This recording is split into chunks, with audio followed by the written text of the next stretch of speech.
Woo! Woo! Good morning, everyone. Wow, okay, exciting. I hope you enjoyed the party yesterday.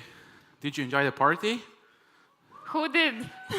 Okay. Not so many people here, or maybe they're still The in the rest of party them are mood. sleeping, probably. Yes, super exciting to kick off the second day of TechChill. My name is Jahed, the co-founder of Builder's Mind podcast. I do content about the startups, but also I do very, very small angel ticket. So working all with the startups. And I will be your host today, together with him. I'm Agate Ambolte, and I'm the head of AI at Riga Student University, and also the board member of Digital Innovation Park. today we have so many cool things. So we're going to be your host from now till 1:10. We're going to talk all about defense, AI, lots of technologies. We will have wonderful organizations joining us. We will have representatives from Meta, from Google, from field of AI, the wonderful world of AI. So it will be exciting, and it will be very insightful. And so many people from ministries of Latvia, so that's also exciting to see how the government are thinking about all these aspects. So let's kick off the first panel, which is about shaping European dual-use and defense tech ecosystem. Yes, we're going to talk about defense sector and startups and how to enter, how to step your first steps. And it will be a mini panel, and it will be only 30 minutes, but we're going to have it very packed with valuable insights. Let's welcome. Yes, let's welcome our wonderful participants. And the first one who will join the stage will be Liana Briede, and she is the Vice Rector for Innovations at Riga Technical University and European Innovation Council Ambassador. After that, we will have another wonderful power lady, Kristine Rudzīte Steiskala. She's the team leader, European Defense Innovation Scheme, and she will represent the European Commission and DG Defense Industry and Space. Also, we will be joined by wonderful people. Atis Švinka, the Parliamentary Secretary for the Minister of Defense of the Republic of Latvia. And the last sweet mini panelist will be Veiko Velo Palm, the Management Board member of Frankenberg Technologies. Let's welcome all on the stage. Woo! Round of applause. Round of applause. Woo! Hello. Hello.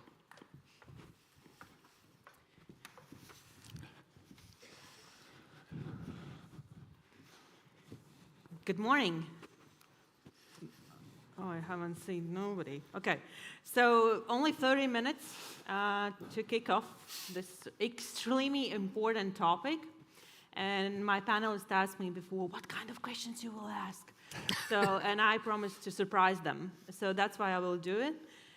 Tell me, what this audience don't know about defense industry?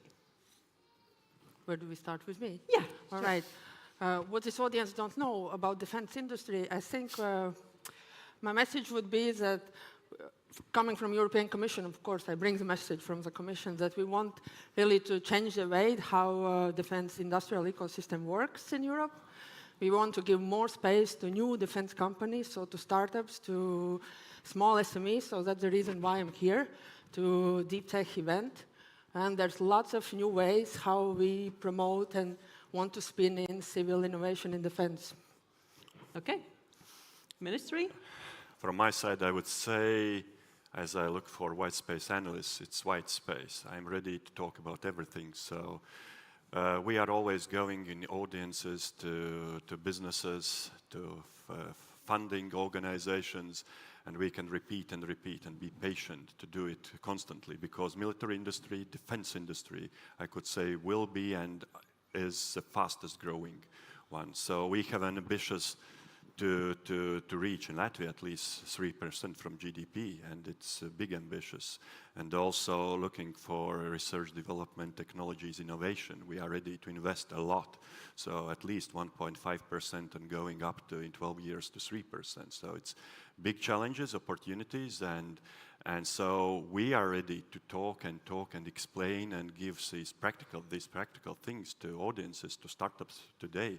So everything, I would say. Thank you, Liana. Happy to be here. Could you turn it a little bit more down?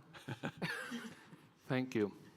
I was first very much surprised. I thought Latvians are far more hot-blooded than Estonians, but you are very, very calm and kind of contain yourself. So this is very surprising.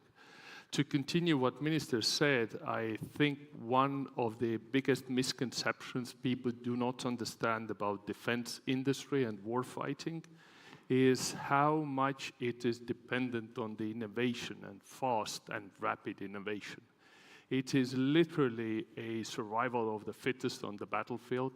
And by the way, in addition of being a management board member, I was more than 30 years in Estonian Defense Forces as an officer and later, too bad, but a general officer. So, innovation and rapid change of things. So what I want to say is that we're a little bit too slow. This is really good that we get more money into the defense. The bad thing is that do we know how to spend it? And I think our procurement system is a little bit broken. It's a little bit too slow. And it is not slow because, for example, minister is not doing its job, but it's very much broken because you, as normal people, are very, very aggressive towards state. You want state to spend its money very, very carefully. But in the battlefield, the innovation is achieved by bringing new stuff very rapidly, testing, discarding, and getting more and more stuff. So, for example, like this is happening in Ukraine by Ukrainian forces as we speak. And our procurement system nor our system for grants does not fully support that. Thank you. Okay, so we already moved to some challenges that we have in the system.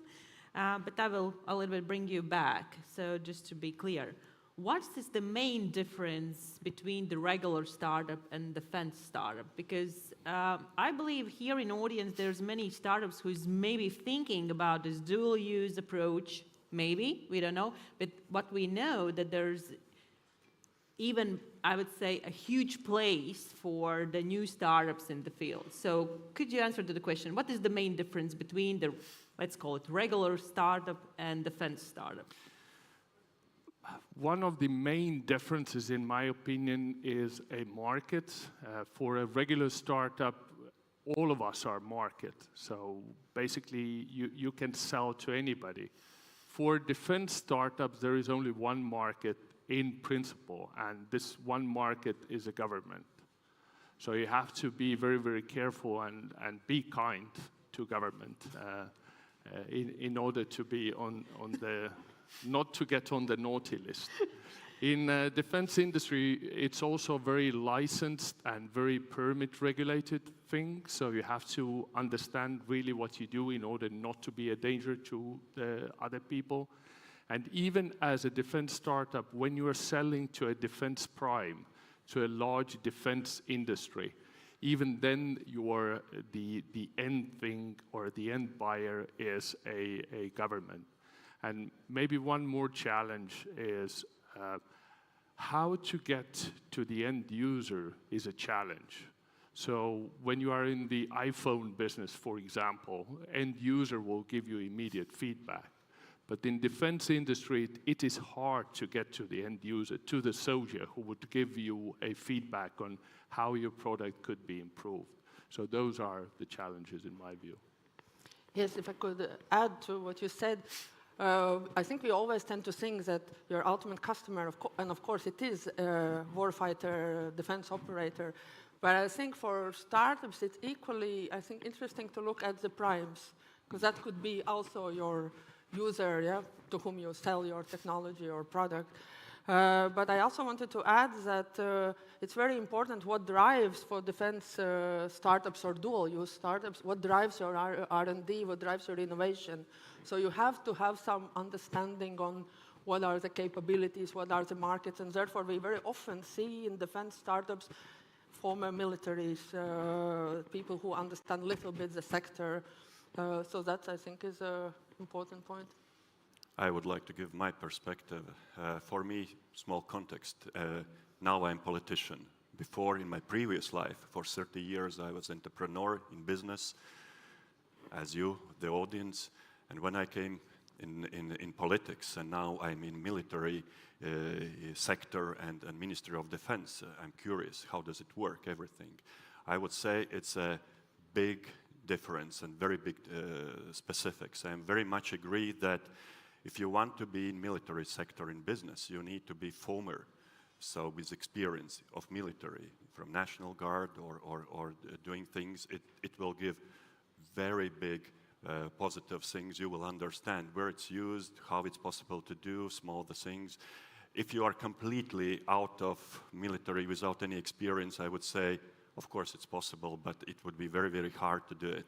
I don't agree that government is the only one, only God to whom you should be polite or not polite, because if you look at this, more possibilities nowadays from this, I would say, yes, one is National Army Forces, could be one, but then there are some country to country, this bilateral, these contacts and procurements could be to other countries, and could be, for example, now the support for Ukraine, what we do, also big packages from all the European countries and the exports. So it's not just one point where you can be. And then, of course, there are other things, how very practically does it work. You should go to people who are in army and show the product. And you should know every national, these capabilities, what's inside these packages for many years of plans. Latvia has a 12-year plan, completely defined the needs of national army forces. So it's defined. So if you fit in this, you can go propose, go testing. We have testing sites for technologies, drones. It's Celia, Salonia testing site, or in future it will be sea testing site for water, underwater sea drones. So it's possible to prove and then to go this way. And if you look this company side business and funding side, it's always, I have this question, this actually is an issue of chicken and egg, who is the first, and is there missing fundings or fund these venture capitals or funding, say, where are the projects, where are the products, where is businesses? And we need to talk about the ecosystem, how to develop together. So this is this responsibility for everybody, also for public sector, for government, to be very active, to have a boost and help this ecosystem to grow. And in Latvia case, we are absolutely ready. We have inter-institutional cooperation with the Ministry of the Economy, Ministry of Finance, Altum institution, and so on. So we are very much interested defense industry to grow. Okay, I feel you have a lot of comments on this, but I have one question. So that you are just trying to a little bit move from my main questions.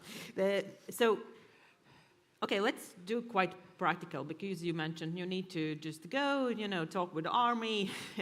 It's just like easy. You go to try to Celia, knock the door. Hey, I have a nice product. Can you try this one? Let's go very practical. So if the company who's just looking in this direction in defense industry, give a first step. So very practical. It's not just to, I don't know, Google what is the defense market at the moment, what is the trends. I believe you can do also that, but let's do very practical. I will start from Euro perspective. Yes. What is the first step? I'm just beginner in this. What I need to do? Well, I would give immediately two ways what you can do. I see in a lot of European member states, and for sure in all Baltic countries, there are national defense innovation grounds. So that's the way, one way how you can test, validate your idea if it's something interesting for the military. The second option is, and I think it's also very popular, there's a lot of defense hackathons taking place. So of course it's a short weekend event. It might not give you much out of it, you will not get some funding, but at least it's also an opportunity to interact with end users, to interact with industry. So I maybe would not agree that it's difficult to enter. I think more and more you see it's really popular, and there's lots of opportunities for companies to test. Then the second thing is accelerator. We are also in Europe starting a defense business accelerator, 8-month program, a lot of boot camps. Here we give some funding, we bring you out to the ecosystem in the countries where it's really strong defense industry. So there are, I think, opportunities how you can start. It's not necessarily you need to go out to the polygon or test center and knock on the door. So there are, I think, ways in all countries, now in a lot of countries, and also at the European level, how you can start, really. Okay, so the hackathon is just to know people, gather with the people if you have where you're already about this. Secondly, so that is NATO, Diana, I believe we are talking about Europe, this kind of... No, also in Europe we have a business accelerator. We'll have a first call. This is the first year for us, so we will take first 20 companies and groom them over the 6-month program. So that's good, okay. What in Latvia we can do? I see very practical from Latvia perspective, and universities, I would say, is a core for it. And I see it as a blockchain when we begin with research programs to be financed, to have the very academic ones. Then there are some master degree programs financed where the researchers do the job and so on. Of course, hackathons, some input, and then accelerator programs. And if we mention these European accelerator programs, there's a question. Are the startups ready to be in these European accelerator programs? And then come pre-accelerator, preparing this mentoring, preparation, and so on. This is what we are going to finance even in Latvia beginning from 2025. And then there are special grants, labs, and assistance and support to universities to grow this innovation. And this blockchain goes on. And then at the very end could be this research development contracts when some prototypes could be developed. And as we define, there could be a problem between these prototypes, research development contracts, and industrialization, whereas in the middle. And actually in legislation, what I like, it was at the very end of the last year in legislation, it was made big step that universities can participate in commercialization. Before that, universities were aside, just doing research, all this educational stuff, but not going to participate in businesses. Now it's possible to do, or with some ideas, some products, whatever. But it's helping this gap. So for every startup, of course, is independent story. But my belief, it's possible to find right solution where to be. And what we do in Latvia, we help to go to European funds, European Defense Fund. We help with writing the proposals, programs. We help to prepare everything. And this is our assistance. As I said also for Accelerator Diana project, we do this pre-accelerator program preparing in Latvia. So I would say for every startup, we can find where to fit. Of course, this big issue is when you come, where's this demarcation line, what is military defense industry, and where begin dual-use industry, and where the rest. Because it's important, otherwise you will not understand in which funding you should go for. But it's possible to do in a very practical way. Mm-hmm. I would say in every company building, doesn't matter defense or other company, you have kind of 4 steps or 4 stages. And sorry, those are not very official, I just invented them. One is invent, so you come up with the idea. The other one is develop. You develop idea into a prototype. Then you have to scale or mass produce, and then you have to sell. Every startup needs to understand that all those 4 steps are in parallel, so you have to sell at the moment when you invent. You have to think about how to scale at the moment when you invent. So you do those steps in parallel. As an Estonian, to take those 2 last steps, kind of scale or mass produce and sell. As an Estonian, just for the record, it's very, very hard for me to admit that Latvia is a very good country to mass produce and to invest too.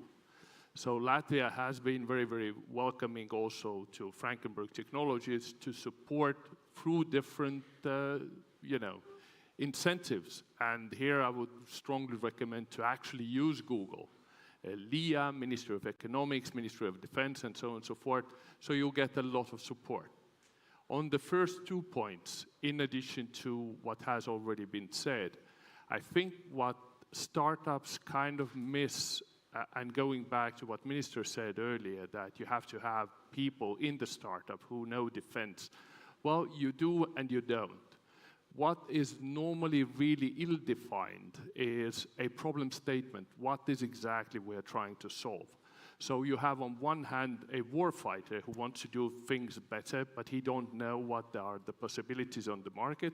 And on the other side, you have a startup who would come up with a thing. It shows, I have this thing, but warfighter doesn't know how to use it. So the problem statement of kind of what we are trying to solve is the most important thing. And the second thing is kind of, how would I put that? Yeah, I had now the breakdown in my brain. That's very typical in Estonia, by the way, as you know. So go ahead.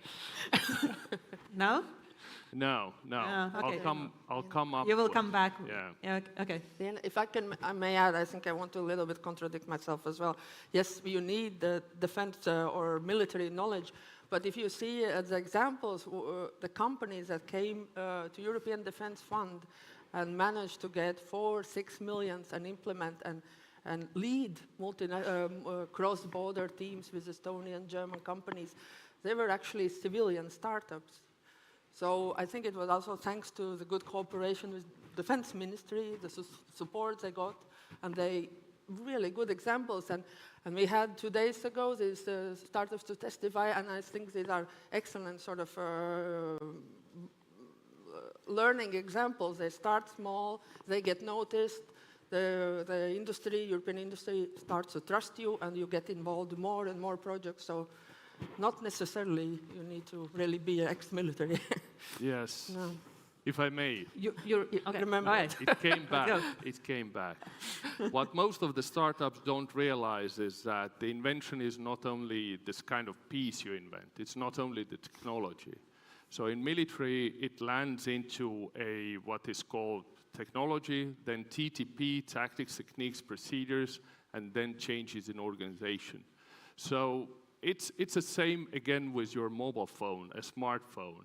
I mean, if somebody introduced, let's imagine in 1980s, somebody would introduce a smartphone and say it has 3 cameras, this and that wouldn't talk to people at all. You have to have an ecosystem like social media. That's why we need all those cameras. You need to have a social media to have those apps, and you know, if I think about my childhood and 1970s, analog cameras, you go to lunch, you take a picture of your food. That sounds really ridiculous and really weird, but it's a normal behavior now. So we have changed. So similarly, you have to change also the military. You have to put together changes in organization, changes in tactics, changes in procedures, and so on and so forth. So, and this is really hard to get, I think. Okay, then let's go a little bit on and talk about the risks, because I feel that there is some risks for startups, especially if the startups are small and in this beginning phase. So you need to make decisions, and those decisions can end up with, that startup is dead. And so in this case, what is the chance that startup in the in this first phase make a decision to try these 2 ways? So military way and civil way of their technology, if it's possible.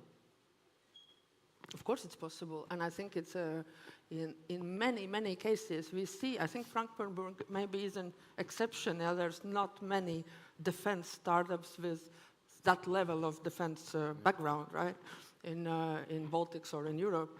But we see that's the case. Many companies that come to defense funds, they are civilian. Well, the European Commission made this deliberate choice to separate support for innovation. There's civil and the defense, but I think it's a very suboptimal solution, we immediately, I think, on the defense side, realized that this is not how we want things to work. So that's why we try really to sort of cut down all the funding that we have into smaller pieces, so civil companies have opportunities to come in. Can you just a little bit stay on this and explain, because I believe there's the assumption that at the moment, so we really strict, split the funding. I will give example about AIC. So AIC doesn't support, so also dual use or military. But then again, sometimes, the startup are smart and they're asking, but if I, apply and tell that it will be for the space, it will work? Yes, it will work. Okay, and oh yes, they are thinking about military application, but still they are talking about the space. So what's the situation in Europe and these new programs that will come up in the next years? Will there be mixed of this kind of instruments? Will there be a mix that we will put everything together? I don't think so. There will, of course, be split because the rules are different. How you manage, for us, it's important where the company is based, who is controlling it. We licensing, of course, much more the giving overall the oversight. But we have baby steps. With EIC, we try to go closer. Of course, we are trying. We have, on the defense side, we have no problem accepting civil innovation, and we want civil innovation to spin in. So we have a number of sort of smaller grants, what we call green corridors for spinning in what comes from, let's say, it's space, cyber, materials. We have a lot of domains which are based on the civil innovation, on civil industries. But I don't expect that there will be such a strong marriage, that there will be no differentiation. Okay, so only 6 minutes left, so let's go to the market. Can I also about risks? I like your question about Love it. risks, because Go in ahead. my heart I want to step out from my as a politician out of the shoes. But as an entrepreneur, I'd always say I am very much sure there are thousands of risks here in the mines, everything. And entrepreneurs always should dream hundreds projects, hundreds. And maybe 10 of them will be more or less okay. And if 1 or 2 will go in life, it's very good success. And it's very important, don't be afraid from the risks, don't be afraid from collapsing and so on. It's a normal thing. And you should continue thinking and dreaming and making the projects, and it's absolutely very much important. And from our side, what's governmental and Minister of Defense, we are prioritizing. We are giving which are the main priorities, because we cannot go as in mall and everything is very important. If we say everything is very important, then there's nothing important. We have said 7 priorities. We have these technologies, robotics and drone systems, everything like that, then artificial intelligence, second priority, then cyber defense and cyber security, then development of quantum technologies, innovative materials, thermal camouflage, biotechnologies, and energy systems. So we say these 7 are priorities. So we say to audience, so if you focus on that, we will lead you by hand and we will help you. But you have to be this flame in your eyes, and you should believe your ideas, and don't be afraid of any risks on even collapsing. We'll go on and you'll succeed it. So we are as a supportive one from the governmental side, because we are interested in ecosystem, in developing defense industry in general. I would maybe counter-argument a little bit from this kind of other side. If you're a startup and you think about either being single use, meaning defense company only, or dual use, then, well, every startup is a company. What you need is money. I mean, if you are not making money, then you are not a company. Then you're dead. But how to get the money is a big problem. And honestly, I've been thinking about this really quite a lot, like 7 minutes. But That's a span of my normal thinking. I can't do more. But if we divide it to research and development, like European Union does, research is a very low technical readiness level, and development is kind of taking maybe TRL 5, 4, 6, and into the 8 and 9. Then the research, yes, I agree, universities, programs, and exactly those main areas what Minister said. But let's imagine that you have something that can be done into the thing, and it is a potentially dual use. Then me as an entrepreneur would be really challenged to ask, why would I do that dual use? Why would I care about defense if I can go to civilian market? Because defense market, we're still too slow, we are very deliberate, and we might stamp you, kind of. For people who do not know that, defense industry just 2 years ago was kind of at the level of child pornography and drug use for the banks and everybody else. So why would you would you hinder yourself? Go to civilian market and do not waste time on defense. So what we see in defense in the dual use are civilian companies who have revenue elsewhere, and for reasons like sometimes making more money, but in many cases in Baltic countries, patriotic reasons, they want to contribute to defense. Yes, I get it. But otherwise, no. Okay, that was good pitch not to go to in defense industry. Exactly. So, No competition, huh? No competition. Make weapons. okay, we have left 1 minute, so then please go with your pitch why defense industry and all those startups should go and at least try. Well, I think there is in current geopolitical situation, and I will not dwell on, everybody knows what goes on. I think there's no more responsible and meaningful mission-driven work to do than to support essentially your freedom, security, your country's existence. Okay? In a couple of words, I would say I will make a small critics to you. The military and defense industry is best where now to invest and create ideas for products and services, and because, yes, patriotic reason could be one very important one, but also business-wise. We see this development will be very, very fast in next future years, and many funds, many instruments, financial, will be allocated for it. And also in Lithuania, Estonia, there are a defense industry investment fund. In Latvia, it's coming beginning from this year. And venture capitals will also pay more and more attention. So if you have a great idea, great initiative, so defense industry is the one where you should pay attention and go in. 3, 2, 1. So, yes, from the taxpayer perspective and from my personal perspective, every single euro we spend into defense is a waste of money. However, if we look outside, this is how normal winter looks like nowadays. As we say in Estonia, it's a shitty skiing weather. And our security environment is exactly like this. So, in order to have museums, art, culture, sports, and everything, we have to invest into defense. And you heard, it's a booming sector now. So come to defense industry and invest into defense industry. You'll be A, patriotic, B, you'll be richer too. Okay, sounds great.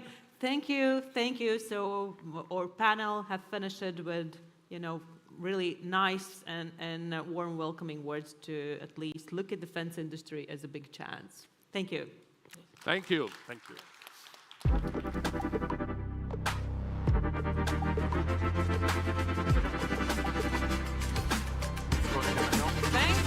Thank you. So this was Liana, Kristine, Ati, Sveiko. Give a quick round of applause, more for defense. So what I got from this is a lot of encouragement to try. lots of opportunities. There are challenges, but there are way more opportunities in defense tech now, and especially in the Baltics. Yes, and what else is more than the startup spirit as this encouragement? Just go for it. You're going to have money, you're going to have opportunities, and we're going to do it with you together. So just don't give up. So yeah, let's continue in this spirit, probably, right? Yes, yes, yes. And the next one will be a keynote, and we will dive into AI and democracy. And the next keynote will be how AI is transforming defense. So we had defense, but now we are going to talk about AI in defense and how AI is providing opportunities and challenges in defense. And we are honored to have Antonio Bordes, all the way from Spain, Vice President of AI from Helsinki. So let's welcome Antonio Bordes. Welcome. Yeah, collect with it. Thank you.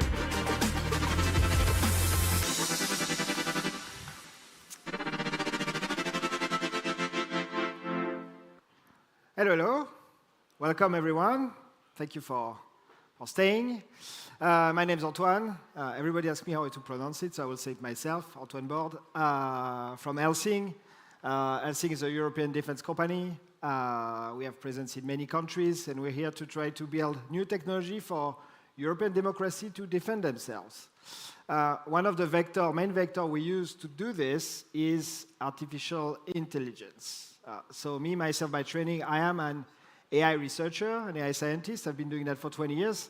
And today I wanted to give you a bit of a sneak peek in terms of what it means, AI in defense, and how AI is transforming defense today from our perspective. So AI can be considered right now an X factor. You hear AI everywhere. There's AI on many topics. There's a big Paris AI summit in 2 days. So this is changing many things. But I wanted to first do a bit of a look back, right? What happened in AI in the last 10 years that really got us to here? And I will tell you how it's relevant to defense as well. So the big first breakthrough that really got AI into the big curve that sits today was in 2012, 2013, with the arrival of GPUs, graphical processing units, made by NVIDIA mostly today, and they were already the case 10 years ago. GPU existed before, but around 2012, this is the first time that some students in Toronto, Montreal, and NYU in New York started to train deep neural networks on GPUs. And that was the first breakthrough that led us to here today. And I guess if you follow a bit the news, you see how much billions are invested about GPU right now. It started in 2012. You need to realize that at the time when this started to take off, what AI could do was basically giving them a picture. It needed to be a square picture. And what the AI could do was basically give you one word for it. It's called classification. And at the time, we had maybe 1,000 classes, and we could be able to say, this is a statue. Right? It's correct, this is a statue, but there are many other things. This is our door, this is in stone, etc., etc. So that was actually very limited, but that was the birth of the new era and the birth of a lot of investment in AI that flew and that speed up the improvement. Most of the investment were not done in defense. They were done in civilian AI, and most likely in California. Before joining Helsinki, I've been working at Facebook for 10 years, so I know what I'm talking about. The second revolution, if you want, was 5 or 6 years later, which is called self-supervised learning. The idea of self-supervised learning is that you don't need to provide any information or data for the machine to learn, okay? If you go back to the previous part with GPUs, to tell the machine that this is a statue, you will need to give them 100,000, tens of thousands of images with images labeled with the statue word. Say, this is a statue, this is a statue, this is a statue, this is a statue. This is working, but to some extent. And I guess if people like you are working in AI or working about AI, all about data cleaning, data annotation, getting experts to annotate the data is a big, big part of the work. It still is, but self-supervised learning made it a bit easier, right? Because what you can do is that you can fuel the machine with a lot of data that don't have any label to do what we call right now a pre-training. Pre-training, which means that the machine, after that, cannot really solve any task, but it's prepared to do it. And when you've done that, you can actually do a lot more tasks much more efficiently, much less data, etc. And so, of course, pre-training is what's done already for large language models, ChatGPT and the likes. Here, I take the example of images because it's nicer on slide, but seriously, this is a lot of the same process. Self-supervised pre-training, it was 5, 6 years ago, what it could do on an image like that without giving any information to the algorithm, you just tell them these are images, figure it out, is something like this, right? So this is called instant segmentation.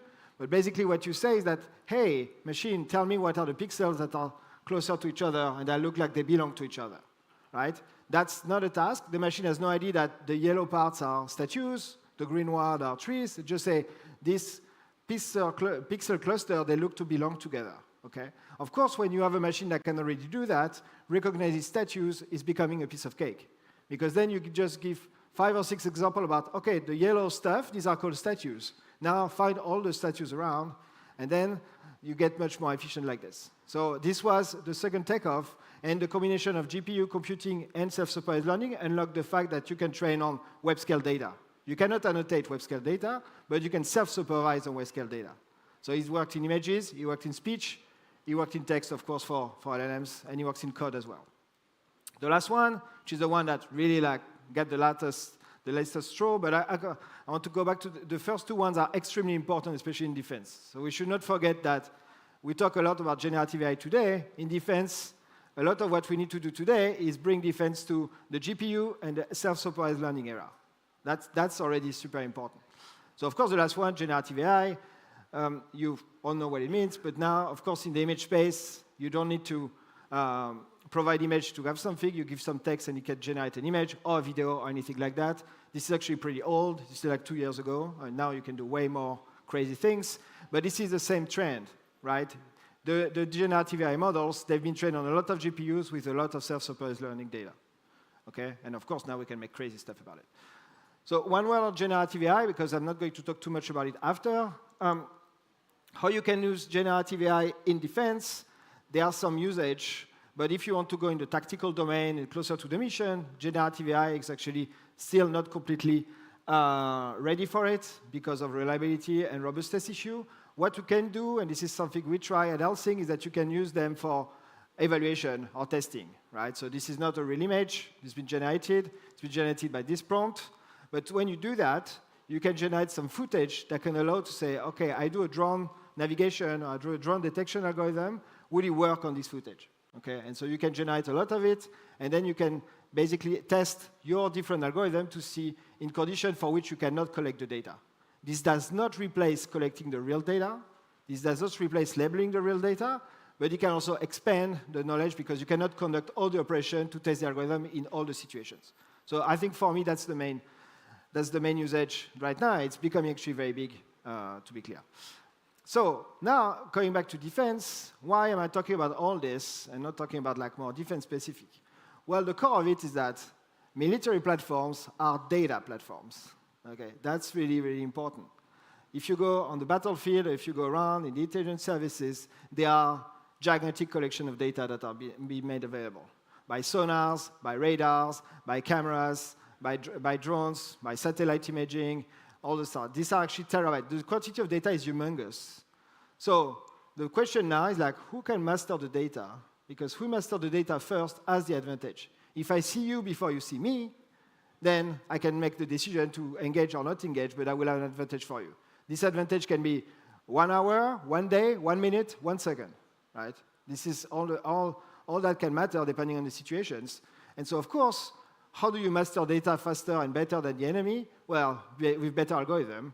Maybe algorithm that you train on GPU with self-supervised learning, et cetera, et cetera. That's all going back to the same story. And I think a big, big challenge now, and I heard the previous panel talking about innovation and defense and bringing names, that we need to bring all, and you guys need to bring all the technology and the advances that have been made in the civilian sector for AI into defense. Because the problems are a bit similar, but the access is way different. So there is a ton of data, but nobody has access to it. Nobody has access because it's classified, because it's complemented, because actually the storage, the usage of this data is actually not as good as you can have on the web. I mean, if you're Google and Facebook, data is your moat. Data is your gold mine. So you take a lot of care of it. When you're in the army, in the military, data is something that could be interesting, but I have other things to do before, right? So of course, but if you can harness this, you can get a lot of advantage. And clearly now, in the world we're in, this is becoming very, very important because these data sources are not something that you set to the side that is good for later. if you follow what's happening in Ukraine, the way the drones are used now to monitor almost in real time what's happening on the battlefield is extremely important. If I jam you, and so you say, I can see you and you don't see me anymore, I'm golden, right? And this is pure software. So this is getting very important.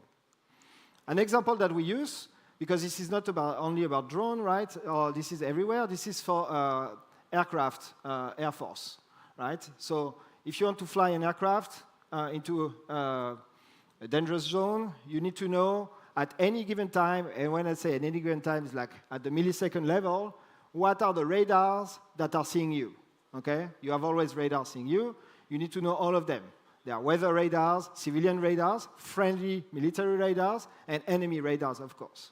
You need to do that at any given time, because, of course, when you detect an enemy radar that's actually doing something that's pretty nasty, like potentially like guiding a missile, you need to act on it. And you don't have 5 minutes, right? You have a few seconds, even less.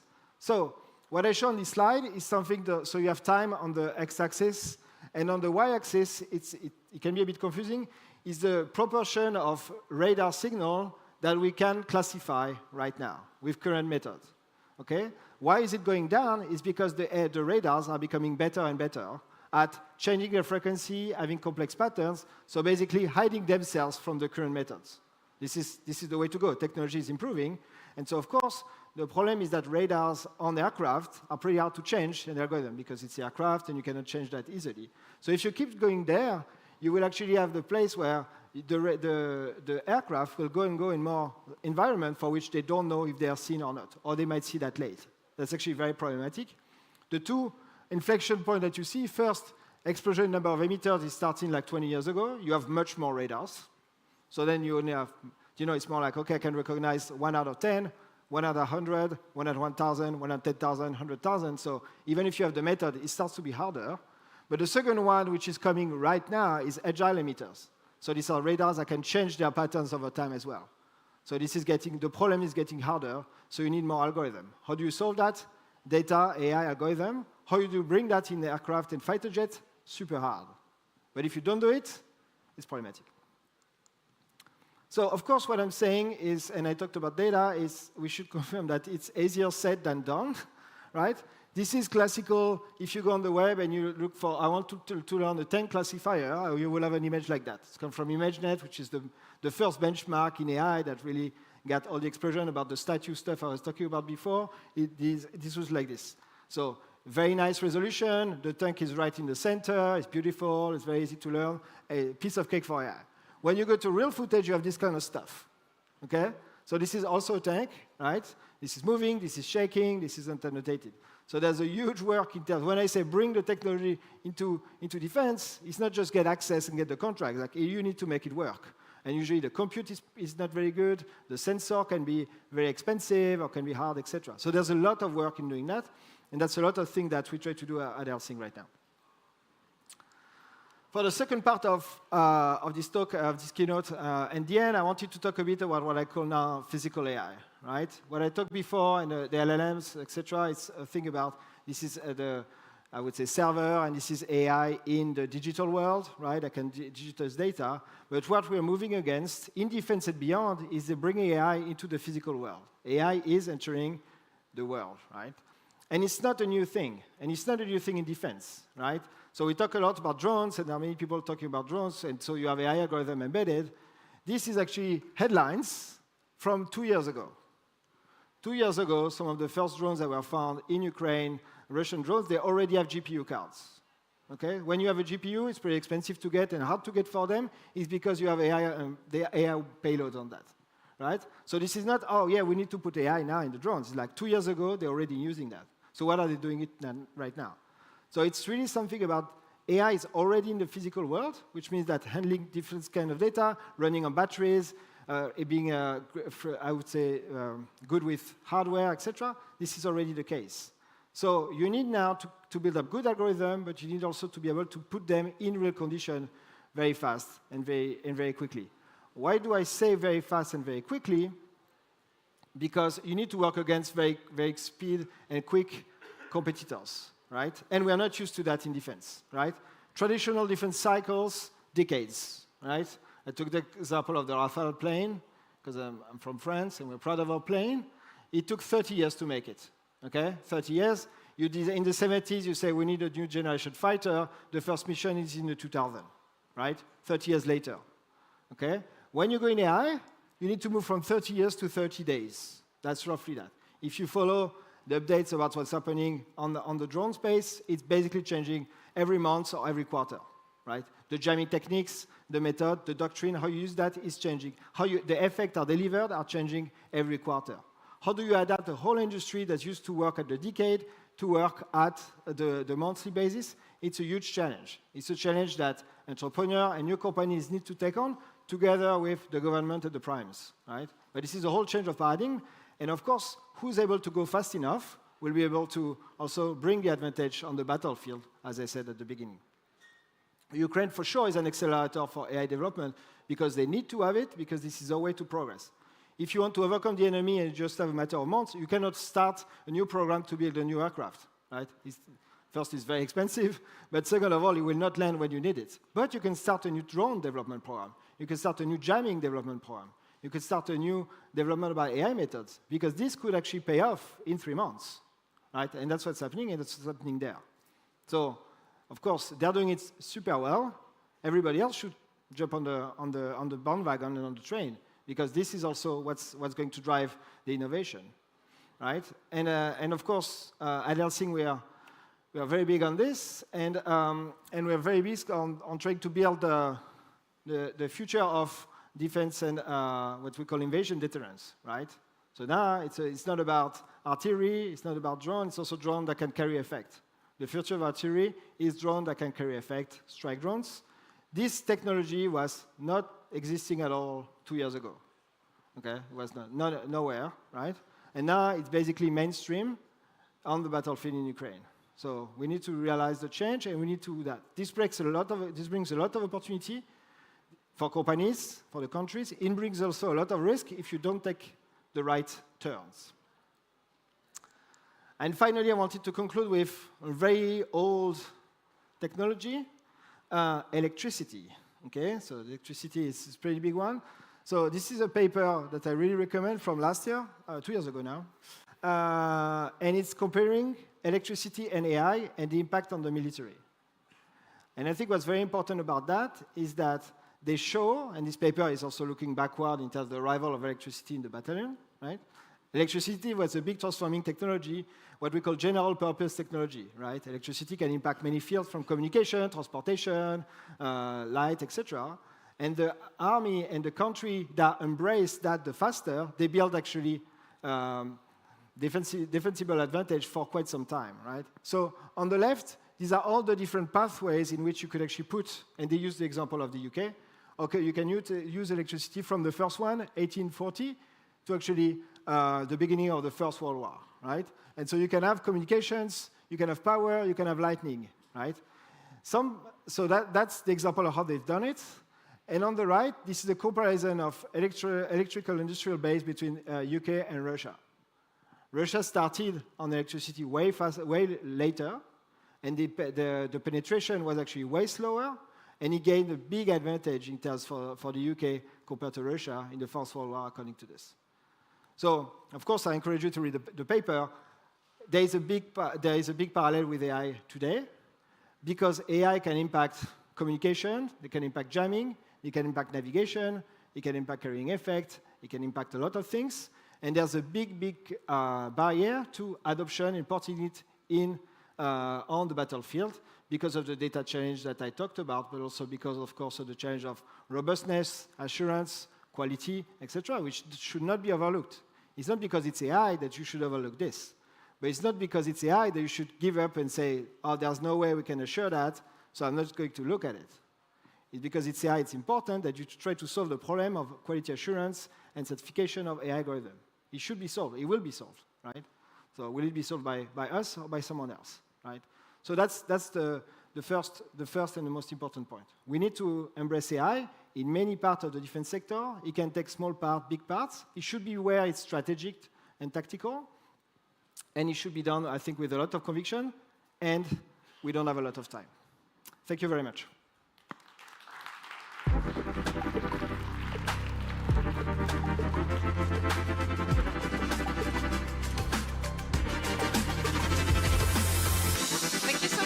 Thank you so much, Antonio. Thank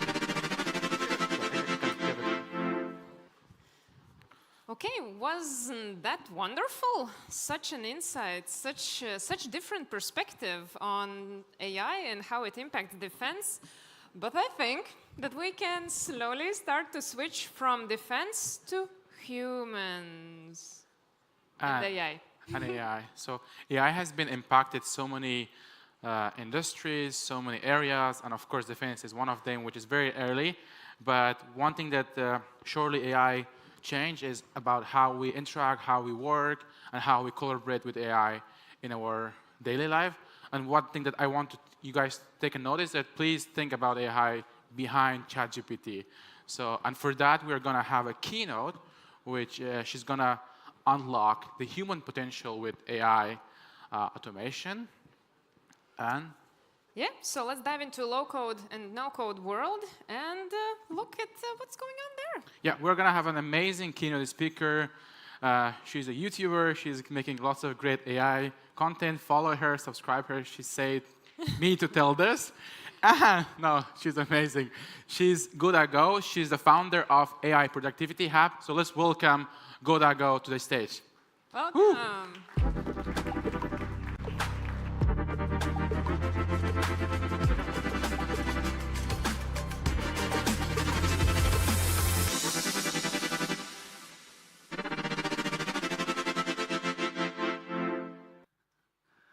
Hi, thank you so much. This is heavy.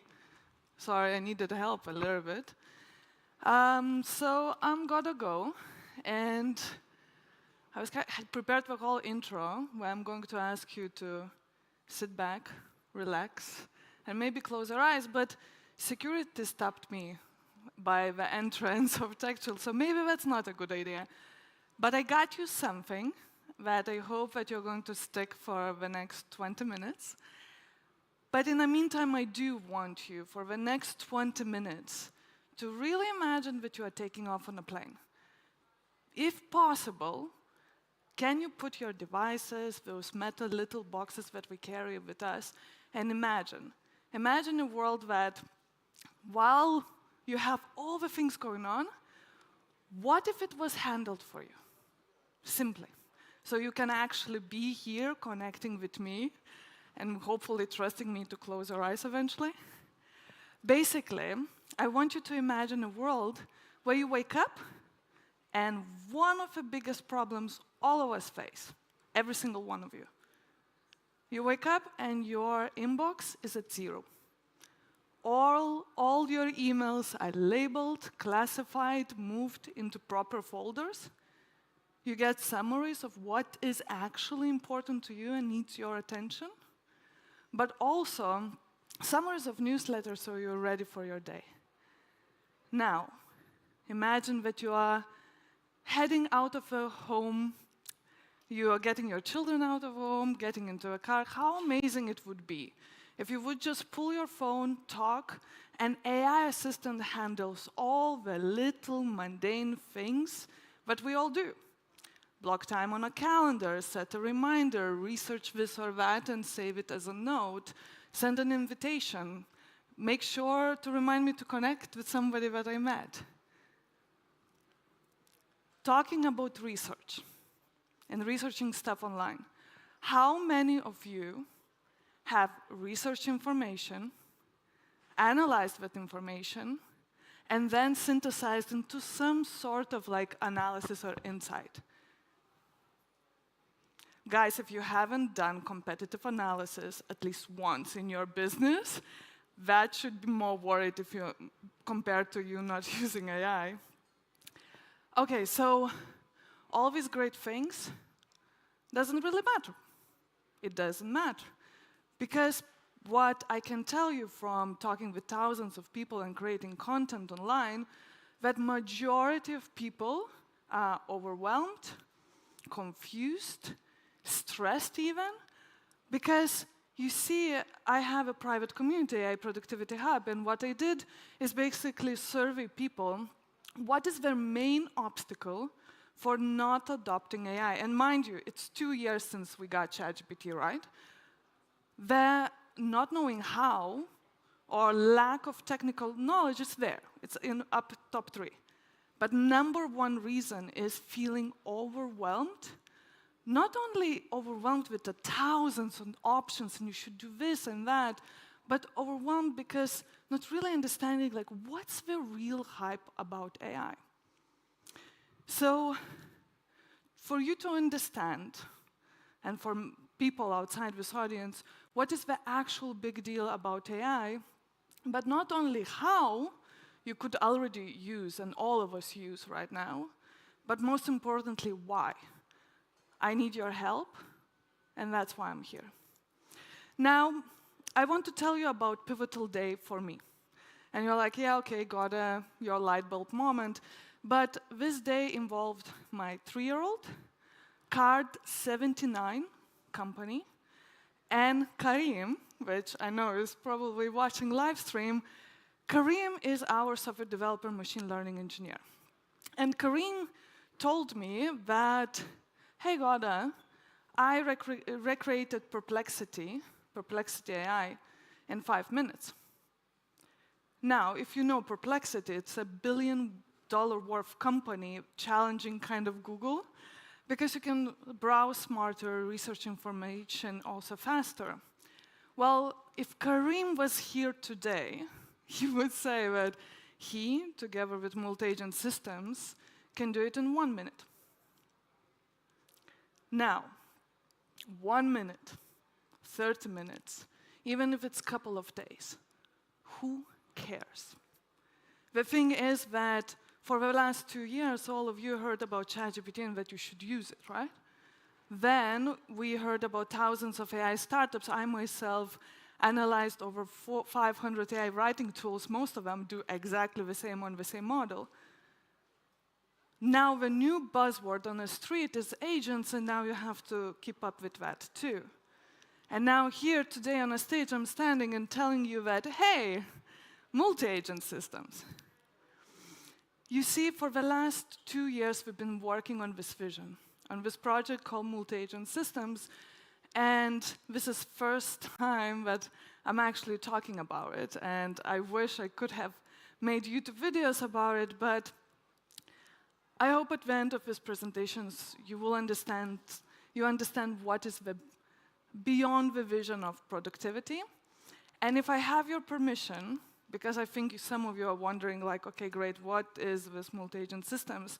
I would like to read something to you, like literally 5 sentences, because my brilliant teammate, Jay, he sent this explanation to our potential client, who simply asked us, okay, Goda, explain me like I'm 5, why this thing is so much better than ChatGPT, or anything that we ever used. So if it's okay with you, I'm going to read you those 5 sentences, and so you have a context going forward. While services like ChatGPT can be helpful for small daily tasks, current AI solutions cannot manage and solve large, multi-stage challenges. Simply put, asking a single AI agent to perform multi-stage, multidisciplinary task execution is like expecting a conductor of an orchestra to produce beautiful music by simultaneously playing every instrument themselves. To produce a symphony, you need musicians with expertise in every single instrument to coordinate their outputs according to the instructions of a conductor. This is the power of multi-agent systems versus single AI systems or single agent systems, like ChatGPT. He added this as an innovation, but like for a dramatic purpose. So for the last 2 years, we've been working on this vision, seeing technology and AI as a collective intelligence, where while every single piece of a system gets better, the system gets better too.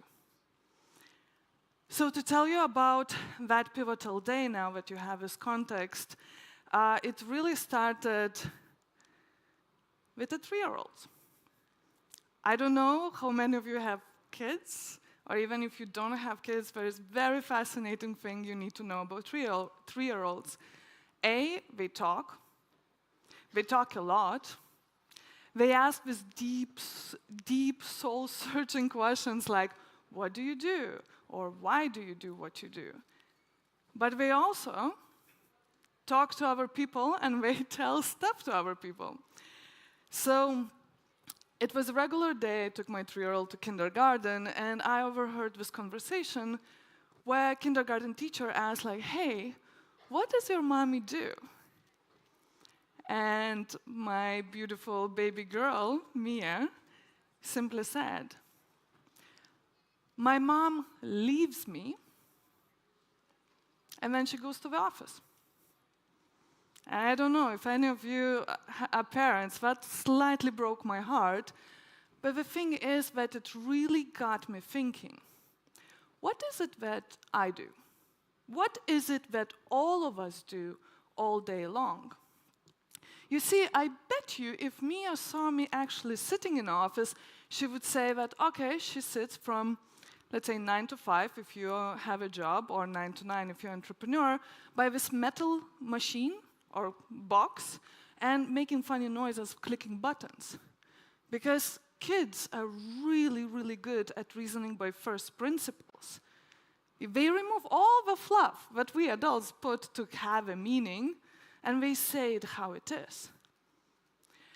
And that got me thinking forward. So what do I actually do on this metal machine? And I want you to think also, what is it that we actually do all day long, every day? And really, there is 2 things. And to understand those 2 things, you need to know that I worked in big data analytics company, and the moment you work with big data, you see everything as data. So let me tell you about 2 things all of you do. First, you create and transform data. All day long, you create images, videos, text, 3D files. And when you transform, you edit images, you edit text, you edit 3D files, and so on it goes. 2, when we move our data around, literally click, drag, and drop, but we also send emails, we send messages, we post videos online or on YouTube.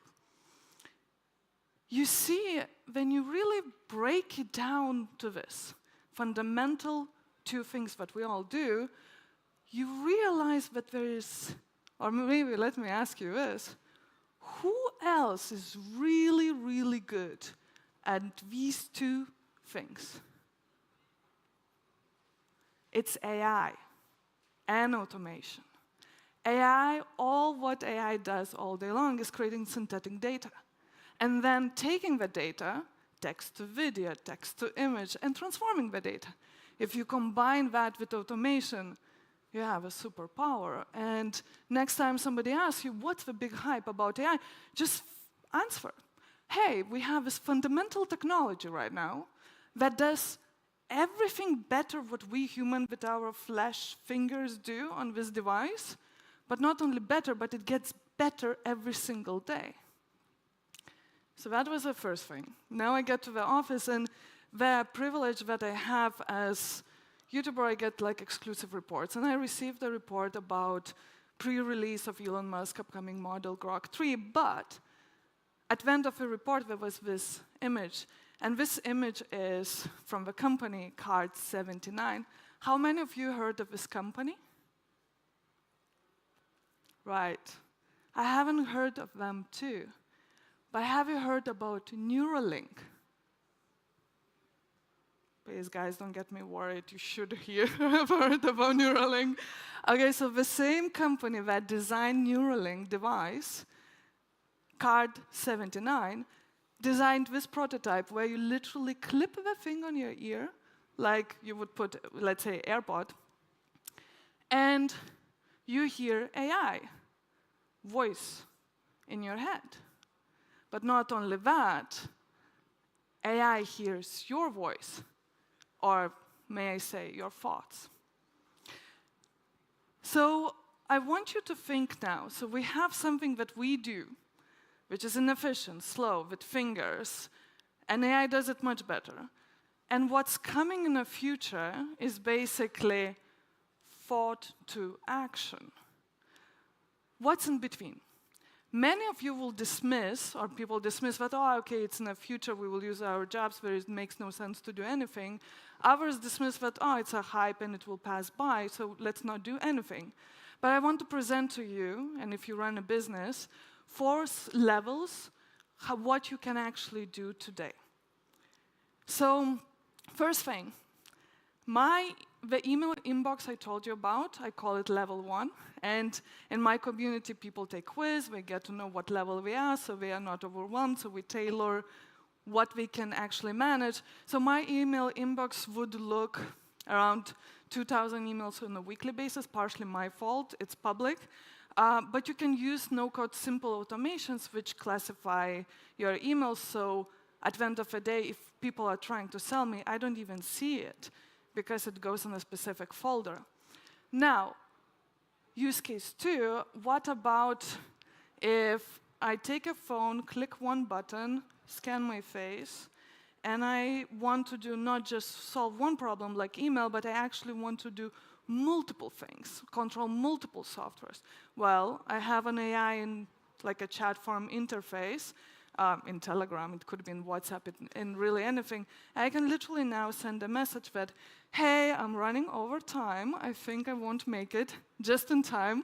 But block a time for my panel talk about how governments can use AI at 12:40, I think. Set a reminder to buy a gift for Mia. And also, research how Lithuanian government uses AI and save it as a note. Boom, I can carry on with my day, or I can carry on talking with you, right? So something behind that looks a little bit more complex, but I can tell you that in my community, the way we set it up, that from 20-year-old students all the way to people with so much experience who've seen email come around, setting it up in between 30 to 1 hour, both learning by doing and benefiting. Really, level 3, it is multi-model, multi-agent systems. When we think about productivity, it's really 2 components, and the previous speaker talked about it. One is time, how fast can you do something? Second one is volume, how much can you do that? And in the capitalist society, we measure that in dollars. Now, level 4. I want to share with you quickly how I got 5 months of full-time research, analytics, and writing job done in 2 hours, and this is where we turn the heat. This is where we take it to the next level, but we can still make it that it's accessible to majority of people, and anybody can adopt this technology. So in 2020, I was hired as project manager and strategic advisor for Startup Wise Guys, basically to analyze the whole Baltic startup scene. That project took 5 months, so a long time, and really the output was 1 report. Now, startups and investors, you're going to do throughout your lifetime so many different analysis and reports, from monitoring competition, which you should do all day long, to mergers and acquisitions analysis, due diligence reports, investment performance reports, and so on it goes. Now, those reports can vary from as little as 5K to 200K. Now, I want to do an exercise. Imagine you have a task to analyze reports. So if you have an AI app, which I hope some of you do, right now or after presentation, you can ask AI to do this. Research and create report on investors attending 2025 TechChill. Now, keep it to yourself what you are going to get, but I want to show you what we get using multi-agent systems. And for that, I need help. So I need someone who is strong, brave, and loves reading. Anybody? Oh, you look like strong. Come. Okay, so this is a show time, guys. So can you clap? Thank you for brave people. Okay, so if you typically, oh, by the way, hi. What's your name and what do you do? Federico, I'm here just chilling. Yeah. Chilling? I'm having a speech in 1 second, but yeah. Okay. So I'm make it eating quick. Yeah, in make your it quick. time. Is it okay if I eat in your time a little bit? I don't know. Is she? Let's go. Is it okay with you guys? Just a few minutes? Okay. Okay, so if you send and ask your AI to do something like that, that is a simple prompt, and therefore, most likely, you're not going to get what I got you. However, we don't need to have a fancy prompting because what we are moving is, what I said to you, thought to action. So the way we speak to each other and the way we think, that's how we should use AI. Okay, so this is what I get if I send this exact prompt. Oh. So it is 2,045 pages, analysis and report. Wait, don't read it yet. On every single venture capital firm attending TechChill. It's 75 VCs. It's now, you should be asking like, okay, I keep going. He likes reading. You should be asking, okay, got it, but how about hallucinations, context window? And for that, if you are interested, I welcome you to send me an email, because the caveat here is, it's not just about extracting volumes of data, but it's taking that data and then running through multi-agent systems and extracting insights. So of course, no one reads this. And of course, we also got multi-agent systems. So this is the first multi-agent system. I'm not going to go into technical details. Again, if anybody wants technical details, how this is done, you can send, yeah, right, thank you. You can send an email to me, and maybe that's why I have a problem with email. But basically, multi-agent systems, the way if we want to design some powerful technology that anybody can easily prompt and get outputs like that, and also, instead of people losing jobs, we want people to take their domain expertise and be able to design systems like that, which is, if you know how to click and drag and drop, this is really, for people, look like a mind maps. So this is multi-agent system did this. So what about if we want to create marketplace? Like imagine App Store, but this comparison of App Store is not really fair, because what we are designing is multi-dimensional multi-agent system, which basically is a fancy way of saying that in App Store, your apps, individual apps, they don't connect.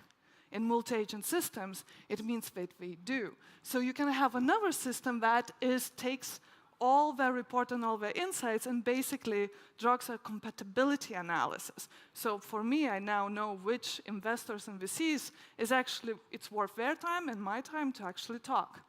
Now we can have another one, which writes a blog article or analysis or social media, and so on. This is what we get, the network of a collective intelligence system called multi-agent systems. And I run out of the time, but for you to know is that the way you work with that is literally you click export, you get a file, the thing that we all know how to do, and you can import, and you have all those systems in your software. Now, the world that I told you to imagine is not tomorrow. And we don't have to stress and worry about thought to action, and that's coming very, very soon. What next speaker is going to talk is going to that direction. That world is today. And the last thing, what I didn't tell you is that, of course, 3-year-old, after I tried to explain that mommy works with robots, building robots, and then teaches people how to use those robots, of course she asked, why? And while at that point it mentally, intellectually challenged me, I can answer that now. You know how you like making puzzles? The thing is, we adults, we love playing puzzles too. We love solving problems. And the thing is that I go to the office all day long because I like to solve bigger problems. But you, Mia, I want that one day, instead of solving small problems, how to save a file, move a file, or type letters on a screen, that you would have the world where you can use collective intelligence and you could solve bigger problems.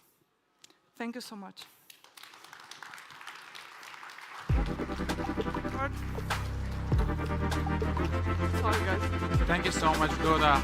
I think whenever we talk about AI, we always go overtime because it's super exciting, and especially that Goda was walking us through how we can use AI in our daily life. And I think that, yeah, you guys should just use this opportunity, make your life more efficient, use AI. And of course, as we saw, there was no ChatGPT here, so use AI behind ChatGPT. And moving with that, we're gonna talk again about Let's talk about future. future. The next speaker will bring us into the future. Augmented reality, virtual reality, mixed reality. That the world is amazing there.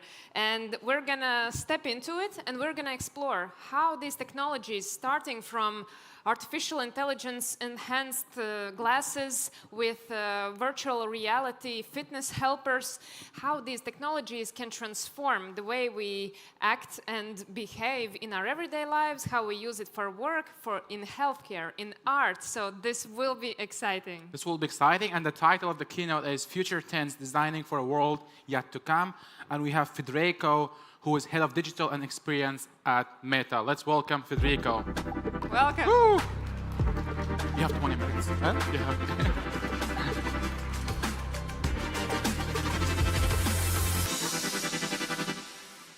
Let's go. So, welcome everybody. Thanks for being here. It's going to be interesting now in the next 20 minutes trying to give you an overview of what to do. I thought it was really cool to come to something called TechChill and have a sort of like retro theme that spells out how old I am. I know that some of you might get some of the visual here. Some of you, the majority of you will not, but that's okay. Spare with me, and probably you guys will learn something new and amazing.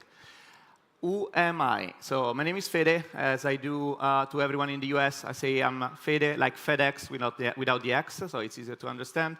I'm a designagist. It's a very unique, aka stupid word that I defined for myself. I thought, and I check on Google, nobody has been using it. So I use it as a designagist because it's a combination of who I am. I'm a designer and also a strategist. So if you combine them together, it did make sense to me, and that's how I like to define myself. In my spare time, I work at Meta, and I'm the head of the digital experience and content. So what I do is I try to make the employee experience for all the Meta employee better every day. You can find me basically on anywhere that's on digital as Fedino82, and yeah, article, Medium, whatever, you name it. So if you guys want to follow up, have any question, please reach out. I don't bite. I'm not too scary of. Now, when I was asked to come here and do something at TechChill, I'm like, what can I do? I don't work in startup. I got mine. It's another story. Failed, in case you guys wanted to know. It was interesting. Got some interaction with Dolce & Gabbana at the time. It was trying to make the first smartwatch 15 years ago in a different way. But I was thinking, well, the power that you have when you want to create something new is that sometimes you want to be limited to the thing that you are building because you're an expert in that. So you feel so enamored and in love with what you do, and you think that your problem, your thing, everything that you're doing is going to be solving other problems for millions of people, and you probably even become rich. That is not always the case. I mean, I wish you that luck. But it's true that many people miss the opportunity of cross-pollinating. I work a lot with design, and the art of cross-pollinating is actually what makes things different.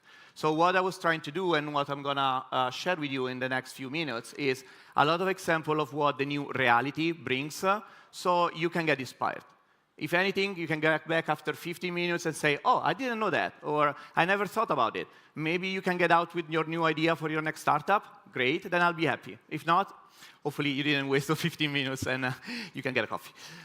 OK, VR, XR, and AR. I'm not here wasting any time describing what those terms mean. Virtual reality, mixed reality, augmented reality. You've seen it pretty much in many different times, many different examples.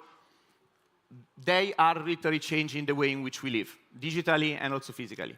So there are a lot of tools that we've been using to interact with the new reality, but also there is something called AI, to which I use an example of something like flashing down here that is making virtual reality, mixed reality, and augmented reality even stronger. There is one book that I would like to advise you that is called Our Next Reality, and it's very interesting because it talks about the convergence of anything virtual metaverse with AI. And the reality is that they're really cross-pollinating each other. Because when you think about building something that is virtual, you have something that is powered by AI. AI is kind of like infinite computing and much faster at doing what we do. So imagine building your own virtual world with something like AI that can create all those little items or background much faster than what can you do today. Let's go through a few examples of some practical application. Again, some of you guys might know. Some of them might be pretty new. Healthcare. This is probably, let's start with the basics. Healthcare is huge. We do have example of augmented reality on which I really want to highlight AcuVein. I don't know you guys, but when I have to do and get my blood work, I'm still scared as hell. And my first thing is like, are they gonna get the right point here? Or I'm gonna get poked by a lot of people like in many different places. I see some people are nodding. I know you're as scared as I am. So yeah, with AcuVein, you basically can put a layer on top on your arm or whatever and find the right place to stuck the needle. Now, maybe not the pleasant experience, especially because we're going to lunch or you guys just came back from lunch, but I will feel relief if I know that like, it doesn't take multiple try and you can just get it there. Another application is fundamental surgery. It's a VR training for surgeons. That's insane. Like, you will need the proper equipment for literally going and practicing the right angle for which a surgeon can train and get better at the job that they do. Now, you don't need me to tell you how important that is in the training, but if you think of the parallelism with sports, right? We know that there is a component of muscle memory. Muscle memory is what makes us so much better when we do a sport. You learn that movement, you learn that, and then you know you're going to execute it faster, better, and stronger. And that's the same with surgeons. They might not do like any crazy dive or score crazy goals, but they save lives. So I will argue that they do even a better job and more important than like some, sport athletes. And those tools allow them to really practice with the force, the tension, the angle they need to do incision and all the rest. Let alone that they can even perform those things remotely. So when you have some people that are incredibly skilled in Japan and you have to operate someone in Dublin, you can do that now through, of course, internet connection, very strong internet connection, hopefully, and the right tools to execute that. Assistive tech. Now, this is something that's very dear to my heart. I'm half deaf. Nobody will ever notice. And what's important about accessibility is that if you look around, and you probably were to ask in the room, anyone will have some sort of differences, right, from like what is called the normal person. I got mumps when I was 3-year-old. I have no idea what stereo means, so I'm okay.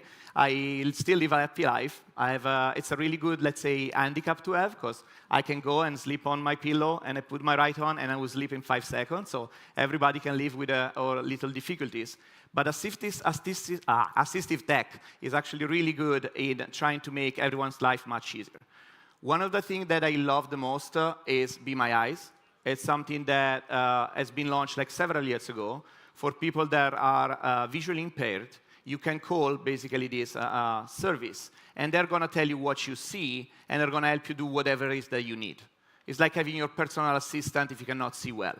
Now, it was working great with your phone, and you could do it, but recently with Meta, we did make an integration with them, so you can put your smart glasses on, and having 2 hands, you can have a better use of using Be My Eyes. And it is pretty cool. It's probably one of the things I was the most proud when that came out. I highly recommend you guys to you can even volunteer to be like someone that helps out. So Be My Eyes, something to totally download tomorrow. And let's go into AR sign language. Now, a lot of people are now using that and making like a really interesting hobby to have. Say, I'm going to learn sign language and make sure that I can collaborate with different communities. It's awesome. Right now, today, with augmented reality, there are several tools that allow us to really learn those signs. It's pretty cool because you can go in front of a video and It's going to show to you if you're doing the right movements and you're actually intelligible. It's literally like learning a new language, but you don't use your tongue, you use your hands. Now, I'm Italian, so I'm really good at using my hands, but not that good with the sign language. I'm working on it. But let's bring it like next level. The next level is you are not just learning with an augmented reality app, but you can have almost like a Google translator of you doing those signs. So let's say you've never done it in your life, and someone needs to communicate with you. You can use an app and can read those signs, and so you can understand and have a conversation. And I think it's very important, because it breaks a barrier that doesn't exist. Now, something pop up on stage. Does anyone know what that is? Show of hand. I can kind of see you. No? No? No? Fantastic. Oh, you don't know, you know. Don't cheat. Yeah, so we got a cheater here in the audience. So this is an EMG bracelet. This is something that was released by Meta together with Orion a few months ago. Many of you might have heard about these Orion IR glasses that Meta launched that can literally put a lot of digital screen on top of your reality.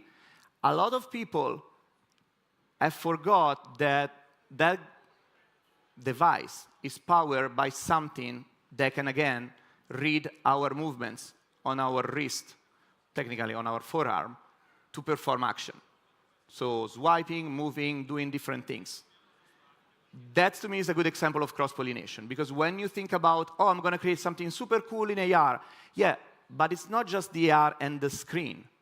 It's what are the new gestures to move into VR? What are the new gestures to actually make sure that AR becomes something that is broad?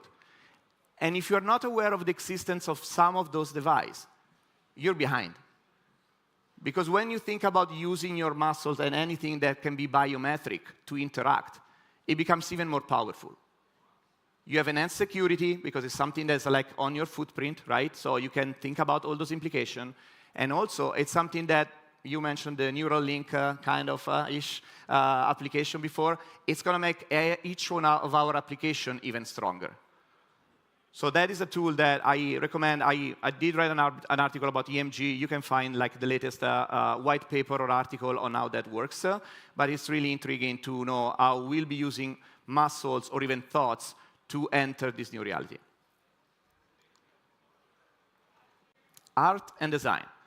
This is one of my favorites. Is a little bit more into like the entertainment area. But art and design is something that is also, in my mind, changing entertainment for the way that we see. If you are somehow creative, right, you're still being confined eventually until 3 to 4 years ago, you were just sketching. You got your piece of paper, you used to sketch. Then you were sketching on the iPad or wherever. You're using Adobe products, and it's great. But now, virtual reality gives us the opportunity to be part of the creative things that we create, that we do. So you can literally enter your drawing and get a 3D drawing and think from the inside out how you want to play it. And it's not just unleashing the creativity on how you can create that thing, but allows you to think, how are people going to consume that? In the last few years, I've been in an entertainment in tech event in LA, and there's a lot of thoughts about how are we going to consume content in the next few years. Now you go to your IMAX, you sit down, big screen, great, or you put your VR. But think about that. You can live your movie with the POV that you prefer. You can look at the movie the way you've always looked at it, and then you can choose that you want to live it as the main character of the movie. Or maybe something that is, you can watch sport, and you can watch it from above instead of like from a first-hand perspective. There is a lot of like change of the way that things are created that is coming with those tools. And the best way, I always say that if you don't really practice, you're not going to really understand. So the idea is that by using this tool and understanding what does it take to create a 3D drawing, you can understand how you want to consume it. So it's kind of enlightening if you never tried. And so this one was like from our friends at Google, Tilt Brush. They created like this pretty cool tool. There is plenty of in any sort of any platform or marketplace. And also, I wanted to highlight to you Adobe Aero. This is another tool of course, augmented reality, where you can use your iPad to turn something into life, right? So it comes off the screen. It's really useful, like a museum. Kids go crazy about it because they can go and live the experience, and they will go around and check everything. It's super cool. And these are one of the tools that I've seen the most impressive and the greatest result when you turn them into something that you can almost touch. Now, this is definitely my favorite. Fitness. This is the one where I said, I think I found my niche on VR. I'm not that tall. I'm 179 centimeters. I still don't know how much is that in foot, because after 11 years in the United States, I still don't understand that, but kind of 5'11", whatever. We're good with centimeters here, right? So I'm not that tall, especially coming here to Latvia was a very humbling experience. Oh, cool, okay, hello, Giants. But I'm still trying to play beach volleyball. And one of the things that I wanted to do is I want to try and play as long as I can. So what can I do when I don't go to the gym or I cannot be on the sand because I got work to do, or maybe it's raining in California? VR blew me away. Now, this is my honest opinion. Everyone is still asking, what's the silver bullet for VR, XR, AR? My personal opinion is that probably there's never going to be one, because it's so broad that each one of you will try what they like. Some people will love the entertainment. Some people will love to draw. Some people will love the social aspect. We don't have one. And I think it's pretty cool that way. We don't have all to be the same, and we don't have all to be blown away by the same thing. So fitness was my thing. I remember getting on this app called Supernatural, where basically you have real song, and you can either punch objects, really satisfying, or slice, also satisfying. And I'm yeah, okay, I'll try it. I play under the sun a couple of hours every week, so I'm okay. I'm fairly trained. I put them on. I went straight into high-intensity mode because, why wouldn't I? And I start, and after 15 minutes, I sweat like a pig. I was I don't know what hit me. I don't know why I am so tired. This thing is really phenomenal. And that was 3 years ago. I don't think I've ever stuck with anything, even in a gym, for 3 years and a half. And that's why it was very revealing. So again, an idea is cross-pollination, try the things, because only after you've been trying, you'll figure it out if it's something that works for you. Another cool application more in the AR space is this yoga coaching. It got very popular in India, Yoga. So again, this is really cool. Again, full disclosure, I suck at yoga. My flexibility is terrible. So I'm not even trying to learn, but I did a couple of times. And this is super cool because it tells you how you should do your movement. I don't even know the names. And so the AR is not only teaching you that, but then you can film yourself, and it's going to give you feedback on what's going to be the best way so you don't hurt your spine or do worst. That's very important, because if you've ever played some sport and you decided, oh, ChatGPT, give me the program so I can become the next Sylvester Stallone, or actually give me a program for becoming faster, it's great. And you have all the video that you want on YouTube to learn a movement. But there is a huge difference when you get, for example, a personal trainer that tells you, hey, you don't have to do this way. You have to do it this way. And they move 5 inches of your body, and all of a sudden you're dang, you're right. It's twice the amount of effort. So having an expert that tells you how to execute the movement properly in fitness makes a huge difference. And tools like Yoga will tell you how to do the movement in a way that are intended. So that's why something that was really interesting I wanted to share with you. I also popped out another device here to keep the cross-pollination going. We got our friends from Hora. I think it was Harry here yesterday talking about the Aura Ring. Really cool, very minimal, that tracks everything on top of Apple Watch and whatever we want.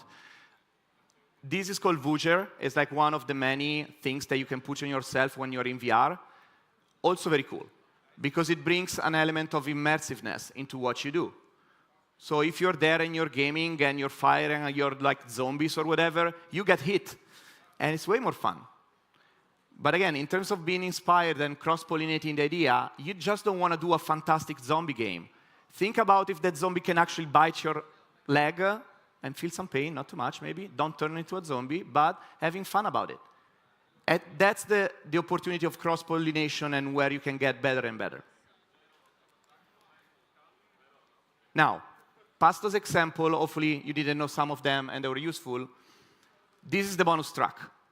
Many of you are going to set up industries and companies, and I wish you guys to be incredibly successful. In this year, one of the questions that I've heard the most, and something that we've been discussing forever, is AI going to take my job? How should I evolve about technology? How can I make this better? I wrote another little article. I'll share it with you. I'll put this on LinkedIn. But basically, my focus is that there are some things that AI, at least for now, cannot replace. And I listed creativity, emotional maturity, critical thinking, adaptability, and fellowship. Those are things that when you are meeting your next investor, board member, team member, you might want to ask, do they have those? When you are hiring them and when you sit in front of them, check for those, because those are important. And as you're also getting people with new skills, a couple of them that I wanted to highlight with you are generative AI prompt design and AR and VR design. Now, the AR VR is pretty obvious. It's using Unity. There's a lot of software that you can use to go from the 2D to the 3D. It's a pretty unique skill. The prompt design is also something that is highly underrated, because it goes beyond the typical hacking, and it's much more into understanding what is the best AI agent or tool to get to my goal. Now, before I leave you, this is my favorite slide. I don't know how many of you know what are those GIFs moving there. But 3 things I wanted to leave you with is 1, don't be fixated. So love, love, love cross-pollination. Hopefully you get some inspiration on what to do, and you'll be more open to check what's going on in the world, and now you can make your product even better. Look dumb. I think I do an excellent job at looking dumb, even today probably, and it's always good to look dumb. If you do something new, people will look at you and say, oh, this thing is really funny. Cool. Be funny, because it's the best way to make great products. Don't be afraid of that. And 3, be human, because yes, there's a lot of digital, yes, there's a lot of virtual, whatever you want to call it, but eventually, there's always going to be a human consuming what you're creating. Doesn't matter what you're doing.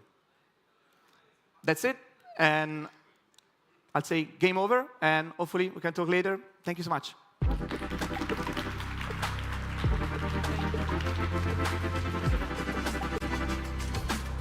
Thank you so much, Federico, for such an insightful keynote.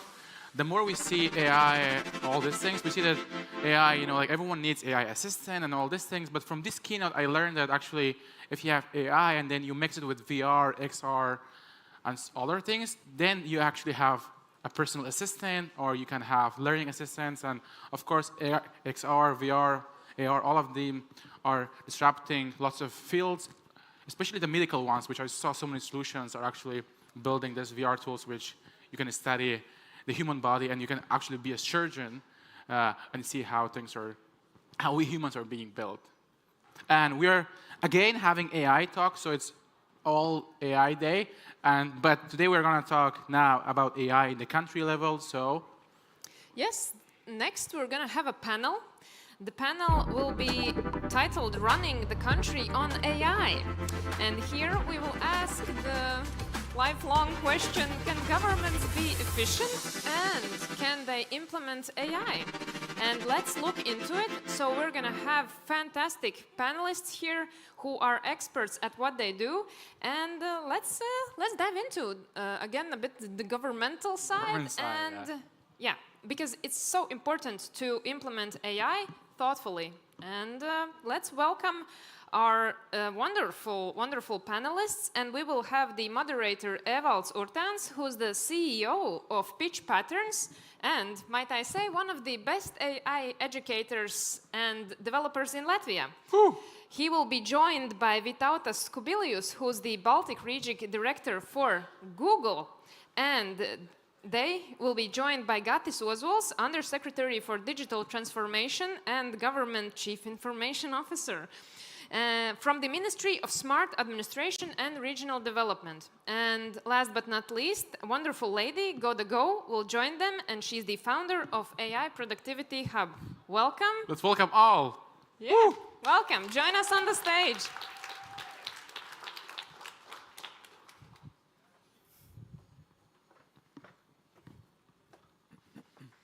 Back to the stage. Oh, that's really Hey, can you hear me? Okay, good. So I'll try to make this panel about government as interesting as possible. So, AI has been around all of us, right? Let's start by Gartner's hype cycle. So you all know what is Gartner's hype cycle? Somebody knows? So the idea, like, you have a new technology, everybody says this will be great, it goes up, and then everybody is trying to use it, and something didn't work out, it was not yet ready, it goes down, it goes to this valley of despair that, oh, it's not useful, it's shit, and then it goes up, but not as high as the hype, and then goes in the productivity plateau, right? So this is, in a nutshell, the Gartner hype cycle. And let's ask our guest today, like, where we are at the Gartner's hype cycle with regards to AI. So, Gat, maybe start. Yeah, thank you. Hello. Regarding Gartner hype cycle, and I think that from my perspective, I would distinguish AI in like different sections because there are no one AI. There are different ways how AI we can see, and I believe in that case they are also positioned in different places of the Gartner cycle. For example, computer vision, I think it's in a plateau of productivity. We see it everywhere, like on, we can receive our like traffic tickets, red light cameras. We installed even recently in our border to monitor like immigration of vision AI and also the production and factory. So I think it's in a productive case, but we see about, for example, generative AI. We could discuss, is it a rise of high expectation or it's already is going down step? For example, in government, I think we are kind of in both positions because we have high expectations, but then we have already tried to implement it in organizational matter. And now we see, okay, you cannot solve every problem with AI only, with generative AI. You cannot like reply all the citizen inquiries automatically by using generative AI. So it's going at some cases already now. Wow, so we are here, and there. So, Goda? Hi. I actually been talking about this on stage like around a year ago, and the way I like to think about it is basically what is the key value proposition of AI? And if you really, really boil it down, it's productivity and efficiency gains. But then if you start thinking that really any technology value proposition, let's look back at electricity, internet, it's really kind of always following the same patterns. And the thing is, like, history kind of repeats itself. So probably we don't talk about electricity, but not many people know that, for example, to adopt electricity took, depending on the region, between 4 decades to 6 decades. And the problem was, and this is where, for you, some of you, I don't know, in my past life, I worked as an architect before moving into tech. The reason adoption of electricity, and it was called scam, same as internet was called scam, was because first we needed completely to rethink our factories. We needed to find new ways to see how we are solving problems. So in a factory, we would have in a center like a steam machine. So it took around 4 decades for when you have to renew and build new factories to rethink the layout, simply hire new architects. And once you rethink layout, what architects did and everybody, we put a generator instead of a steam machine in the center. Well, the thing is with generators and electricity, the biggest gains we saw once people took it to the next level and they are not looking in the past, started thinking about future, and they made a distributed electricity network. This is where it was like, oh my God, we got incredible productivity gains, and it's not a scam. Right now, electricity is everywhere, all the time. We hit that productivity plateau. So probably will not need to wait 6 decades, So what do you think, without? Yeah, I agree. Probably not 6 decades, but a good analogy for sure. And I agree with Gaitis, that AI is a little bit more than chatbots and LLMs. So certainly there are different paces in different countries. But I would look as well a little bit differently from the perspective of who is using and who is adopting, right? So on private users, on consumers level, we've seen this enthusiasm very much from the get-go. People loved it. People immediately saw, that's interesting. I can play around. I can do some interesting stuff. It actually helps my productivity. Now, when it came to business and government, initial reaction was a little bit more reserved. And we saw a lot of focus on, yeah, but what about these edge cases? What about the kind of the bad scenarios?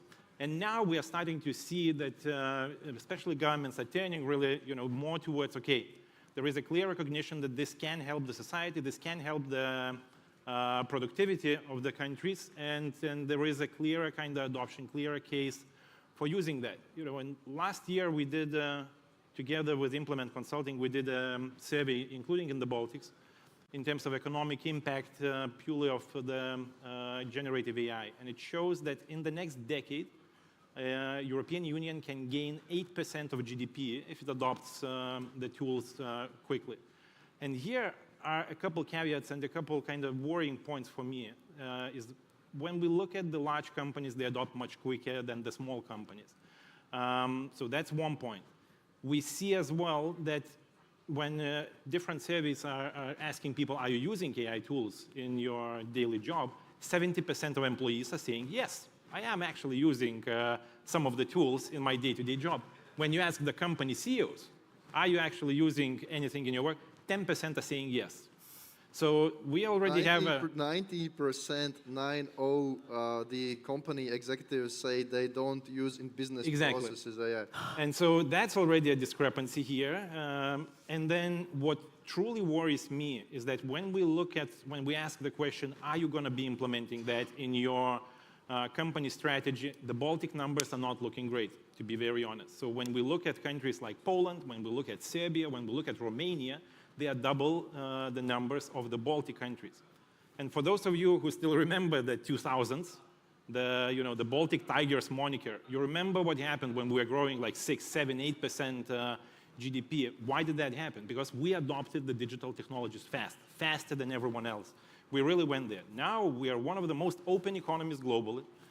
Everything is export, and that's a very competitive landscape. So European Commission has been warning us for many years that you're becoming very wealthy countries. The compensation is growing very fast, but we are part of the global market.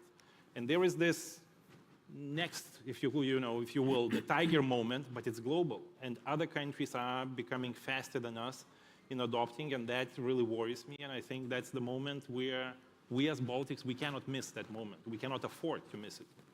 Yeah, I agree. Like I'm also coming from Latvian Association of Artificial Intelligence, which we established. We see the exact same data in Latvian professional surveys. But then from the startup perspective, I think from the startups around here as well is that we are kind of high at hype because everybody is using terms AI in their pitch decks. So now I'm actually seeing startups putting other names for their technologies, like next generation systems, and like because it's now commonplace. So, but to accelerate all of this progress, is here in Baltics, we here have in Latvia now working with the Center of Artificial Intelligence, which is got this one of the responsibilities. Can you explain everyone like what it is, what we can expect of it, and what stage it is right now?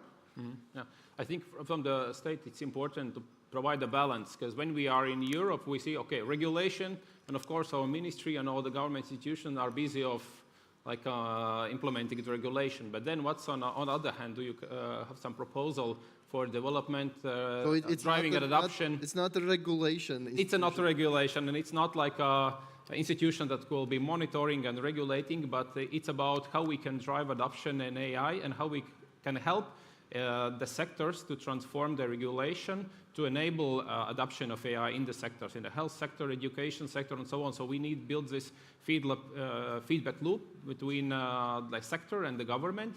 But our vision of establishing AI center is to become one of the most convenient countries in the EU to adopt AI to implement and to develop AI, because we see the regulation that's going on, and we need some tools to help institutions.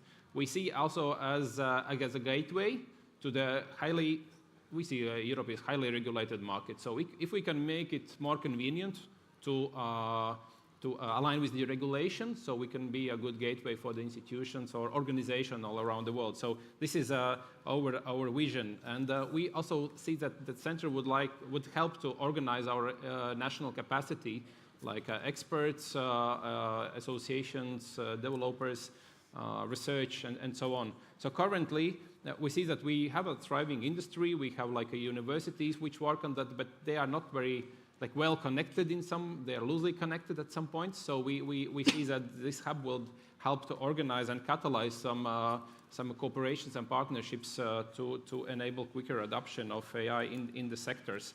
And from the organizational perspective, we are currently, from the government side, we have initiated, actually it was initiated by our president, but now we would like to see that the center sits outside of the government. It's governed by the private sector, and the government is just 1/3 part of the center, which comes with the financing as a founding member, but then it's more or less it's organized by the industry and by the research institutions. So currently we are establishing the center. We have we had to make a law for that. It was to get it into the cabinet of ministers, it took some 2 months, but those who know public sector, 2 months for law is like a speed of light. Yes, it's very fast. Yes, nothing. So, yeah.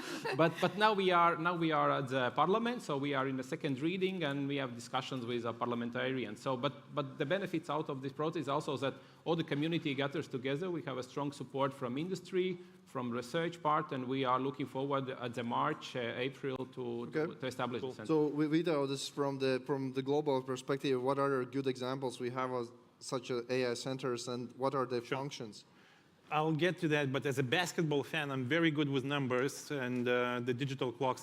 And I just saw what you did. Like, they stole 15 minutes of this clock that is running here. I thought it was hallucinating. No, you're not. I mean, I'm just seeing the numbers are going so fast. Anyway, coming back to the global examples. Look, I mean, what Gatis is saying, I think it's exactly the right approach. I'm looking at a lot of research and we're doing a lot of reading. Obviously, our cloud colleagues working with the public sector and with the governments, looking how can we assist, how can we help. And I'm seeing, so a couple of things, a couple kind of different directions. First of all, lots and lots of good and interesting cases of actual, real impact, good stuff happening on municipal level. So, the cities, for example, are implementing better traffic organization due to AI algorithms that are helping to reduce the traffic jams and pollution and so on. Municipal agencies are doing a better job in informing people about what's going on, having chatbots that are helping, for example, foreigners to immediately do translation and to connect to the right organization. So municipalities and universities, they're doing good practical work already now. On the government level, I see a lot of analysis and a lot of big strategy thinking. And here, in terms of practical applications, what I really like seeing is Denmark, for example, the same Lithuania, doing a sandbox.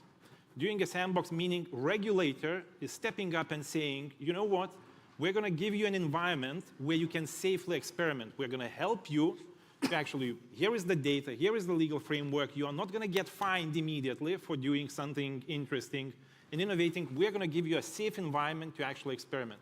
And I think that is exactly the right approach of doing that. So quite a few countries are working on that and are implementing it. And I think, that's what I would say is exactly the right approach. So Golda, you're seeing some other examples in the global stage where governments are implementing already some of these AI solutions in their processes?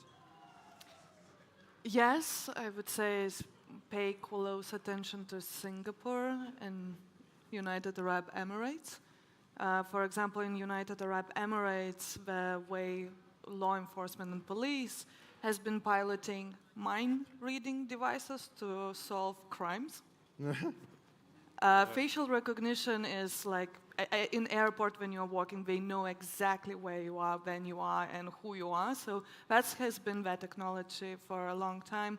I think I wouldn't say, I would change word implementing, because I can't speak on that, but I was just showing multi-agent systems, and we've been working or getting support from Canadian government, and just last we got a grant from Netherlands government too. So thank God it's not VC supporting us, it's literally taxpayers.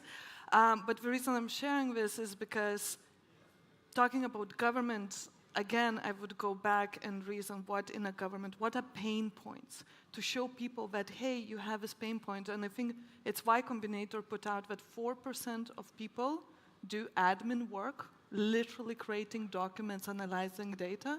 And one of the multi-agent systems that we put out was we could do anything, literally coding, but the pain point what we heard is like, okay, can you help me crunch all the giant data, analyze it, and draw me insights? So also populating documents, that it would be reliable. So hallucination. So this is what we've been working. So I think once you solve in a government when there is so much admin, so much regulations, the processes are so long, you have to go through so many documentations. If you solve that problem for your members and you help them to understand that this is going to help you, I think that's easier to implement. Like answer, like it's just like Simon Sinek TED Talk. Like first answer why. Why 50-year-old maybe woman in administration should use this? What she benefits. Yeah, so you gave already insight, like you said 4% of government officials work paperwork. 4% globally people. Globally, which can be, I guess, automated mainly. Yeah. So Gati, well, what is your plan for, what's the first outdated process in government you would we like need to talk. Yes, I think, yeah, we'll definitely will talk about that. But I think there are some several low-hanging fruits we can already like implement in the government. The first one is I would like to government that would work, that the outdated process that citizens have to search for government services. I think that we as a government have to be like success managers for our citizens. So now all the information that you have on regulation, on public services, on the needs of the citizens and so on, so you can like very nicely put it in like a success manager, digital success manager for the citizen. I think that's what we and it goes beyond the chatbots, because the chatbots like you can make it like agentic one and so on. On the backend side, I think compliance assessment and all those things could be automated, and also the ones who have to comply with it can have like a guidance, and you don't need to make it like a lot of people who do the compliance checking, and so you can automate. And we have already started nationally some talks with our agencies how to come automate this process. Building permits or what exactly? Building permits or standardization bodies that you have to comply with and so on. So they're doing the checks for the standards and so on. In the morning I have a chat with a guy from our from Latvia who now works on startups, and he said that he was like working to implement the idea of that in many cases in government you have this 2+2 eyes kind of approach, different processes that you monitor something. So we could go to the switch to the 2+ AI. So you have 2 eyes and then you have AI. So if Nikita is here, greetings to Nikita. So we'll see how to manage this. So 50% less bureaucracy, yes, yeah? Yes. Okay. We actually call this, you know how we have B2C, B2B? We call it A to B, AI to business. Okay. I think next year is going to be the whole category. Okay. Let's see. So we're running out of time, as you mentioned.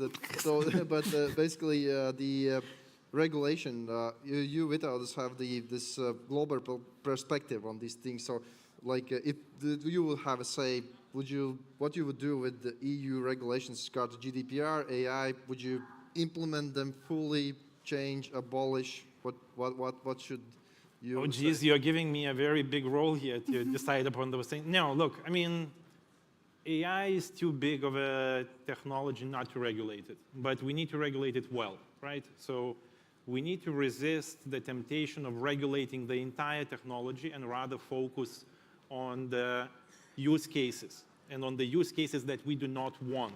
This is totally fine. So That's the important part. The AI Act that was adopted is quite okay and quite workable. Now there are some new attempts to bring back stuff that was actually rejected there, but I think we're gonna be just fine. I know, EU is regulating a lot, but again, this is the way we as European Union citizens think about stuff, and that is quite okay. At the same time, I think everyone has seen the Draghi report, right? And has seen that in their assessment, regulation is exactly what put European Union behind the US, for example, where we started at quite similar sizes of the economy. US is now nearly 20% larger.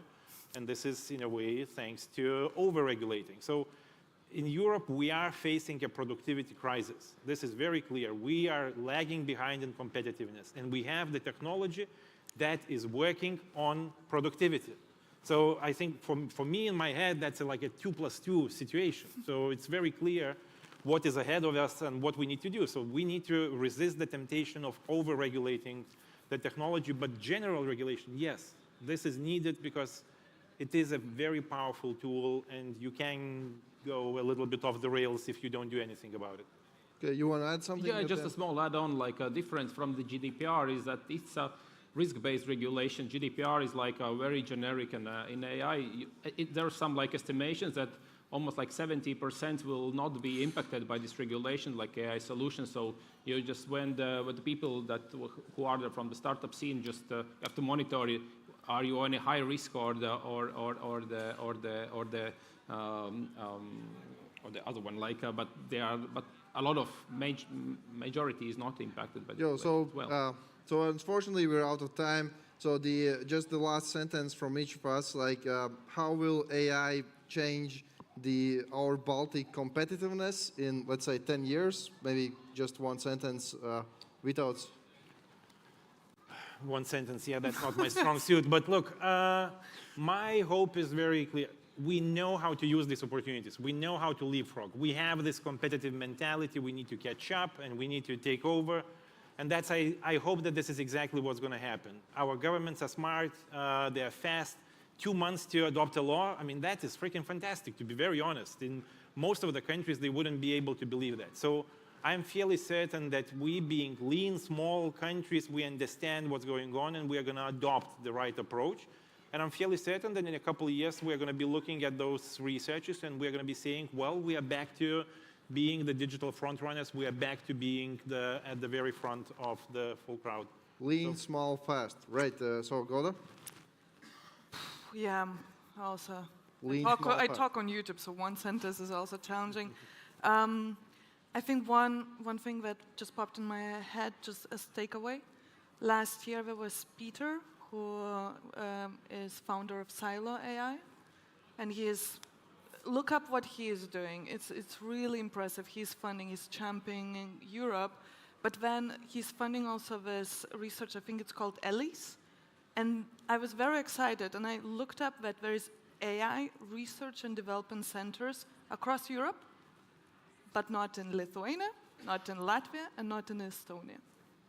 Which is, if we are talking, we don't want GPT wrappers and startups and just chatbots, we have to invest in actually getting talent and fostering AI research in Baltics. Okay, so investment in Baltics AI research, yep.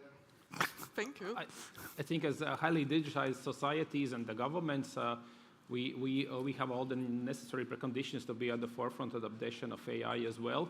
But I think the challenge one will be of talent retention because of some economies which have a much less regulated environment and more like appealing kind of for experimentation. Less regulated environment. Yes. So let's hope for all of these things. Give a hand for our guests, and thank you. Okay. Thank you. Thank you. Great.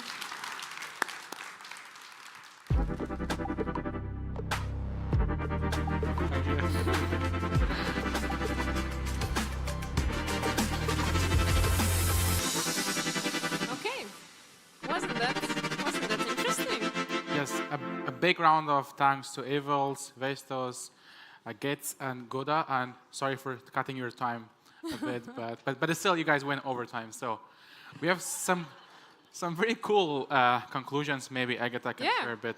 So on the note that we we kind of are. We need to look in the mirror and think that we are falling behind a bit, but still we have all the opportunities, and we need more investments into this. So I'm happy that the Latvian government is looking into AI, and that governments all over Europe are looking into it. So that's the only way that we can proceed and embrace this technology a bit, and of course regulate it so that we don't feel some consequences from that.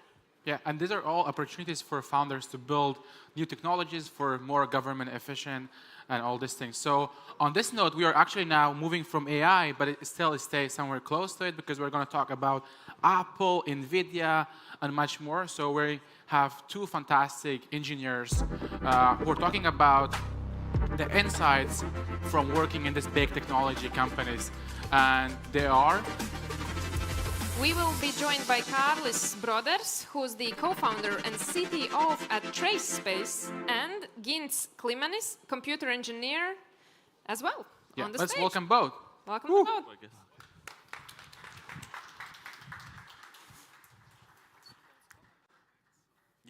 Man jau paskaidroja.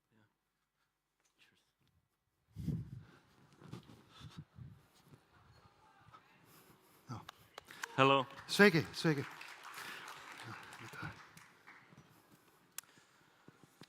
Thank you for coming out. I mean, the light isn't as bad as the previous speakers told me. I can still see you. Anyway, Gint, I want to start with, obviously, you know, two of the world's biggest companies, NVIDIA and Apple. We want to talk about that.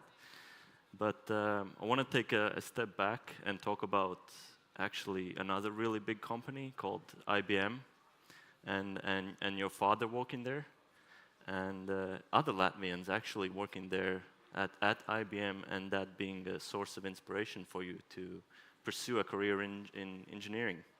Yeah. Okay. Sveiki. Hello.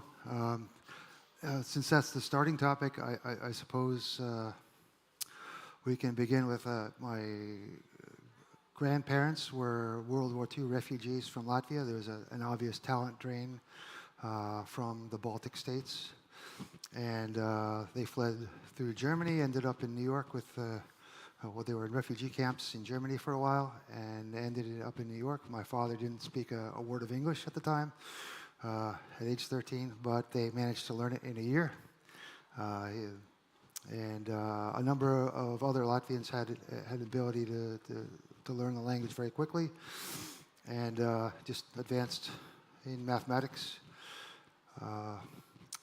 At IBM, maybe in these circles, is known, but outside, it's a company that lost its technological edge, but 30 plus years ago, it was the defining technology company. In New York, where a number of the Latvians clustered in the Latvian community in America in New York City. We had a Latvian school. We were shuttled there every Saturday to learn Latvian. Jā, es mazliet runāju latviski, bet, nu, mans līmenis ir samērā zemi. Un tā, and my father and roughly 7, maybe a little bit more, I can name 7 Latvians that worked at IBM. My father worked at East Fishkill, designing the world's fastest and smallest memory circuits at the time. That was the global premier semiconductor manufacturing facility. It still exists, but is not in the league of Taiwan Semiconductor Manufacturing Corporation.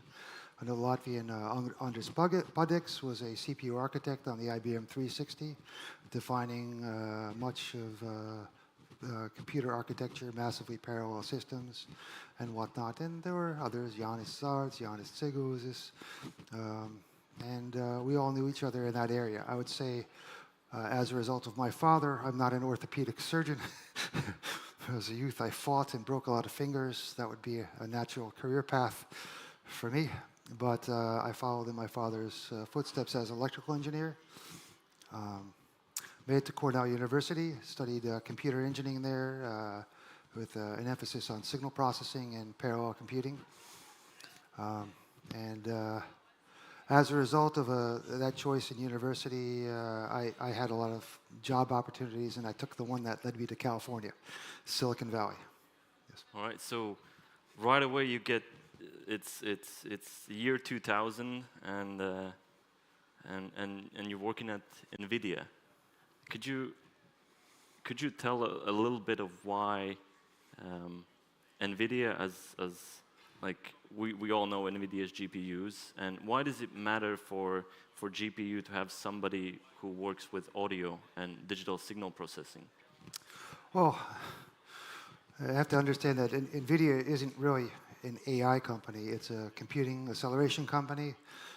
From the beginning, it found a niche in graphics, spread out to other acceleration, video acceleration, audio acceleration. That's where I had my start.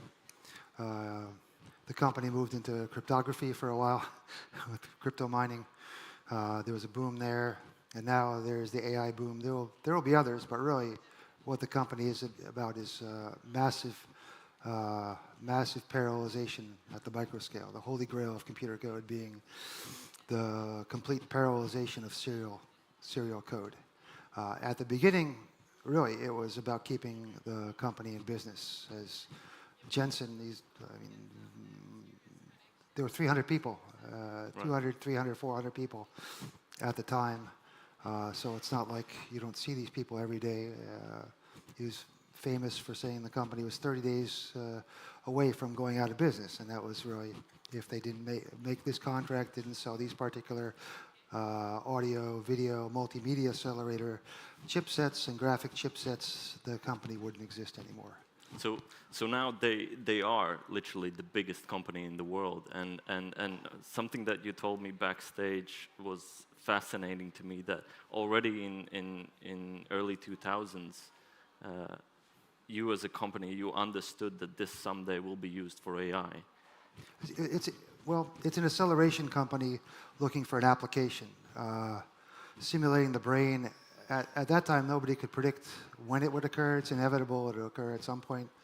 And we have surprises every few years, and even last week with DeepSeek, how rapidly that moves along. So it's very difficult to predict the evolution of computing power in that sense. But the framework was set up 20 years ago with the initial design of CUDA, launching a software effort, and part of the skill of the company was also not falling into the trap of, say, trying to make a few cents per chip in mobile phones with a small chip, right? They held their course, adding as many cores as possible, trying to get the yields up, trying to control temperature, control power, and set up a software system, acquiring larger systems to move from just one graphics chip to bonding two chips together, to building complex systems with 72 dual GPUs that you can buy today, to roomfuls of these things. So it's an acceleration company, and that's the way to look at it. Much in the way you look at Tesla. Tesla is a well-diversified index fund. Not a car company. So it was in the energy business, it's in the energy time shifting business, it's in the robotics business, but fundamentally, if you look at what it makes, it's making factories. We just don't realize it yet. So, like even Tesla's engineering headquarters is in I think in Palo Alto now, in the Bay Area, and Silicon Valley. Can you talk about that? You grew up in the state of New York, went to school there, went to Cornell University there. What was the move like, and what was life like in Silicon Valley among all these companies? And could you talk a little bit about that? The transition there was easy. They just gave me a plane ticket, and I didn't have anything to move, so I just hopped on and was situated there immediately at a company called Silicon Graphics, from which many people went on to work at all the other companies, most notably AMD and NVIDIA. But life in Silicon Valley was very work-centered. It's not a beautiful place. It's Northern California paved over with cement is the way I'd describe it. Right. But everyone wonders, why does this occur? Why did the technology center of the world occur there and not, and why is it so difficult to replicate everywhere else?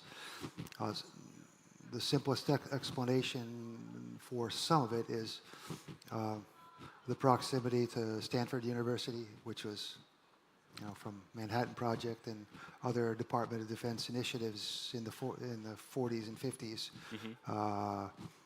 that set everything up and paved the way for Hewlett-Packard and the Fairchild Semiconductor, and then from there those companies grew. The size of the universities grew. Berkeley University developed. So what you have is temperate weather, fed by talent from the universities. The universities, it could have been anything, art history, it could have been finance, it could have been MBA programs, but they decided to produce an adequate number of computer engineers. And that's another factor there. So I know there are a lot of interesting things that we all want to learn about Apple and how do they manage to make such robust and clean products at scale. And moving on to that, backstage we talked about a little bit like it's in Silicon Valley, you just hop over the fence and work for another company. Was it really like that, like moving from NVIDIA to Apple? What was the one thing? What was it like, and also what was the motivation behind going to Apple? Well, the motivation going behind Apple is I saw the first iPhone and said, that's the next leap in computing. I need to work on that. How to get there, that was a slightly different process. But really, what Silicon Valley is young engineers fed from universities, not just from UC Berkeley or Stanford University, but really from around the country. I was recruited from Cornell University. They live and work together, and I suppose the way to describe it is there's an informal social network there of people with past work experiences, so you know everybody by reference, you have a common background, you have a lot of common projects that often relate to the next step, and I suppose the way to describe it is kind of like you have a fence. Viencata, right? And there's a group of people and the fence kind of moves around, and then you have a different set of people that you used to work with, and the name on the fence changes. Right. So when I go to Apple, hey Vic, how's it going? I remember you from Silicon Valley, Silicon Graphics or something. Oh, hey, yeah, that was a good time at NVIDIA or something like that. So it's just an informal network of like-minded people looking to work on. Well, when I say like-minded, it's very more like work-minded people. Yeah, They're not really very like-minded at all. Keen to build products. Work-minded, like-minded in the sense that they want to work on something new. They want to invent things, and they want to be the first people to do that. So what it's actually like to be working on the iPhone? Well, the iPhone, Apple, I will never talk about product details, ever. Certainly not on a recorded line. But I can just describe firsthand that it was a culture of secrecy. And when you're making something new, having a 6-month edge or a 12-month edge over competition that would clone you, that's a big deal. So I worked in the original Macintosh building in Tony Fadell's division there, starting with the 3rd iPhone to the 6th iPhone. I was there for about 6 years. And unlike the open offices that you kind of expect to see in Silicon Valley, where everybody's happily chatting all day and all the privacy is gone and they're all bunched together in a beautiful room, it's really more like solitary confinement. At a Hardwell office, you can drive by the building, you can see the individual offices. You have a window, you have to put a paper up in front of your door. Nobody can come in to see the products that you're working on, even in your own building, because within the building often people work on different projects and we're not privy to knowing about other projects. So there's a culture of secrecy there. You felt a little bit, that was some of the appeal, I would say. You felt a little bit like you're in Mission Impossible. right? Doing something that nobody else has done before, and you can't show it to anybody because kind of if you do, you don't work there anymore. I can comment that there was an entire division devoted to stealth cases. Since they had to be carried outside of the building, and there's some infamous stories about lost iPhones, there was a division dedicated to making the next generation look like the previous generation. So say you had a larger iPhone in iPhone 3, you're putting out the iPhone 4. This is a long time ago, but that's when they dedicated all the secrecy to these products. They built a rubber case with, sometimes it was rubber, sometimes it was plastic with screws. That was the same size as the other. It looked the same, but when you unscrewed it, it was a completely different product. Because the secret details were the level of miniaturization in the next generation.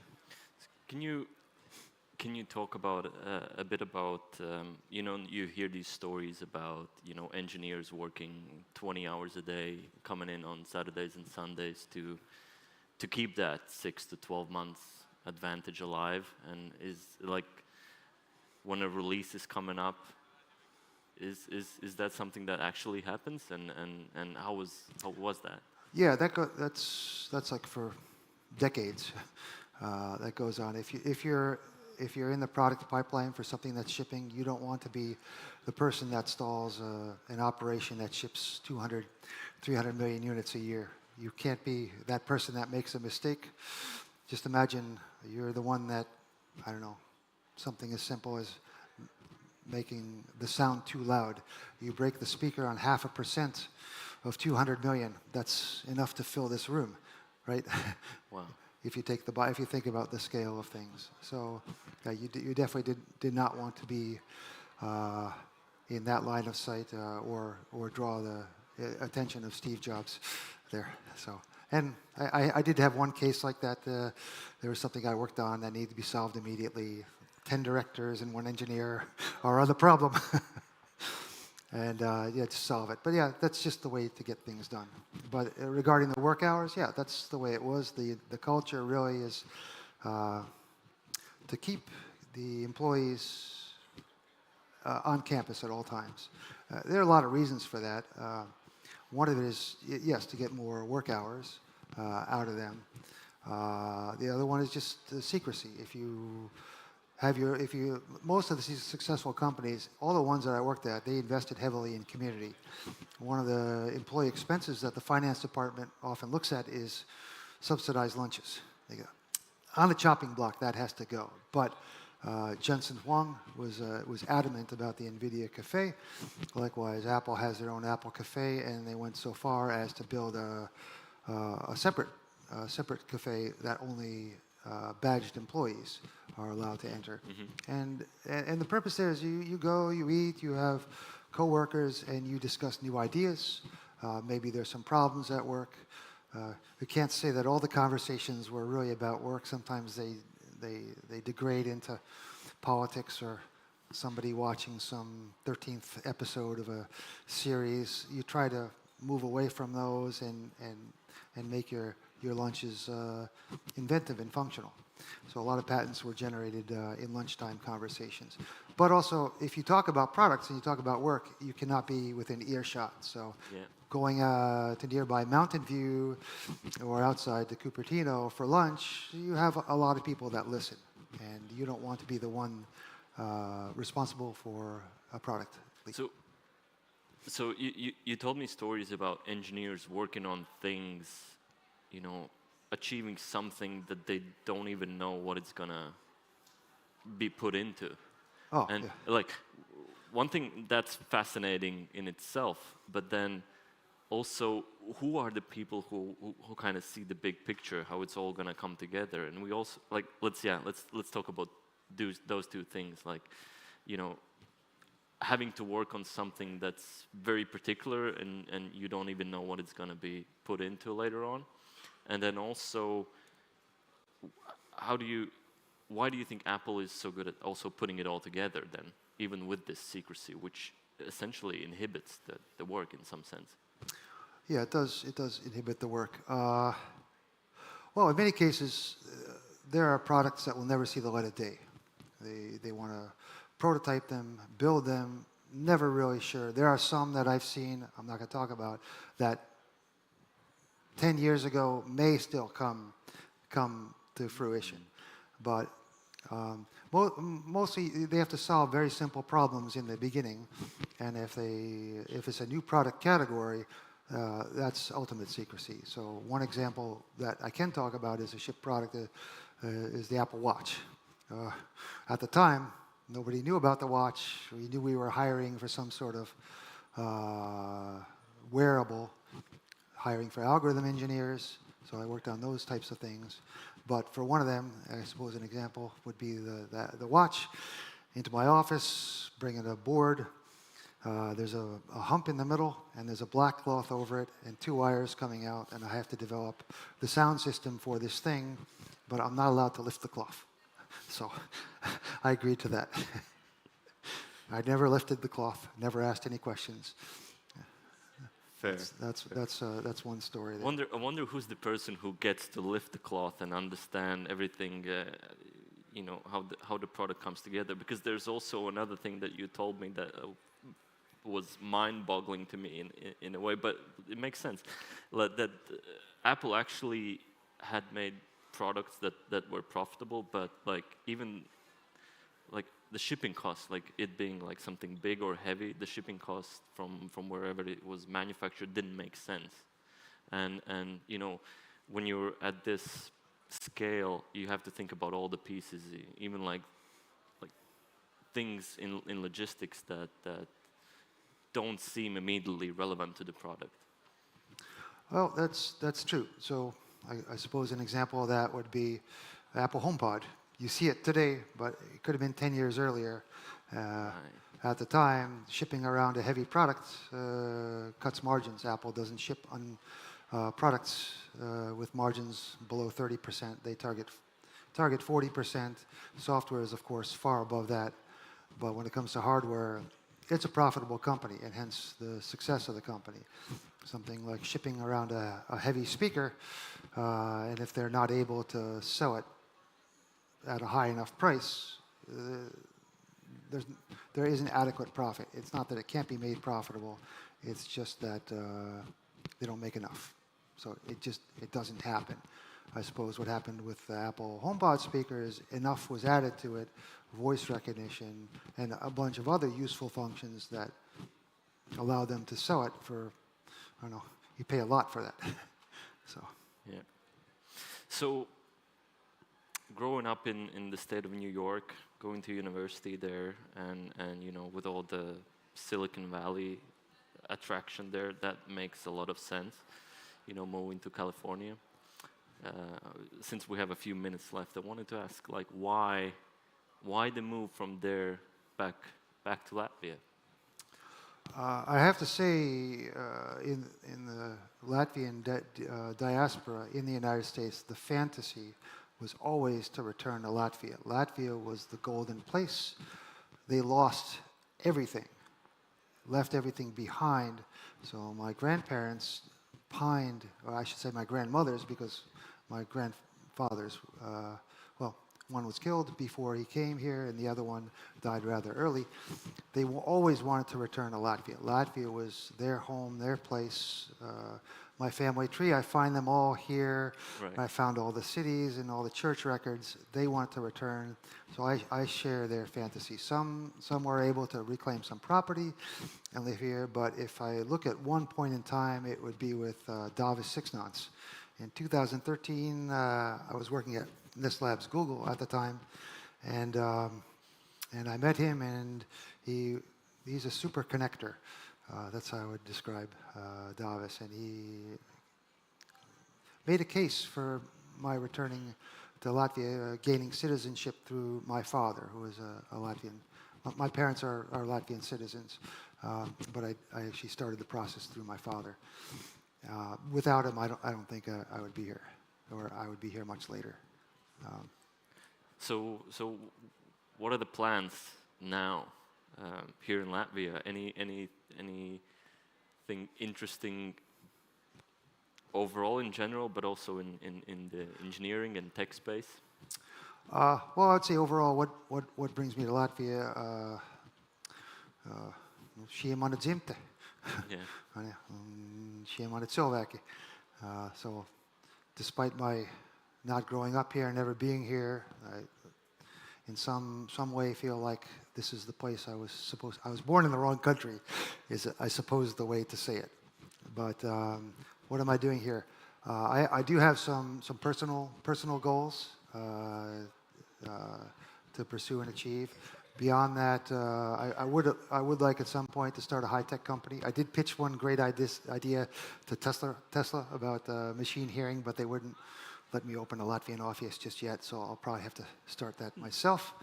And other things are work on some of Europe's problems. They're not unique to Latvia, but I would work on them in Latvia. Demography, encouraging to increase the birth rate, provide economic opportunities here through jobs. If I have with more children, they would need some place to work in Latvia as well. Yeah, so exactly. I'll have to start an effort there. So my contacts are still somewhat fresh. Suppliers, large corporations, whatnot. Maybe I'll have some success here as well. I can't wait, honestly. Thank you. This has been really fascinating. Thank you.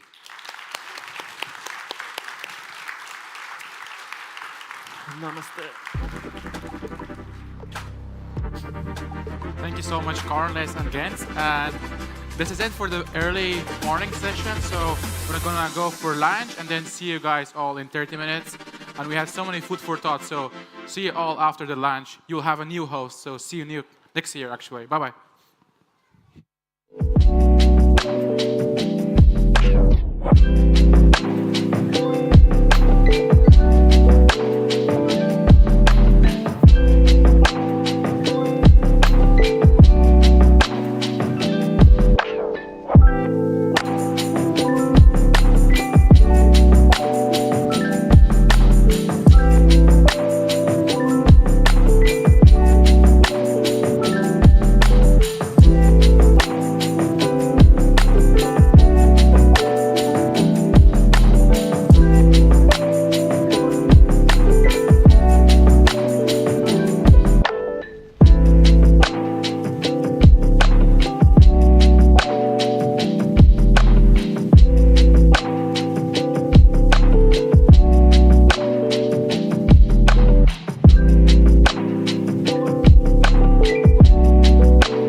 all right? Fine.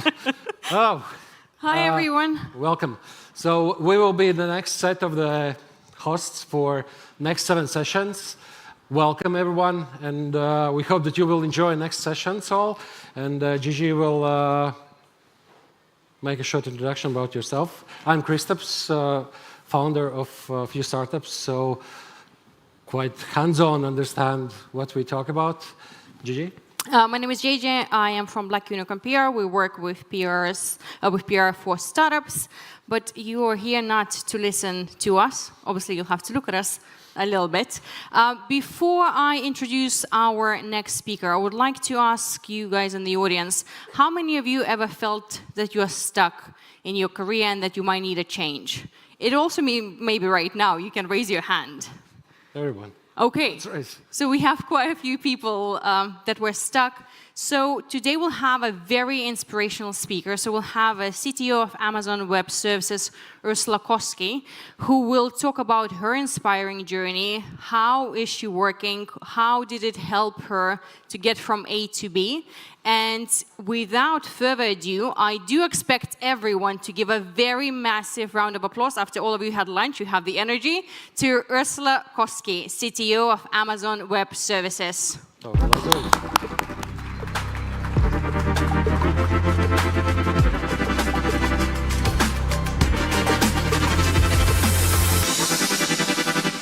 Thank you so much. And thank you for having me. So good afternoon, Riga TechChill. How is everybody doing? Are you energetic? Are you feeling good? Is anybody nervous? I'm a bit... So, when I was invited to speak about my career journey in tech, I was thinking, what makes sense? So how does it make sense, and how would I share my journey? And I was thinking about storytelling. I love stories.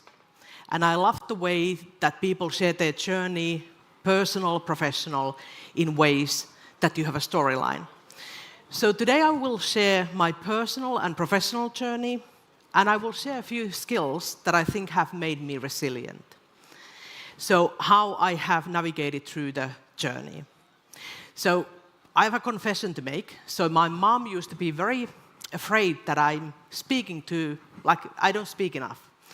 And I would say probably today she would be very surprised and maybe also quite happy to see me here. So I'm still kind of finding my voice and doing a lot more public speaking.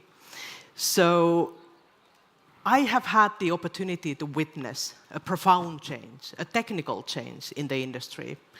And I would say that there are certain things and skills that help me be resilient and also kind of bounce back from hardships. So let's start with a small introduction. So my name is Ursula Koski. My pronouns are she and her. And I'm the CTO of Amazon Web Services. So there's a lot of us. There's almost 2 million in the whole Amazon.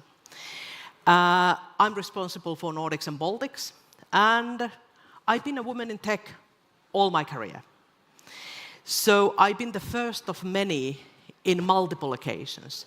And I also do appreciate the responsibility that sentiment carries.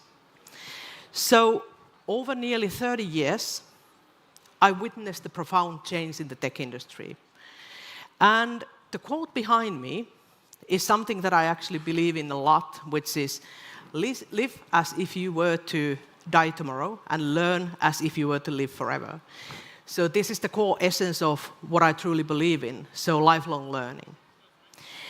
The quote is actually attributed to Gandhi, but that's much, much older than that. So it comes from Sanskrit writings, and it comes from a book called Wisdom for a Good Life. So it embodies how we actually use curiosity, growth, and resilience, and how do we build both our personal and professional careers. How do we innovate? So as a person, I've always been a curious person, so that has actually allowed me to learn new things, learn new skills, also quite some unusual skills. So it has taken me to places that I could have never even dreamed of. So I would say that starting my career, there was no path, because there was really no examples of women in tech, or not too many of them. So it was also a path that needed to be built. And that building happens through trying, failing, and sometimes failing again and again once you find your own path. So you have to step out of your comfort zone. But how do you do that? And somebody asked me, is that typical for you? Are you that kind of person who really likes to step out of their comfort zone? No, not at all. So I hated failing. So that was basically one of the biggest things that was holding me back. So learning to experiment using the trial and error was very much a hard skill for me to learn. So all the things that we're going to talk about don't apply just for the boardroom, they apply to the personal lives too. So today I'm standing in front of you, but if you look at the statistics, I shouldn't be.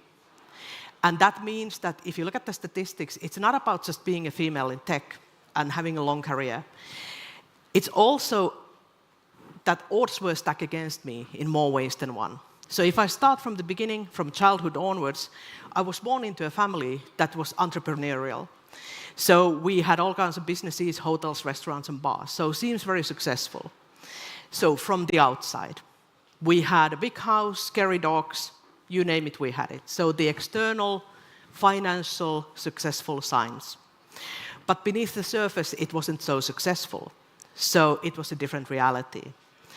So there was all kinds of abuse, physical, mental, substance abuse, and eventually what happened was the collapse of everything that actually never was to begin with. So at a young age, I was placed in foster care, and I moved through homes, shelters, and all the material possessions, all the luxuries were taken away. And they were replaced with one. And that one was a person, and that was a person who believed in me. So who cared and saw potential where others didn't. And that one person was my difference. So she became also the reason to believe in myself. So we didn't have that much in the terms of money, but we had different kind of rich in our family. And that was trust and love. So not having money actually makes you quite fast on your feet. It makes you scrappy. So that one person built faith in me that I can become anything that I will set my mind to. So want to become a doctor, want to become a lawyer, want to become an artist or scientist, you can if actually that is what makes you happy. And that thought fueled my journey onwards. So at the same time, the system actually didn't expect much from me. So basically what they said about me being preteen, this is what success looks like for kids like you.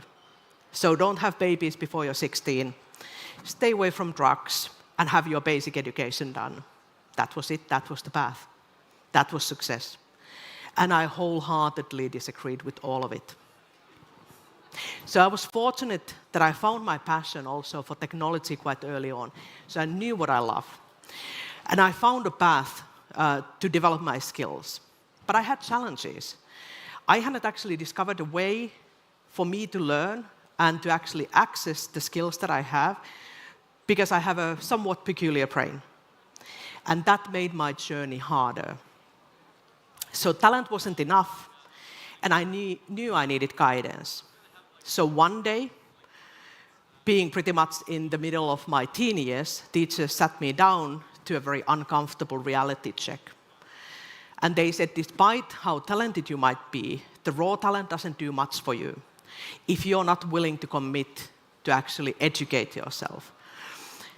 And they offered to create a custom curriculum to learn things outside my comfort zone. And it wasn't for the grades, because the grades were already there, but that was not the path that would take me forward. So they offered continuous progress. They also found a sponsor for me. So sponsors and mentors have been a big part of my journey. And actually, Nokia was my first sponsor as an enterprise company.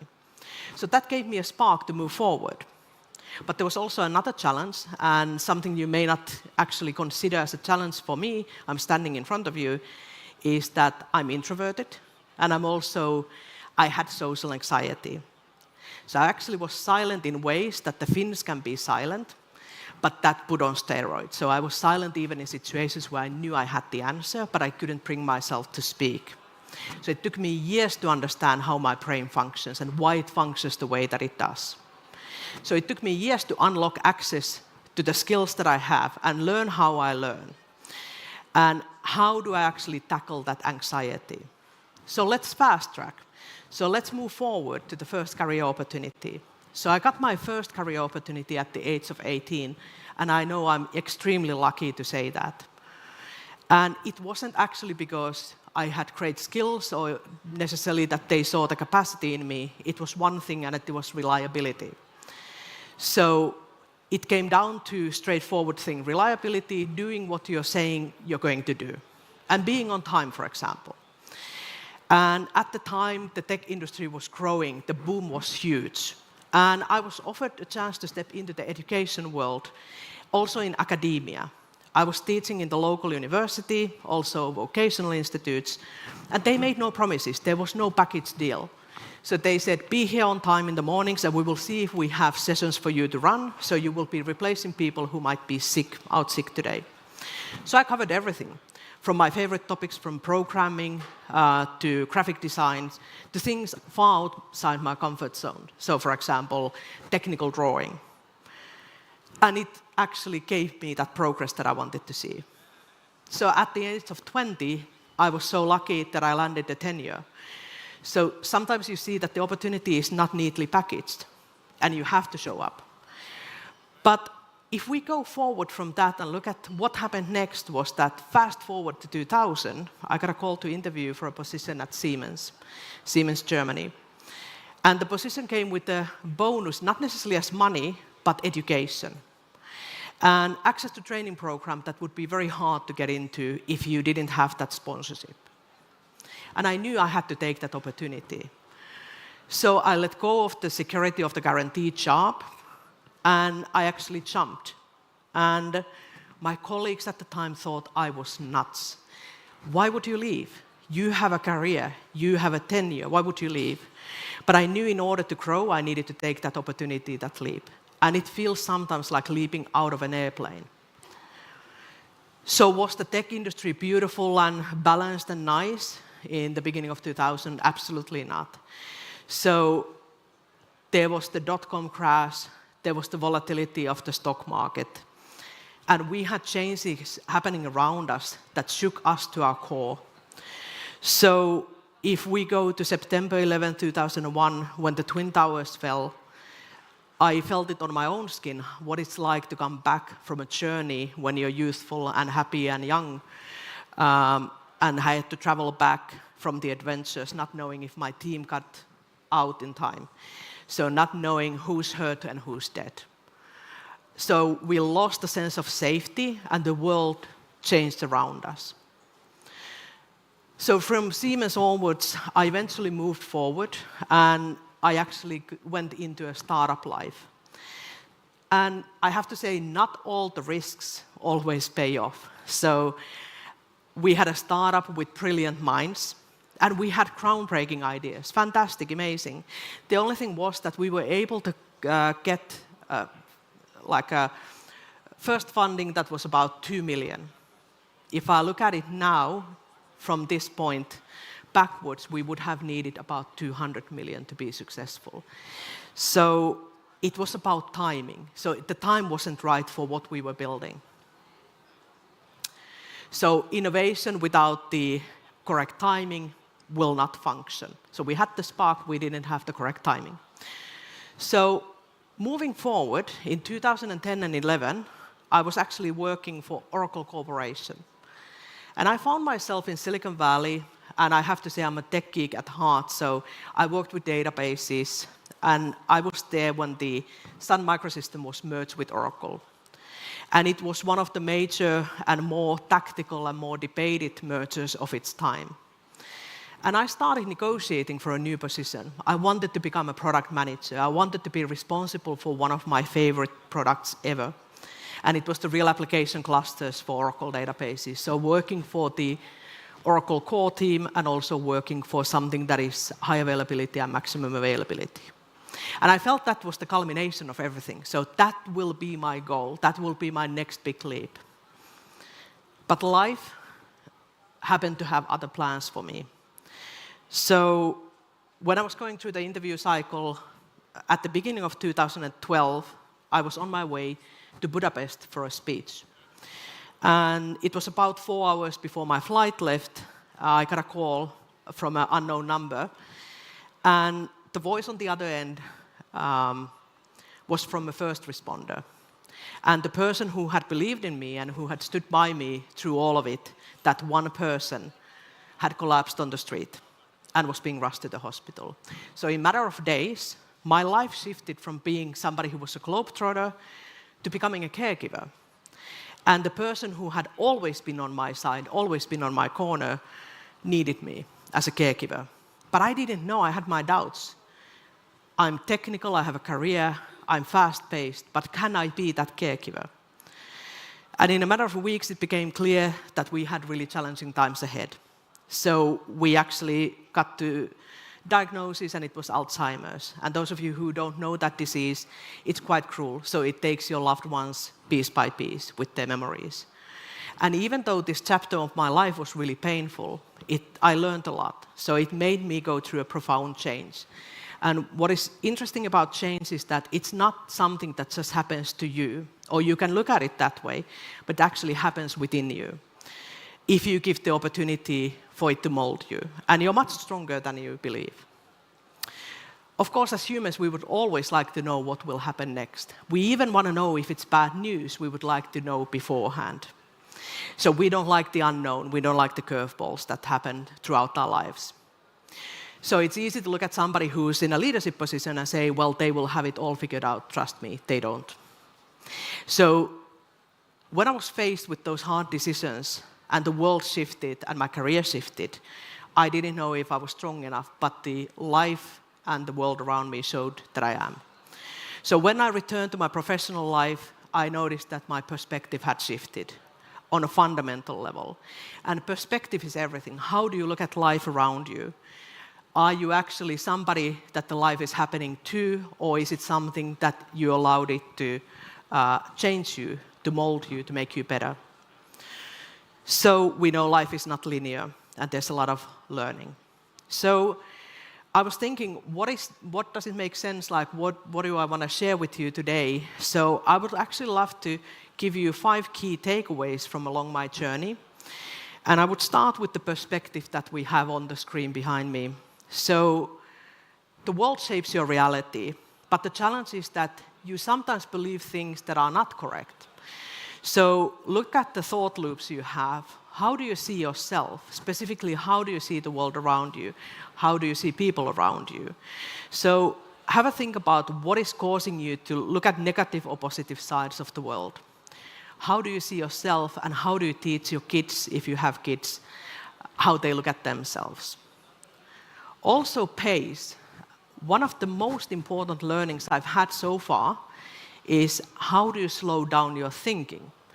So if you're forced to make quick and reactive decisions, so you will need to give an answer right now, here on the spot, most likely that decision-making is not on your side. So the odds are stacked against you. So learn to say no when rush is being introduced into the picture. So take time to evaluate anything that you decide in life. And trust, for me, that has been one of the core pieces of my career and my whole professional journey. Do you trust the people around you? Do you trust yourself? Do you understand why you trust those people around you? Is it because they are similar, or because they share the same kind of values you do? So talk about those values, have those hard conversations. How do you see the world? Why do you trust your team? And also be vulnerable enough to make changes, to make that decision of this is not good enough, we need to change things. And that allows you to grow as a professional and also as a person. Then one of the hardest things that for me, and I'm still struggling with it, is rest. So how do you learn how to rest, and when do you take rest when you need it? So rest isn't something that you have to earn. So you don't have to earn it. It's not something that is given a gift. It's something that is a human need. So it took me almost 40 years to accept the fact that we do need rest. We need to take a break, and we need to also do something else than work. And then we get to the last piece, which can be very, very difficult, and also it evolves across your professional journey, and that is knowing your value. So once you understand your team around you, have trust, then ask yourself, what is the value that you bring to the table? What is it, the one piece or two or three pieces that you are the most valuable in? So know your skills, know your values, and know how to also communicate them to the people around you. So for me, it took a while, so it has taken me quite a long time to get here. But I have actually boiled down my value to things like ownership. So I have a high sense of ownership and responsibility. I'm actually good at problem solving, technical or otherwise. And also, I can make high-velocity professional decisions if needed, if I'm not forced into that, so it's not because there is some tactical side of it, but I can do decisions that I can say, this is the best outcome for the whole business. So, but remembering and keeping in mind, when you understand those skills that you have and you can communicate them, all the skills and all the strengths that you have can turn into weaknesses. So when they become unchecked. So ownership can turn into micromanagement. Problem solving can become overcomplication. So basically having the analysis paralysis, not knowing where to move. And also staying self-aware. So understanding your balance, when the ego is speaking, when it is actually your strength that's speaking. So as final thoughts, as we are coming to the end, is that ask yourself, where are you now? Where are you going and why are you going there? What's your next learning opportunity? So if you can live as tomorrow isn't guaranteed, and we know it's not, and then learn and adapt and embrace the lifelong learning, you'll do great. I will be here after the session, so happy to take any questions once we wrap up. So I will be here at the TechChill. And I want to thank you for your time. Really appreciate it, listening to me. And it has been a pleasure. Thank you so much.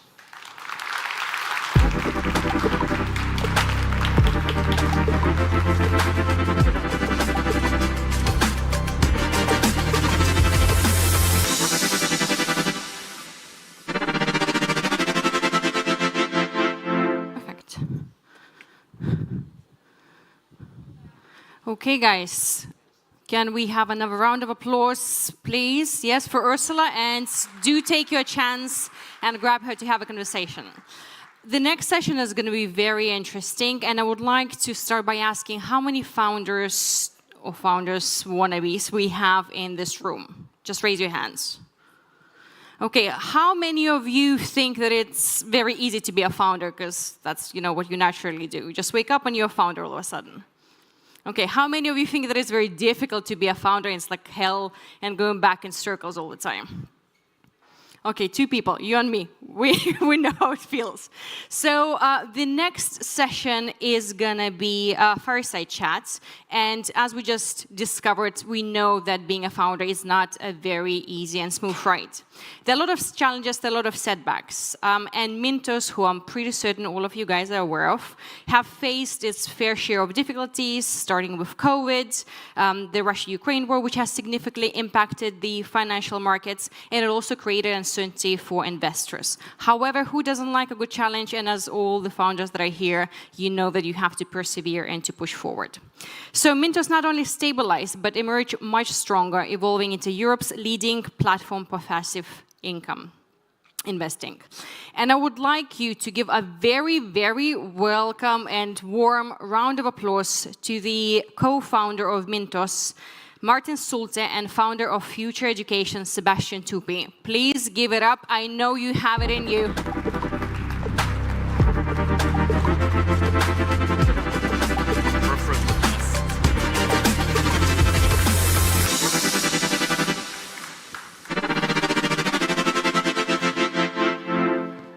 All right. Good afternoon, everyone. I hope that you're doing great, that you still have a lot of energy. Day 2 of TechChill 2025 in the afternoon. Super happy to be here. My name is Sebastian. I have the pleasure to be with Martin here on stage today to talk a little bit about resilience. So before we dive into the topic, Martin, would you mind to introduce yourself a little bit? And for the few people in the audience that wouldn't know you and your story, tell us a bit about what you do at Mintos. Yeah, sure. I'm Martin. I'm a co-founder and CEO of Mintos. One thing, actually, I just checked when I was coming on the stage. It's been 4 years since I was on TechChill last time, and very interesting years. But obviously, at Mintos, what we do, we are investment platform. So if you are not investing yet, I suggest you start investing. You can use other platform than Mintos, but please just start investing. As an investment platform, we are offering all sorts of different assets. So you can invest in the same loans where we come from. You can invest in fractional bonds. You can invest in real estate. You can invest in ETFs. You can park your money with smart cash. We are building out also now stocks and crypto so that you have like all in one platform where any kind of reasonable kind of asset is present and you can invest in that. That's what we do.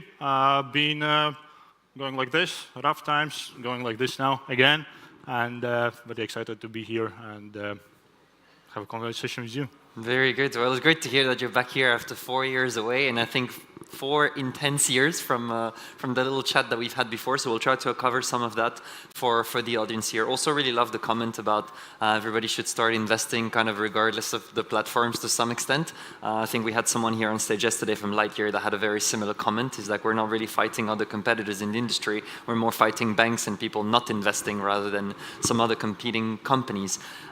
So quick introduction from my side as well. So my name is Sebastian. I'm based out of Tallinn in Estonia, running a company called Future Education that's helping young people in the education space.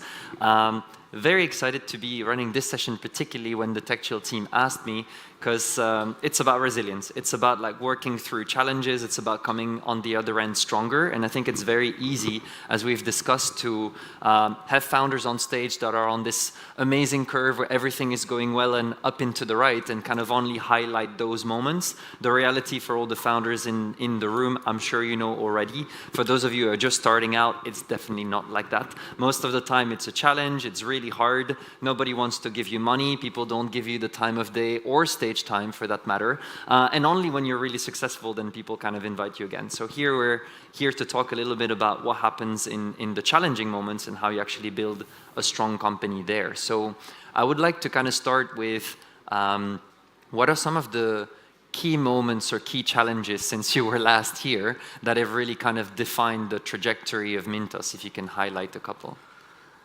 I think one of the first ones was really, look, when you're building the company and it all goes well and it's really just you're building strengths up on the strengths and it goes like this, all the numbers. And then in our case, it was a shock moment, which was COVID. So it came and then all of a sudden, instead of hiring a lot of people, you actually have to let go people. And that was like boom in your face because obviously kind of letting go people is the last thing you want to do. So you try to do everything else for that not to happen. But that was like, look, I'm like fairly, I would say, my personality, I'm fairly kind of stable in my approach to life. But I definitely remember at that moment, it was like, okay, I don't know if I can swear, but it was like, like it's not going very well here. That was the first really moment when it's like boom in your face. Look, so we were really going like this, and obviously number of employees is not the key metric which you want to kind of look at, but still it just gives you an idea of the size of the company. So for instance, 2019, we are 60 people. Start of 2019, start of 2020, we are 220 people. I was like, boom, you're hiring like back and forth. And then from that, we basically scaled down to like 120 people in a very short period of time. So that was for sure kind of one of the defining moments in our history. A lot of things which we did. We saw that's not going to happen again. We went into the regulatory process, long process, and then comes kind of Russia war in 2022, and again, we just had to let go people. So those are two defining moments which I would say definitely shaped who we are at the company. And as I say, yeah, well, what doesn't kill you makes you stronger. which like with the hindsight is easy to say because, well, we are stronger today, but obviously it was close to like not making it. Yeah. No, absolutely. I would like to kind of dissect that a little bit. So, right, we kind of mentioned like COVID and then the war and then regulatory challenges in the middle. And we're going to get into that so all of you kind of get to see that it's been a hard journey. But when that kind of COVID pandemic hits, right, a lot of business somewhat either gets stalled or goes away. What happens with you guys, right? With the co-founders and sort of with your investors, like how do the conversations go? How do you go about making the decision of letting go of people and who do you let go? Like what happens? I think you definitely become this wartime CEO. So previously we were all about kind of leadership team alignment, like making that everyone is bought in. When really shit hits the fan, and in our case it was like one of the metrics which we track is how much investments are made every day. So before COVID, it was about 10 million euros are invested every day. Comes COVID, and it all collapses to like 3 million a day. So instead of like thinking, okay, now we're gonna double or triple the business next year, and we were already like good, like 10 million revenue. So we were looking like 25, 30 million revenue in 2020. And then you realize, wow, at best it's gonna be flat, but most likely it's gonna go down. And then you really become a wartime CEO, so zero-based budgeting, you cut everything, you go through the people, just see, because you know it, you're not gonna make it because you have the runway, what it is, and really just make like very quick decisions, very tough decisions, very deep cuts, and try to do it kind of one time, which we did, and that was actually, if anything, to the extent it's possible, we made good decisions at that moment. Yeah. So you're talking about one time, I think maybe for some people in the audience as well, we've seen that a lot of companies that have struggled since like mid-2020 have had to have like several rounds of layoff, which I'm sure already making one is very unpleasant, but having to do it several times is even worse. What kind of prompted you to like cut so deep so early on, and how did some of those conversations go when you have to let go a huge percentage of the company? I mean, it's easy. I'm very much kind of numbers guy. So you just look at the numbers and you see that instead of your, I don't know, the cost base was something like 1.7 million a month, you have to cut to like 700, 800,000. And then just go from there. Yeah. And then sort of moving on from that first like huge challenge to kind of the regulatory part. Can you give a bit of background to the audience on what that was and what was that so crucial for you guys? Yeah, look, so we are an investment platform, so one way or the other, we were not regulated, so we didn't have a like clear regulatory setup how we operate, right? And then we went into the regulatory process with all the background of COVID. We went into the regulatory process in 2021, and with all the intention we're gonna get the license in like a year's time. So that's already in the startup world, sounds like a lot. And guess what? We get the license end of 2023. And what happens during the regulatory process, which was like 2.5 years, is the regulator, understandably, but they don't want you to grow, expand, or anything. So you really have to manage your basically runway, ambitions, and just try to keep flat throughout that period. And just to make the matters more interesting, and look, I'm not trying to paint this kind of the worst kind of situation. Of course. There's plenty of companies which have been in a more struggle than us, but obviously on top of that, also we got a Russia war impact on us as well. When we, again, like you are going through the regulatory process, you are already doing as much as you can to keep it flat, but then all your revenue still falls down because there's some stupid people kind of doing things in Ukraine, right? Unfortunately, but also managed to do that, learn from use the experience we had in COVID and build kind of from there throughout 2023. But look, all good stories, all kind of bad stories come to the end. So 2024 has been super exciting for us. So this is something which we wanted to get to and go through this kind of turmoil to where we are today. So key highlights of last year, right? Like after struggling for 4 years straight and COVID, war, regulatory challenges, you kind of get regulated and then business is booming. Walk us through that. Yeah, so as a regulated platform, so we could finally finish the licensing process. We can work in a very good kind of setup, and then we basically heads down from the same, again, I don't want to use necessarily number of employees, but that just kind of gives you the impression of how company is doing. So we were 120 people a year ago. Now we are 180. So it's going like very nice in terms of the traction. So we expanded all across Europe. So also now actually talking with some of the investors, they come and say, like venture capital funds, they say, oh yeah, you most likely are kind of big in Baltics. I'm like, guys, like Baltics is like 5% of what we do. Actually, Germany is like 30% of what we do. Spain, we are big in the Italy, in France. All in all, we have like 600,000 retail customers who are using Mintos to invest. And we really pushed into those markets. Plus, we launched all these new products so that you can really have like one platform to invest in, which hopefully is Mintos. Yeah. But guys, if you are not investing, I'm happy that you invest also in other platforms. But Mintos obviously is a good choice as well. Sure.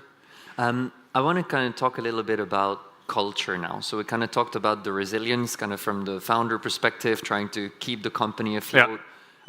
Cut where you need to so that the company survives and you can come back stronger later. What has had the impact of those kind of, huge events on the course of the company, and how did that change and evolve your culture?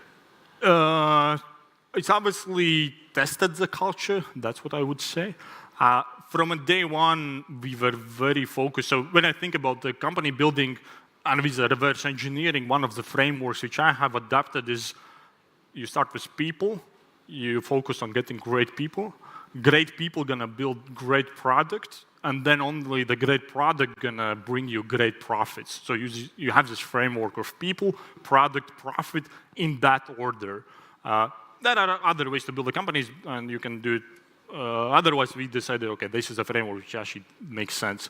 So we over-invested in culture, in hiring. So our hiring process already in early days was quite sophisticated with multiple touch points so that people see what is Mintos, we see who are the people and so forth.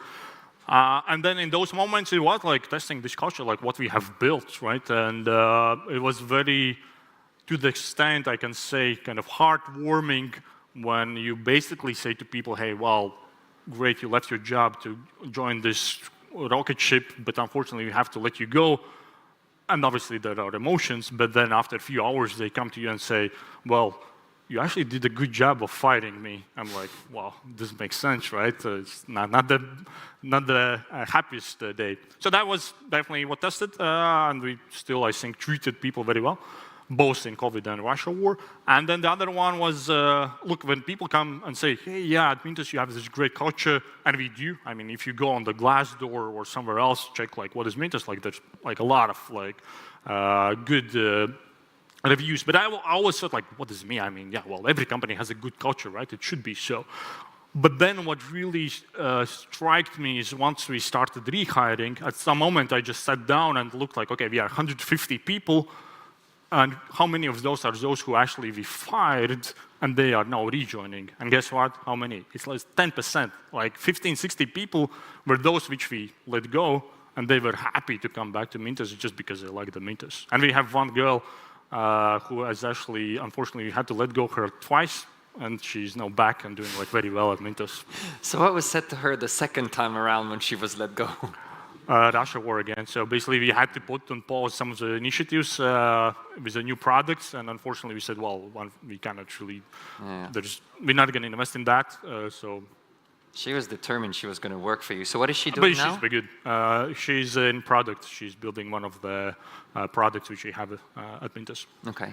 I mean, for a lot of people in the audience, I don't know if you realize just kind of how amazing that is, that people will be so committed that they want to work with you, that even through hard times, you're able to let them go in a way that's as human as can be, and understanding of their situation, and that it's for business reasons and not that's anything personal, and done in a way that's good enough so that you kind of want to come back and still re-engage with the company and not have bad blood with them. I think that's something that a lot of companies can learn from. I've seen it with a few startups in Estonia as well that have struggled during a difficult period. Veriv being one of them, and then managed to actually get quite a few of those employees back as well as soon as they were able to hire them again. So that's something to keep in mind.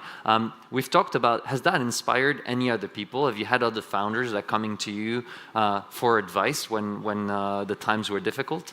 It was. We were one of the first to go through what some people say a right-sizing which obviously means just like letting people go, unfortunately.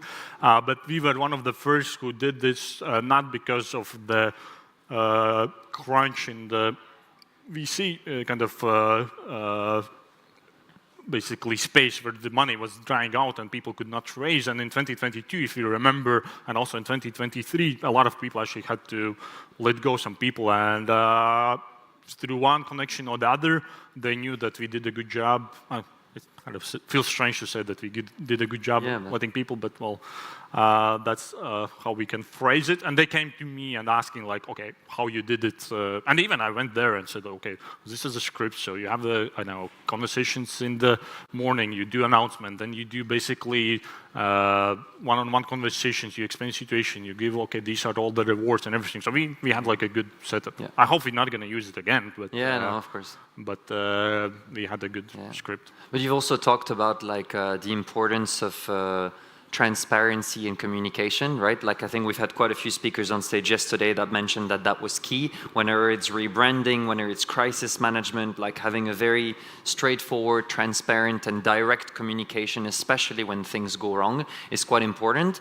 It's easy to kind of keep on top of mind, but then how many companies actually do it, right? Like when it comes to those moments, how do you make the call when there's things that you know are going to be hard to swallow for the team, and yet you kind of make that let's say a priority? How does that work for the management team? Again, it's about the culture, I guess. Like, look, we, me and the other co-founder, which is also actually also Martin, so we are Latvians, and actually many of you would not realize, but the Latvians are very direct culture. So when I used to study for MBA, my best friends were Dutch people because they are more direct than Latvian people. So there's only one nation which is more direct than Latvians, and we are very direct.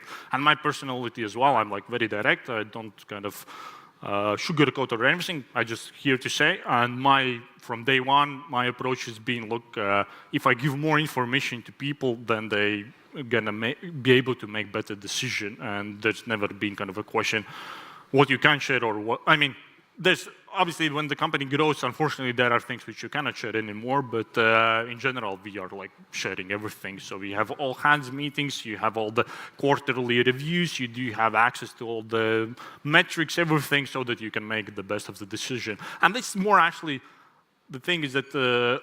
Usually perception, they're just saying that perception is more important than reality, so that people perceive that you're transparent. Obviously, not everyone is going in and like checking your strategy or kind of the numbers, but they at least feel, hey, I'm part of the organization. And we've been one of the first ones which also gave stock options to the employees, and that also obviously helps in difficult times. Absolutely. Kind of one of the last questions I have for you is, what tips would you give to some of the founders in the room in terms of like that resilience? Like what helped you to kind of build that and make those hard calls like quickly and early when you got into that situation? Because you know, in hindsight, it's always easy to kind of come back, oh yeah, should have approached this that way. But when it happens so quickly, you get the news in the morning. Like what's kind of the strategy and how do you put that in place? I don't think you can give a tip, so I have to come back to the same Mike Tyson's kind of quote. So yeah, you can train for it, and then the real thing happens when you are hit in the nose, and then then you see how good you are or not. So I don't think you can really prepare for that. But I think the important part is, again, what we discussed a little bit, is that you actually are not giving up with the first round of difficulties or second round of difficulties, and it's never going to be.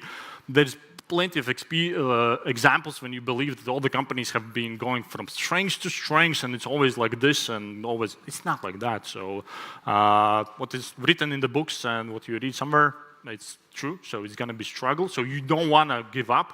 But likewise, what I also do believe, there is an other side when you are maybe trying too hard on the thing which you should just let go, because apparently it doesn't work. So if it's like one thing after the other, then at some moment, like, just let it go. So that's also a skill which you, or at least mindset which you have to develop, that you cannot hang on forever for something which is maybe not working. Yeah. build that. Life is short. Do like great stuff. Absolutely. Thank you so much for your insights and for sharing your story. I hope that is helpful for some of the people in the audience here as well when they go through hard times with their companies, because for sure they're coming. But that I hope that you'll all come out on top, like Martin is doing with Mintos, and good luck to you and to the whole team. Enjoy the rest of TechChill, and thank you so much for your time.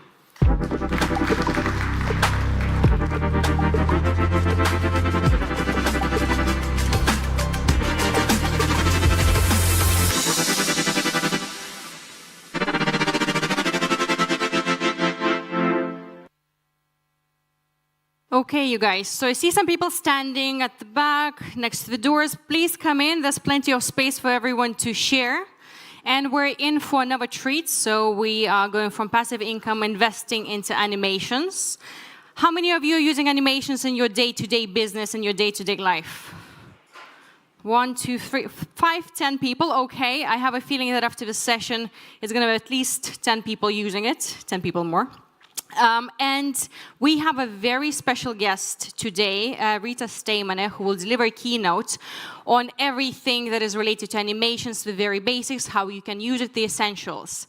And I've heard a rumor that there's a very special person in this room who came to support Rita. That is her 10-year-old niece that got pulled from school, but you know, you gotta raise entrepreneurs very young. So please give a round of applause for young entrepreneurs out here. And also, I would like to invite Rita Steimane to deliver her keynote.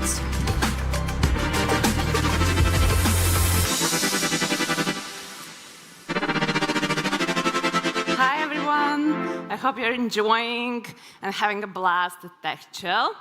And hopefully we'll see. Yes, hi, I'm Rita. I am a CEO of animation studio Panic, and this is our gang. By the looks of our team photo, you might think also that we are a local animation cartel, but let me assure you, we distribute locally. Today and yesterday, there's so much energy and talk about product development and features and investments and bringing it all to the next level. And for animation, it's been a very good year for our country, right?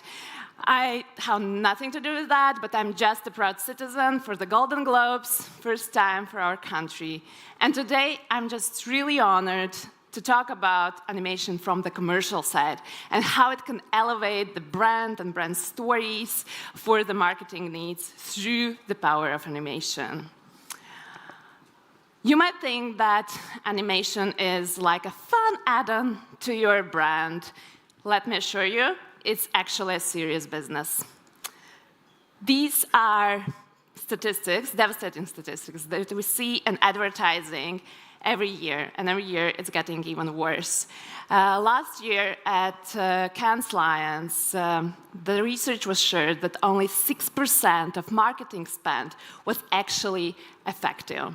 And this is why I'm coming today to you with takeaways that we see working with companies in 30 countries, upscale and as well global companies like Netflix or Google and Uber, and seeing what is relevant these days in advertising for today's audiences.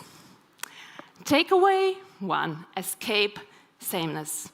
It's very often that we look into the best practices of the industries that we are in and what the competitors are doing, and at the end, being just the same as everyone else in the industry, while actually vice versa is needed these days to attract attention. This is the campaign that we created for the Healtheries. Healtheries is the biggest vitamins producer in the New Zealand. And when we think about like vitamin C or immunity boosters, very often we imagine images with people coughing or germs all around us. And when they came to us together with agency, they were asking, okay, show us what else, how else can we imagine this commercial for them? And this is what we did.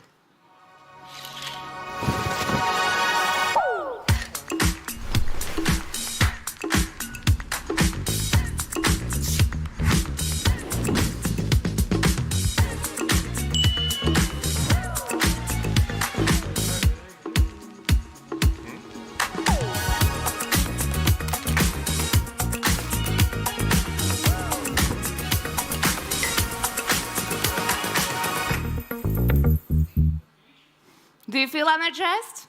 Yeah, a little bit of boost? All right.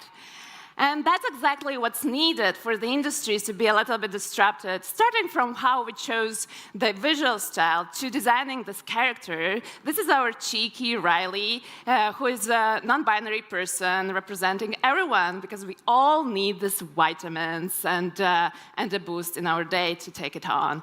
And also, as it was a national campaign for the New Zealanders, we needed to create a little world that would feel really Kiwi and have all of this authenticity within that, and at the same time filled it with a lot of Easter eggs. And sometimes we think like, okay, maybe it's too quick or there's too much of information, but this is the beauty of it. When you even watch the spot in the 10th time, you could see something new and interesting, and that's what viewers are looking for, that it's not something just repetitive.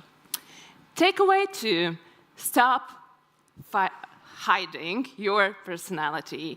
Really, this is an important one, especially we as Panic are all about the personality and finding something unique to tell about. And for the tech industry, we work with a lot of startups creating the explainer videos. And then the focus is so much on the benefits and the product and the features, the algorithms, and how it's a bit different from the competitors. But that's not your full story. Your personality is the one that will start the conversation with the audiences. And if you read a book or worked with Netflix, you know they're all about the culture and doing things differently. And in this case, when they came to us and hired us to create tutorials for internal communication on health and safety topics, they said immediately, please do something different. Like we as Netflix are doing this. And they came to us with these illustrations of safety avatars, and that's how our Safely was born. And because these videos were going to the global offices for Korea and Japan, India, Brazil, Netherlands, we suggested to go with the geometrically shaped characters for diversity and inclusion reasons, and all combined with expressive emotions put into exaggerated situations, but of course, all combined with clear safety messaging. Let's watch the spot. Welcome. My name is Safely, which means I'm here to make sure you're safe. Emergency exits, ill coworkers, back pain, natural disasters. I'm your guide on how to stay safe at Netflix. You are part of a stunning team, and you deserve the best working environment. It's our highest priority to protect the environment, health, and safety of our employees. That's why we have the Netflix Environmental Health and Safety Team, a group of super knowledgeable and highly trained professionals. Workplace injury, illness, emergency, we've got you covered. For immediate action, contact Safe at Netflix. For general inquiries, ehs@netflix.com. Is that a fire? Do we need to evacuate? Don't worry. You will receive guidance from your local workplace team on your building's emergency exits, notification systems, assembly areas, and emergency equipment. To prepare for these emergencies, please review your office's emergency response plan on our employee landing page. For our contingent talent, click here. Same goes when traveling to other offices. There's an emergency response plan for each specific site, just in case. Ergonomics, a big one. Poor ergonomics can be a real pain in your daily routine. But we'll take care of everything you need. Just raise your hand. We can make sure you have a good ergonomic workstation setup to keep you healthy, safe, and productive. Now you will know what to do when you work for Netflix. Yeah, and we pushed the boundaries even a little bit more, testing out weirdly looking characters or putting them in a cheesy rom-com style situations, and also seeing how much butts could we get through those videos. We had 12 minutes, so there's a lot of them. But also Netflix pushed us, and they were really looking into how edgy could we make it, even if it's for internal communication. How many of you thought that I will be talking about explainers when I started this presentation? Raise your hands. Okay, I don't believe you, though. I thought that that will be the whole presentation. But today, 2025, are explainers a thing yet? Still. And the answer is that they are. They're just so well integrated into the client journeys that very often we don't even notice them anymore, except if they're missing and we don't know how to turn that thing on. Then we would notice. And just to prove, even companies like Uber are still creating, this is like from the last year, explainer videos, because they are the voice between the technology, between the product and the client, a voice which is guiding them and through the client journey, yes. So I think you have seen a lot of explainers, you can skip that one. This is also kind of straightforward. Adapt illustrations as part of your identity. And it's just about finding different ways how your brand could look like. Because there's only this much we can do with photos or videos that would be different from others and looking different. Illustration style definitely can become something distinctive to your product, to your brand, that would be reasonable, and of course, like expressing your values and what you want to say. And even for much more serious companies and corporations, this is what we created for TÜV Nord, which are providing certificates to even more serious companies, even like to rocket science companies and a lot of environmental stuff and so on. And that's something that's useful not just for communication, but really staying in minds and being different as a brand itself. Nothing to do with this campaign, though loving it a lot, and also it got a lot of traction on the internet. But this one just proves how much design and in this case, even a product design, can become a part of identity, even if we wouldn't see the brand itself. These days, everyone would know that it's Uber, right? Just because of such a specific and strong graphic design here present. You might say, all right, Rita, you're showing us the big companies who have a lot of revenue, huge profit margins, and they can afford to do this. But this one is really about the mindset, because every message is an opportunity. Either it's a newsletter that you're sending or an online banner campaign that you're doing, because every brand is doing something in the marketing. And that's a change of mindset that's needed, how you can use it. In this particular case, we work together with an NGO, Truth Initiative, who are helping people to quit smoking or vaping.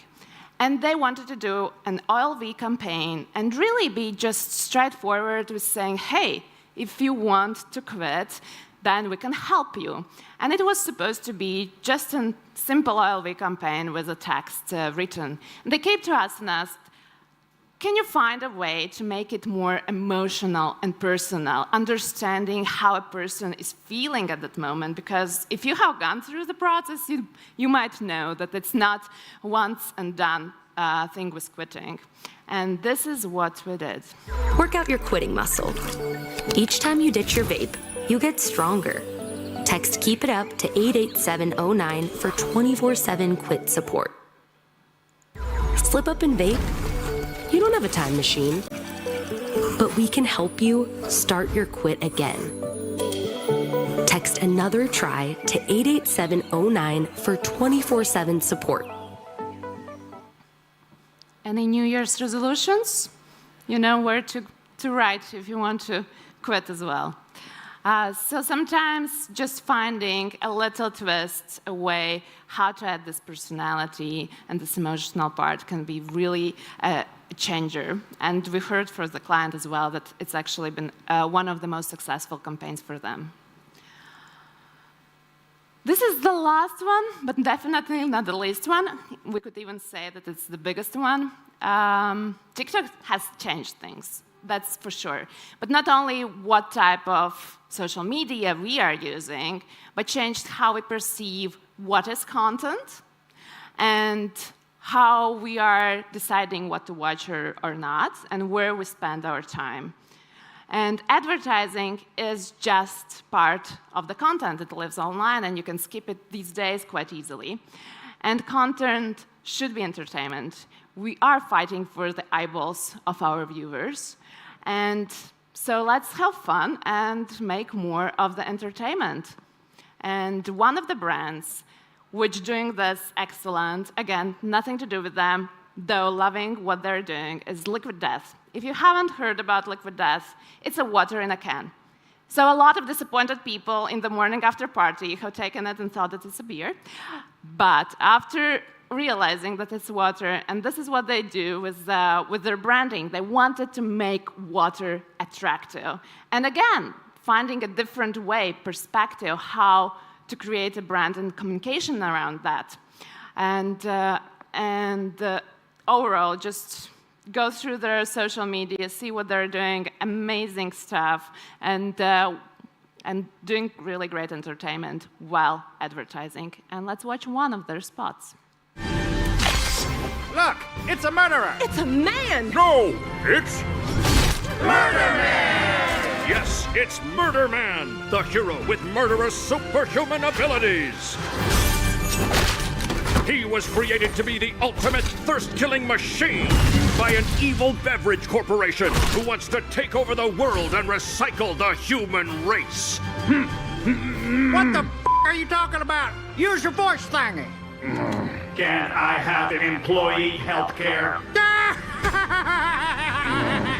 But now. If you're hooked, yes, definitely go and watch. And again, you might argue, okay, we don't have a budget to make a short film and without understanding what the results would be. But simplicity is still one of the things that's really valued. Idea behind it is what's important, and then the rest is execution, right? For example, this is our Christmas, not ad, but Christmas content we created, and it got 3.6 million views. If I would be selling product, that should have been a success. Yeah, so if we go back into what we see as the ways today how to talk with the audiences and make the effective advertising, that these are the learnings. Escape sameness, show your personality, explainers integrated as part of the client journey as your voice, illustrations, and really just adding more and more of the visuals to your identity, using every opportunity, even how we write emails, and making more of the entertainment, what we would love to see ourselves rather than just advertising. And I want to leave you with one last thing. As you can hear, I'm pretty passionate about animation, and as an animation studio, we wanted to create something for our clients as well. And we wanted to tell more about how animation is created, and we decided to create the best explainer video ever. And that's for you to say, is it or not, but let's watch it. Oh. Hello, this is Panic Animation Studio speaking. How may I help you? This is Berthold. Not a real person.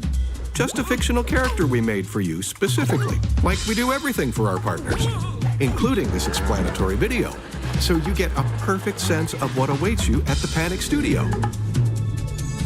So, these are the steps you'll go through. Kickoff, which is all about you, your dreams, your goals, your challenges. We are patient listeners, and we speak fluent corporate. We mix your brief with our secret ingredients to come up with a solid script, a significant milestone on the way to the animation you and the world needs. When you feel good about the script, that's the first sign-off. Now, on to the storyboard, a visual wireframe, your script getting visual cues to illustrate the narrative. At least 2 thumbs up from you, and we do the visual treatment. This is where we say it will look like this. Or that, or nothing like this. You'll probably know what you want. If not, we'll help you until another sign-off. Now on to voiceover. Oh, That's kind of me. Or me pretending to be Positive or inspiring. more reliable, convincing, or whatever works. Hello? Is this working? Now it's time to focus on animation. This part takes a good chunk of time since it's all premium handcrafted, also known as the point of no return, because it's already cooking. Sounds like your animation is ready for audio. Something you might be taking for granted, but the music has to be created or chosen too. Plus, all the silk coating and magic dust are added for a flawless and extra crunchy audio mix. And finally, you're ready to check out. Fine-tuning if necessary, and your story is done, and done. Another perfection that the people of the internet have long been waiting for. We promise loud stories, exceptional craft. So, was this explanatory video explanatory enough? Are you buying this? Okay, hashtag no pressure. Stay with us for a little while if you want to. We'll be here if you need anything. We just wanted to animate a bit more, you know. And we made this part really mesmerizing for fans like you.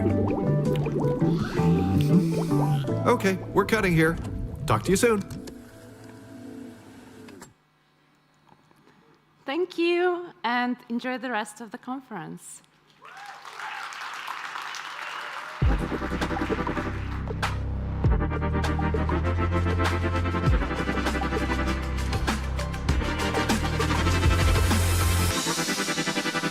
Okay, so I see some people leaving. Please stay, don't go. It's going to be a great session. And those that decided to stay but sitting there somewhere, standing at the back, do come in front. We have plenty of space.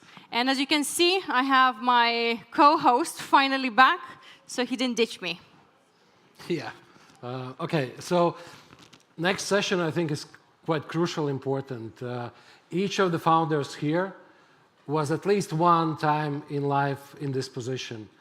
And I think that you will gain a lot of insights from the next speaker and next keynote about when, why, and how to pivot. That's why I will introduce Zach Koleius, managing partner of Koleius Ventures. Please give a massive round of applause and welcome our next speaker. Yeah. Woo!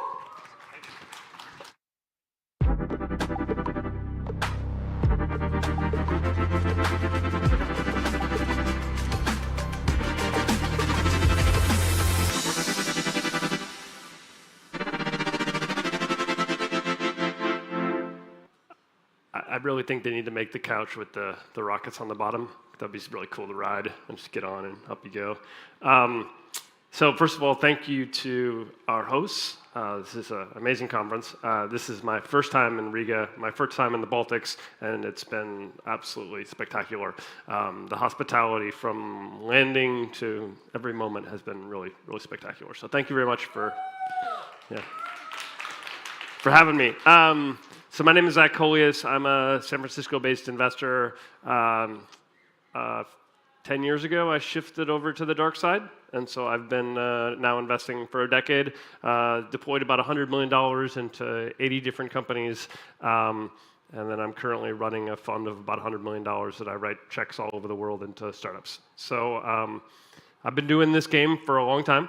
I like to joke that I've never had a real job. Before I became a VC, I was an entrepreneur for 5 companies and almost 20 years. So this is a, let's see here, push button. What do I point it at to make it go? Somewhere. Oh, okay. Guess we don't get to go with the button. How does the button work here? Anybody know? There we go. Look at that. Okay. So that was me when I was a kid. I started a company called Trigit in 2005. We were an advertising company, and I started it totally by accident. I had finished grad school, didn't know what to do with my life, and drove my car across the country to San Francisco, slept on my friend's couch, went to Burning Man, just sort of like broke into San Francisco life in 2005. And I started going to conferences with the hope that I could get a job. Nobody likes the person who's at the conference looking for the job because they're always afraid that you're going to badger them all night long. So I started telling people I had an idea to start a company in advertising, in ad tech, which I knew very little about. But the next thing you know, somebody was like, oh, I'll fund that. That's a good idea, and offered to invest in my company. Once again, a reminder that it's better to be lucky than good, because I certainly didn't know what I was doing. But we raised some initial money, we got out the door, and we built a product. And that product sucked. And our market sucked. And we sucked at what we were doing. And so I think the reason why they have me up here at the end of the day on Friday is that many or most or probably all of you will have the experience that at some point in your career, you will build something that sucks. And then the question is what to do next. And so today I'm going to be talking about pivoting, when to pivot, how to pivot, why to pivot, and then I'll share my experience with pivoting Trigit, this company. We ended up pivoting 7 times before we figured it out, when we went from $1 million in revenue to $30 million in revenue in 12 months, and we had $300 million in revenue on the books, so like we found it. I'll kind of walk you through my experience with Trigit, and then I'll walk you through sort of some lessons that I've had in that process. And then at the end of it, they said I can't offer questions, but if you want to send me any questions over LinkedIn, I'm happy to take them and try to be useful if I can be. So with Trigit, we started the company, we built a product, the product sucked.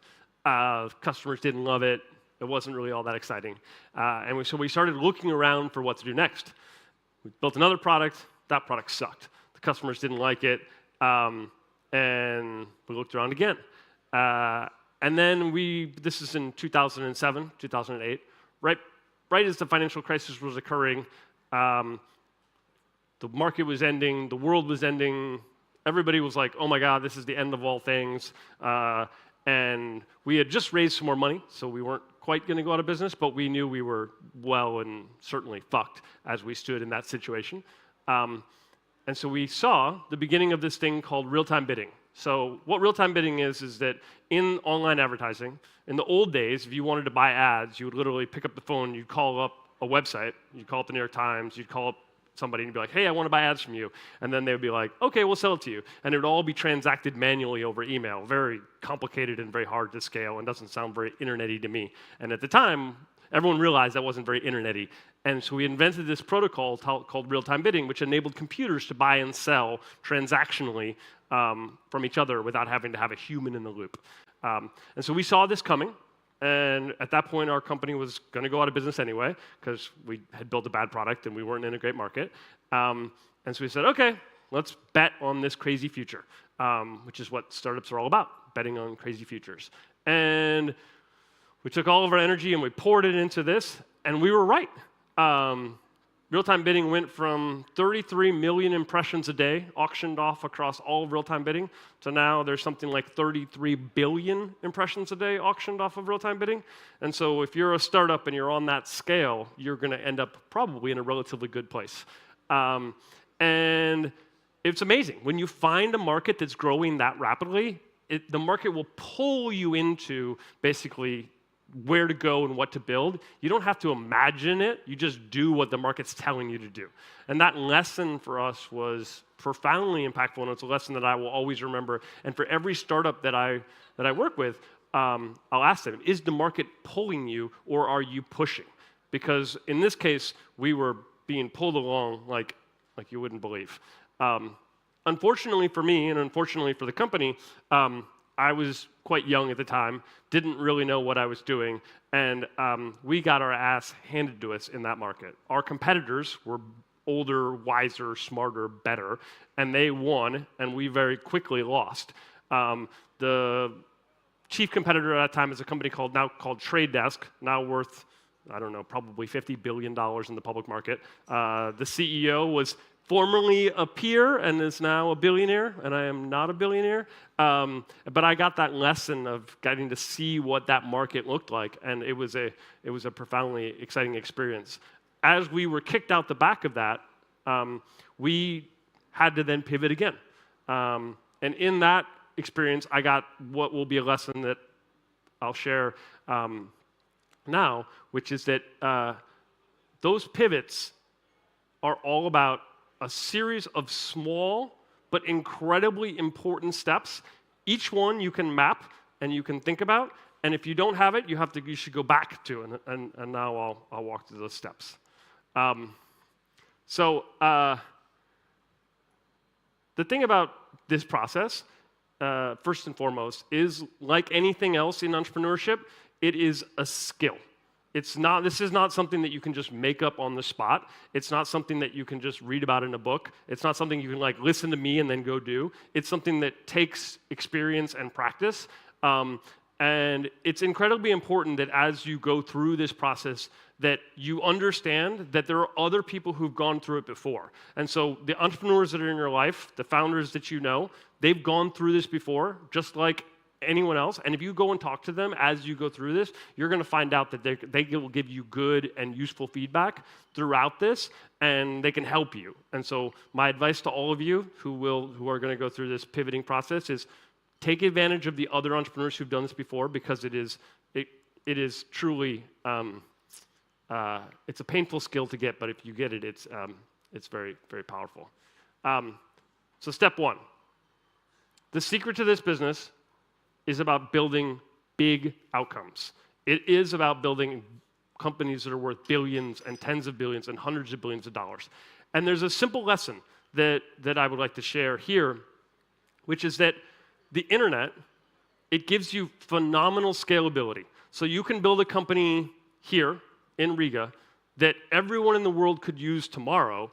You could reach incredible scale as a result of the distribution that the internet provides and that technology provides. That incredible scale is at your disposal, but the competition that happens as a result is that every entrepreneur in every city in the world is trying to do the exact same thing that you're trying to do right now.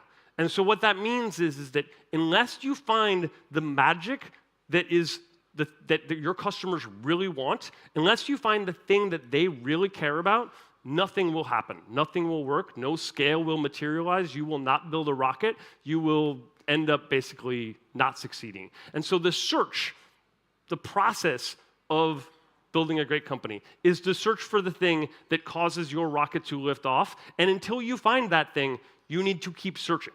And so the pivot is that process. It is the experience of you go when you build something, you take it into market, you talk to your customers, you say to them, hey, do you love this? Is this something that gets you excited? And at some point in that journey, they're going to say, no, I don't care. And so when we were building Trigit, I had that experience over and over and over. So for the first 6 years, we would go to talk to customers, we would pitch them, we'd go all the way through the end of the pitch. It would be an hour into the conversation, and they would be like, yeah, so can you call me back next year? Or they'd be like, well, I don't know. Or they would be like, I'm not sure. And so until you get to the moment where not at the end of that conversation, but at the beginning of that conversation, they're like, hell yeah, I want that. This is really exciting. I need this. Like, keep searching. Because rockets only come from that magic of the customers are into what you are providing. The customers are saying yes. The customers are like, I want this. And until you find that thing, like, just keep searching. And so the way I think about the startup journey is it very much is that adventure. You get whatever friends you can get. You get whatever resources you can muster up, whatever investor capital you can source, and you go into the wilderness, and you're searching for the opportunity. You're searching for the gold mine that is startup success, and people are shooting arrows at you. You're running out of food. It's freezing cold. People are quitting. It's a really, really incredibly hard journey, but that exploration, that attempt to find, is all about the discovery. It's all about that finding the thing that is magical. So let me give you the example that I always use in my experience, which is that until you can cold call a customer, so someone you don't know, at 9 o'clock at night, on their cell phone, while they're putting their kid to bed, So you imagine interrupting somebody while they're putting their child to bed. Describe what you do in one sentence, and instead of them saying, fuck you, why are you calling me? They're actually like, oh, actually, I want that. I'm interested. Let's talk tomorrow. Until your startup value proposition reaches that level of virtual impossibility, you need to keep searching. Because once you do find that, you will find that basically scale, rocket ship success, startup success can materialize very, very rapidly. And so the search for the pivot is that process of searching for, building iterations, MVPs against ideas that you have, taking them to customers, and seeing if they hang up on you or seeing if they say yes. A good example of this would be the cold LinkedIn message. So you send a cold LinkedIn message. I'm sure all of us here have done that. 99% of the time, no one ever responds. But when you have a value proposition that people really, really want, they will respond to that. They will get excited about. They will basically answer those things. And so the discovery of the thing that gets people excited is what it's all about. And so for us, in the example of Triget, we had gone through these years in the wilderness of trying to build products that people wanted, losing, getting our butt kicked by other competitors, not being a great product. And right before Facebook went public, they made the mistake of having not built their ad products particularly well, and they missed their Q4. Zuck went to the Facebook ads team, was like, guys, what are we going to do? We just missed, and like we're in trouble. And they're like, well, here's these 10 ideas. And one of the 10 ideas was to let companies like ours use our technology to buy media on Facebook. And so the ads team came to us, and they were like, this is back when there was like 20 engineers in the whole ads team, very small. And they came to us, and they were like, hey, guys, we're going to let you buy Facebook media. Do you want to do that? And we were like, yeah, fuck yeah, we want to do that. And we were like, at this point, we had enough experience and we had learned the hard way what worked and what didn't work to build a product that the customers really wanted. So I think all of you have gone to a website and you've looked at a pair of shoes and then had ads for those shoes follow you around as you go through the internet. So we were the ones who first brought that to Facebook. Super simple idea, but the customers, they really wanted that. So these same customers that we would basically call on and they'd be like, yeah, no, don't talk to us. Best Buy, Home Depot, Walmart, Booking.com, TripAdvisor. We called those same customers. We're like, guys, we can give you dynamic creative retargeting on Facebook. Period. Stop. That's it. No ands. No others. Dynamic creative retargeting on Facebook. And these guys were like, send me the contract. 5 minutes into the call. So we'd book an hour, and 5 minutes into the call, they'd be like, send me the contract. Can you take a $10 million order immediately? And we were like, whoa. So we went from $1 million in revenue to 30 million in revenue, to 300 million in revenue on the books in the space of 24 months. 0, 30, 300. That's what startup success is all about. That's what, when you get it right, is all about. That's what the search is for. And now, as a VC, and I've invested in companies like Cruise, Mercury, Branchmetrics, HelloSign, companies that have gone, whoo, that's all I care about. That's all the VCs care about. That's all that matters. Everything else is the search for that. Because once you find it, you will literally have it made. So I'll leave you with what Michael Seibel says is the best example of this. Michael Seibel is one of the YC sort of leaders and is a founder of Twitch and really good at this. He says, what you want is your customer's hair to literally be burning. Like, imagine somebody's hair is on fire. It's burning. You want to be able to go up to them and be like, here, I'm going to sell you a brick for $20. And they're like, fuck, my hair is burning. I'll give you anything to put out this hair on fire. Now, brick's not great for putting out hair on fire, but when your hair's on fire, you'll use anything. And you can sell them a product that's not great, but their problem is so bad that they'll be happy to buy it. And so we'll skip that one because we want me to finish. That's me on LinkedIn. If you have questions or comments or things that you want, feel free to shoot me a note. They asked me to go fast, so I did. Thank you all for your time, and thanks for the organizers for doing great work.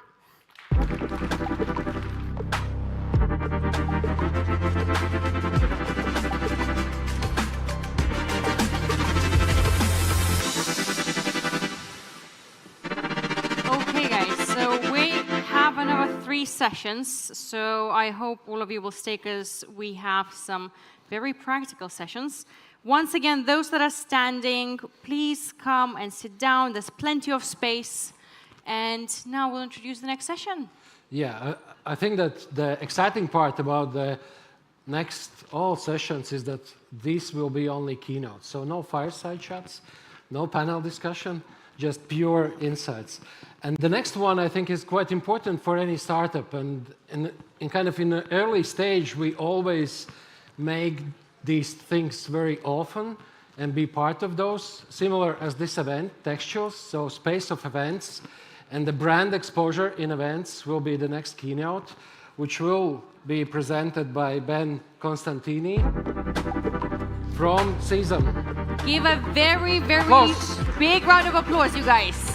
Still some energy left. Thank you.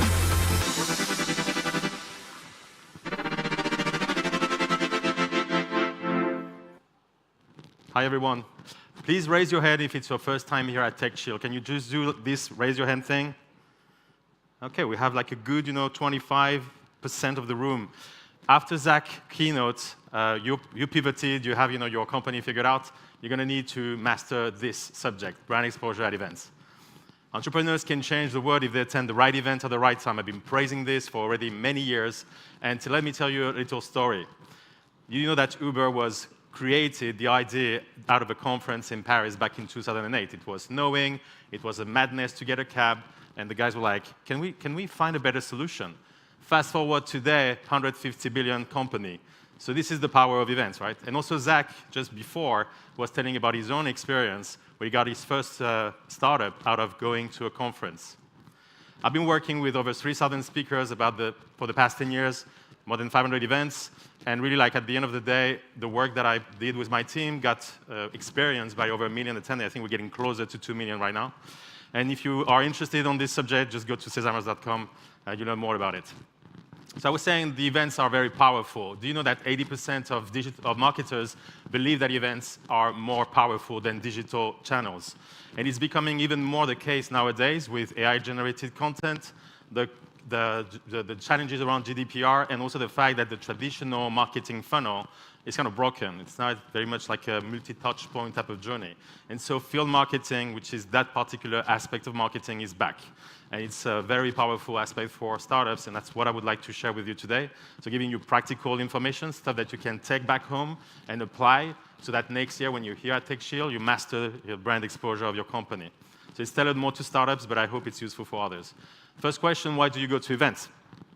This is a list of 8. There might be more. Number one reason for startups is to network, right? Is to meet people, communicate about your brand, raise funds, or find startups, speak, like I'm doing right now, grow abroad, grow internationally, explore new markets, sell your products. That's what you do at an exhibition, and maybe hire, right? Find talent. Let me clarify one thing also before I get into more details. I'm talking a bit more about tech events here, which is a particular category of events. And even that category is quite diverse. So TechChill, where we are here, is pretty much focused on matching startups with investors, right? The positioning, the offer is really this one. But then you have here in Riga an event like TechRetory, which is also about innovation and technology, but it's more an institutional event, right? Like you have like politicians, officials who are going there to talk about innovation and kind of clarify their roadmap. If you go deeper, we did that slide for a fintech fund who wanted to go more to French events to show the diversity, and it's kind of really what's going on here, is that there's so many events that can serve so many different goals. That's something that you will learn by practicing.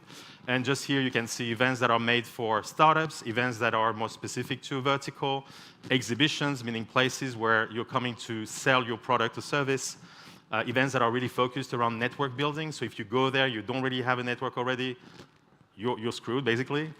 Leadership events, think of it like the Davos of France type of thing, and then verticals events. This is just like a quick glance. There's a lot more than this, but just to give you an idea.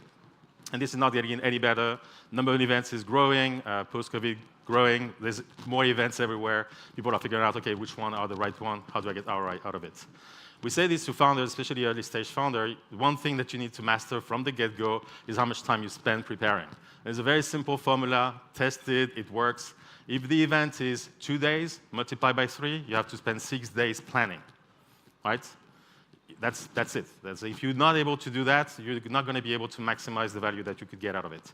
I'm going to spend a bit of time on the next slide because I want to go through like the different opportunities and events depending on your goals. This slide is probably one of the most interesting ones. I'm going to talk about what founders are facing when it comes to finding the right event, what investors face, what operators, thinking more like corporates, brands, and also ecosystem, like the government side of things. So the main problem for a founder, it's a new brand, no one knows them. Like, that's kind of what's going on here. The strength is that they can decide very quickly. They can make decisions around like, okay, we should go there next week, let's say to TechChill. That can happen very quickly. The type of content that a founder can deliver during an event is mostly the pitch. This is also why here you have the founders, 50 founders battle as one key piece of content where founders are shining on stage. Go-to-market local events or regional, like this one, and also delegations. So when a group of startups are going together to an event with like a government or an accelerator or this type of thing. For the investor, I like to say that there's kind of a brand bias, meaning that most investors think that their brand is like the coolest one out there, and it's not really the case. At the end of the day, you're not Andreessen Horowitz. Sorry about that. But they have a very strong power, is that you have a network. You can bring in portfolio companies, other investors, and that's a very good way to create content opportunities around panels, for example. This is like the thing that we always advise investors to think about, like how can you bring something like all prepared, like the organizer just look like, okay, I have like 2 founders, 2 VCs on the panel, amazing. But also judging, right? Judging the pitches, that is something that typically investors will be doing at events. Go-to-market, organizing side events, they love to do dinners, and also sponsoring, and you can see it with Karma sponsoring the deal room, right?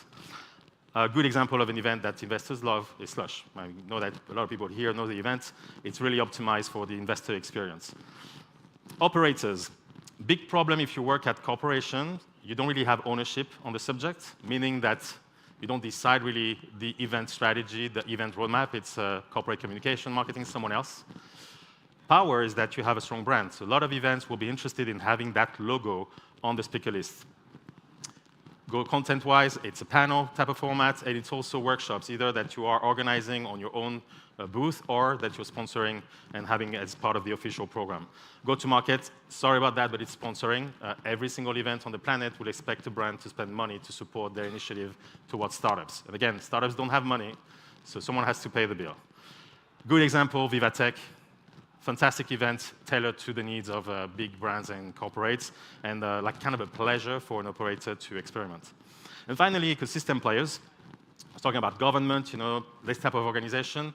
Again, I don't want to say something against anybody in the room, but it's kind of boring. Like anything that comes from a government thing is not really appealing per se. Strength, you have money, you have funding. This is actually your commitment is to fund events, is to bring startups and spend money to do your commitment to support entrepreneurs. Type of content, pitches of startups that are coming with you, or workshops similar to the operator. Go-to-market sponsoring, and also the delegation part that I was talking about. And the #1 event for this, as of today in Europe, is Web Summit. This is really the event that is a bit more tailored to bringing this type of groups together and provide value to them. So yeah, I wanted to spend some time on it because it really help you kind of understand how you approach events and also to think more like an event. There is something I'd like you to ponder for a second. If you put yourself in the shoes of the organizers, there's mainly 2 challenges on the marketing side, which is basically to get people to know about the event, and on the sales side, which is to monetize this audience and these people. On marketing, program people, and I mentioned Andreessen Horowitz earlier, what they want are the biggest names, right? And they want the biggest names with the least amount of investment in terms of speaker budget. They also want to get a lot of press and coverage, but what they would love to get is press coverage before the event, which they never get.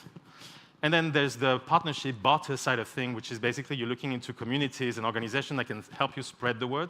But you never really know, are they really impactful? And so you're going to be spending time creating this type of partnership without really knowing what's going to be the ROI. So if you can help the organizer solve any of this, then you have a conversation that can be very powerful. And on the sales side, same story. How do you make money here? Well, selling exhibition space, so like booths, as you can see outside. The problem, it takes a lot of time to close deals. Startups that don't have money.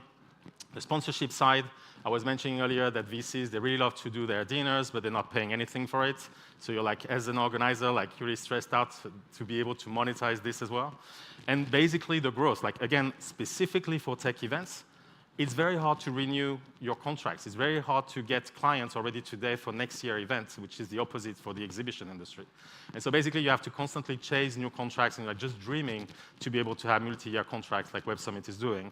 Or maybe you're like looking like, when are we able to launch a new event and create a new revenue line? These are the questions that the events are asking themselves. So if you have solutions, you have a conversation to have. And you see here, the point is that you're thinking like them and how you can provide value versus how do you get value out of them. I'm going to go a bit deeper on very practical tips on 4 aspects of brand exposure, communication, exhibition sales. I go very quickly here, and I spend a bit more time on the speaking side. What's happening here when you go to an event is what you can call moment marketing. So basically, there is a moment in time, there is momentum that you can create around your brand. And even if you're a very small company or you're a new brand, this is the basic thing that you can do around the concentration and density of people and awareness that happens during events. Typically, this is a very good place to launch a new product. This is a good story from the Twitter launch that happened at South by Southwest. They are here on the photo in 2008. And it's part of the story of that company that they were able to really garner like a lot of traction, a lot of users by how they used the event very smartly. You can launch reports. There is a very interesting practice from Atomico that every year is using Slush to communicate around the State of European Tech report. You can launch new market. This is also something that events are quite interested to say, hey, this company is kind of opening market and they're doing it at my event. And then startup programs. Like I can think of like the e-residency program from Estonia, how they were leveraging events from the very beginning to get the word out. Toolbox, a very basic one. Sorry, put my face again, but to the IB at the event visual, you probably saw this, all over the place for TechChill. It's becoming kind of a must, People are just saying, hey, I'm going to be there. It's easy, low key, no cost. Hashtags, it sounds like an old thing, but it's still a thing that makes sense around events. So basically communicating using the event hashtags and kind of newsjacking, meaning you're jumping on what's happening during the event and engaging in the conversation. And one thing that I believe is truly underserved is what you do in terms of live coverage, meaning how do you communicate live during the event about your experience here, what your company is doing, but also about others. Like it can make a lot of sense to just be like, oh, this particular speaker or this company that is exhibiting is very interesting. My audience could learn from them. I'm going to also talk about them. Get a retweet, to get the idea. This is a bit more like a PR subject, and I know that we have a great speaker afterwards. So I go forward. If you can communicate, don't come to the event. Some tips, very practical. Try to templatize everything, meaning that once you do something for the first time, you have it ready to reuse it. And that's something beautiful about events, is that they tend to be always the same thing. It's always the same date, always the same place. So there's a lot of things that you can just create your template, go on, and do it. There's low copyright enforcement, which what I'm trying to say here is compared to other media who try to keep the ownership of their content. Events, they really like if you go and remix stuff and create content out of their own content. So they won't go after you. That's something that you can also leverage. Show yourself next to speakers. I don't know if you've noticed, but because I'm doing this thing, part of my job, I can't avoid seeing on LinkedIn people who are posting this typical carousel of speakers, and they put their face here in the middle. So you have Steve Wozniak and like the big guns, and then suddenly you have founder who nobody knows who's there. Simple thing, but super powerful. Create original content, meaning that you use this time to go out and record stuff, like do this for your communication channels, and target niche media, which is something that I've always been praising. I had the pleasure to meet media from Slovakia, for example, and I think it would have been possible if I wasn't here at this type of event, right? Exhibit and sponsor. I'll go quickly, as I say. 2025, if you're exhibiting, please design for engagement. I don't know if you saw yesterday, a startup here was exhibiting with a booth that was like an old office with like a fax machine and an old computer. It was precious. It was really a great way to create this type of engagement and get people to come over. You need to be ready to do live demos, to think about what you can give away. This is also practical, basic stuff, but again, keep that in mind when you're planning to be an exhibitor. Think about content. What can you do at your booth in terms of content? Even if it's just like a small session, a Q&A or something, you can communicate about. How do you capture leads? This is also kind of a sad thing, but every time I go to an event, including this one, and I go, stop at a booth, look at the founder, get a quick pitch, and I just leave, and he doesn't get my contact details. I'm like, what happened there? Like, what's going on? And I know, basic stuff, but when you are at a Web Summit crammed in the middle of 3,000 startups, as you can see in this picture, you must get those contacts, right? And have a plan for follow-up and to measure the success of your activity. One of the reasons why marketers really like events that I mentioned at the beginning is that it's easier to track the performance. Basically, you say, okay, I spent 5K, 10K for that particular exhibition space. How many contacts and leads did we secure out of this? In 6 months, how many of them became clients? Like, there's a clear attribution that can, it's a bit more complex than that, but you get the idea. Like, I can see how much money I get out of exhibiting. And a good example for us was working with a big food trade show where we were working with startups over there. And after the first day, many companies, and it's a B2B exhibition, right? Many companies already got the return on investment just after the first day because they were meeting clients, they were signing deals, they were making business, right? The sponsor toolbox. So here, you need, again, sounds obvious, but please align with the event themes.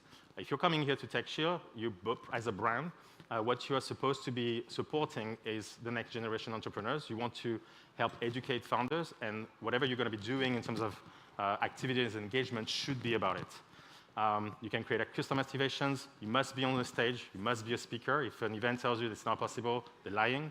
And also think about content partnerships, meaning that since you are coming as a partner, as a speaker, there are activities that you can plug into, like other side events, maybe media, conversations. And the main reason, or one of the main reasons for our companies and brands to sponsor events like this one, like tech events, is to get access, exclusive access to certain audiences, whether it's investors or promising founders. Let's get to the part that I hope will be the most impactful for everyone here. Speaking. Public speaking is not the same thing as speaking in public. So when you're a founder, you used to go and talk. You talk a lot. When you're French, like me, you talk a lot. So that's one thing. You speak. But public speaking, it's different, right? That's not the same exercise. And unfortunately, a lot of founders don't understand that they're not good at public speaking and that they should invest in it. That's the case. That it's like the more genius you are, the more you think you're great at speaking in public, which might be the case when you're talking to your engineers. When you take the stage here, and I won't name anybody, but I saw a few during TechChill, you're not really good at public speaking. Sorry about that. So what we've been advising founders, investors, founders maybe after seed, like after a certain level, when it makes sense for you to go and invest in your event strategy, is to build what we call a speaker program, right? So you identify internally, okay, who are the people who should be spokesperson and go out to events and represent our company. And you do an initial assessment. I'll explain what it is. Build your strategy, execute, and review. The initial assessment is basically back to why you go to an event. You have to define what are your goals and how you measure the success. What are the KPIs? It can be as simple as like, I need to have 5 meetings with investors. This is how you are owning your commitment to events, and you're like, this is what I want to achieve, right? Public speaking have KPIs that can be related to media coverage, to number of new followers on social media. There's a lot of ways to look at it.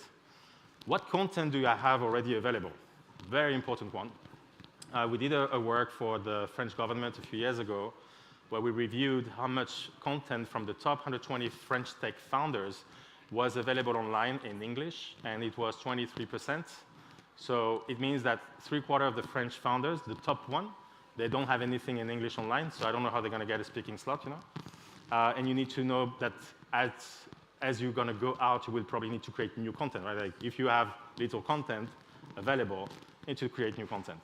And one thing that I really love, YouTube SEO, search for yourself online. That's what an event organizer, like a program person, is going to be doing. I put myself because this is a result of searching my name on YouTube, so I'm quite lucky because it's not really a shame for me to show this. So number 1 result and then number 4 result over there. Number 4 result is not really something that I own, so it's kind of not the best result for me, but that's kind of okay. An investor, someone who has been at different funds, it's so bad. Like really, literally, the majority, when you search, you will find old, podcast stuff that they did during COVID. You will find the speaking slot that they did 8 years ago when they were at that other fund. Super bad. And that's what you need to address. You build your event strategy, mapping the events, geography, audience, allocate the budget, the staffing. It's not going to work alone.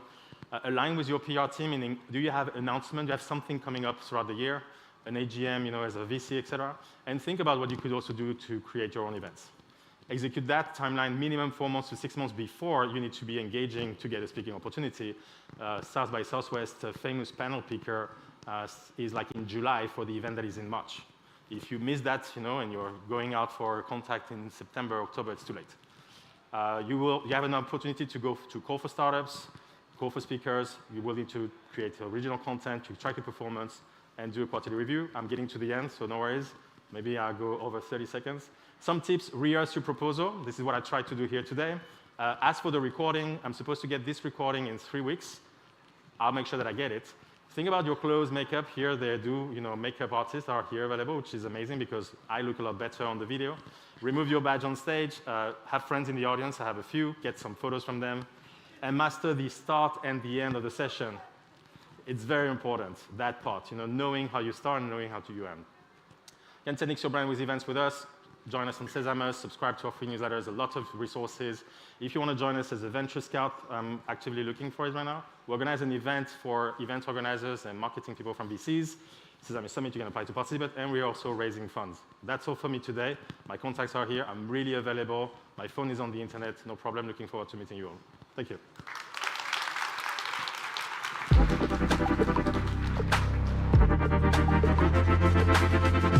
Hey guys, 2 more sessions to go. They're going to be very practical, and I've been talking to my wonderful co-host, and he did say, you guys are not clapping, not screaming, because this is kind of the peak of Latvian energy. And I would like to prove him wrong, so can we just, applaud a little bit, scream a little bit, just give him, thank you. Okay, so you are all alive, that's good to know. So fine. When you are going to event or after event, the most crucial part, of course, is to kind of give everyone a notion that you were there. And the next speaker and the next topic is PR, media, and press release. And not just the highlights kind of these words, but what does it mean and how to apply those things in your startup life. So let's welcome Julia Gifford from True6. And a little bit more live again.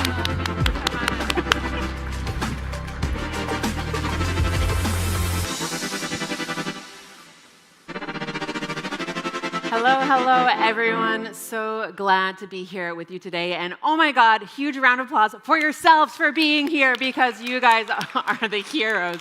Oh my God, second last keynote of the day on this stage on the last day of TechChill. You guys are rock stars. So today, what we're going to be doing is we're going to be setting the record straight because you know what? There's a lot out there about what PR is, what PR isn't, what you should be doing, what you shouldn't be doing. Now we're going to figure it out, particularly curated for the busy founder. Can I see how many founders we have in the room? Oh yeah, we've got a lot of founders in the room. So you're in the right place. And oh, okay, right. I should introduce myself. Hi, my name's Julia Gifford. I'm the co-founder of True6, which is a digital PR agency based here in Riga. I was on the founding team of Printful way back when. I'm an English language editor at Labs of Latvia, contributor at TechEU, and I'm a Canadian living in Latvia, but half Latvian by descent. That's the Sparks note. So essentially what we do is we get companies noticed online, and we've been doing this for a super long time, working with super cool people, and this is my team. You may have seen them around, and this is some of the stuff that we do. Driving visibility for the brands that we work with, getting them online, and particularly finding the news when they don't necessarily have news. But I will get into that later on. So the big question is, what is PR? And we all know what PR stands for, right? Well, it's not press release. You wouldn't be able to even guess how many times I've heard a client say, yeah, so you'll have the PR ready by the end of the day, right? I'm sorry, what? Because there's a fundamental term issue. Because PR does not stand for press release, it actually stands for public relations. And public relations is exactly what that means. It's how you craft and how you guide the people at large, the public at large, how you guide them to interact with your brand and how to think about your brand. Because without that guidance, you're leaving it up to chance. you're hoping that they're going to think the things that you want them to think about your brand. But maybe like they don't necessarily know. So you have to be able to tell them, you have to tell your potential investors, your potential users, the media out there, what they should be thinking about your brand. So that actually includes a whole lot. And that can include your public statements. It can include content that you publish to your website, the email, the newsletters that you send out, the social media content you put out, your founder's social media content, and of course, all the traditional stuff that we usually associate with PR, which are the articles, the press releases, the press coverage, the podcast visits, etc.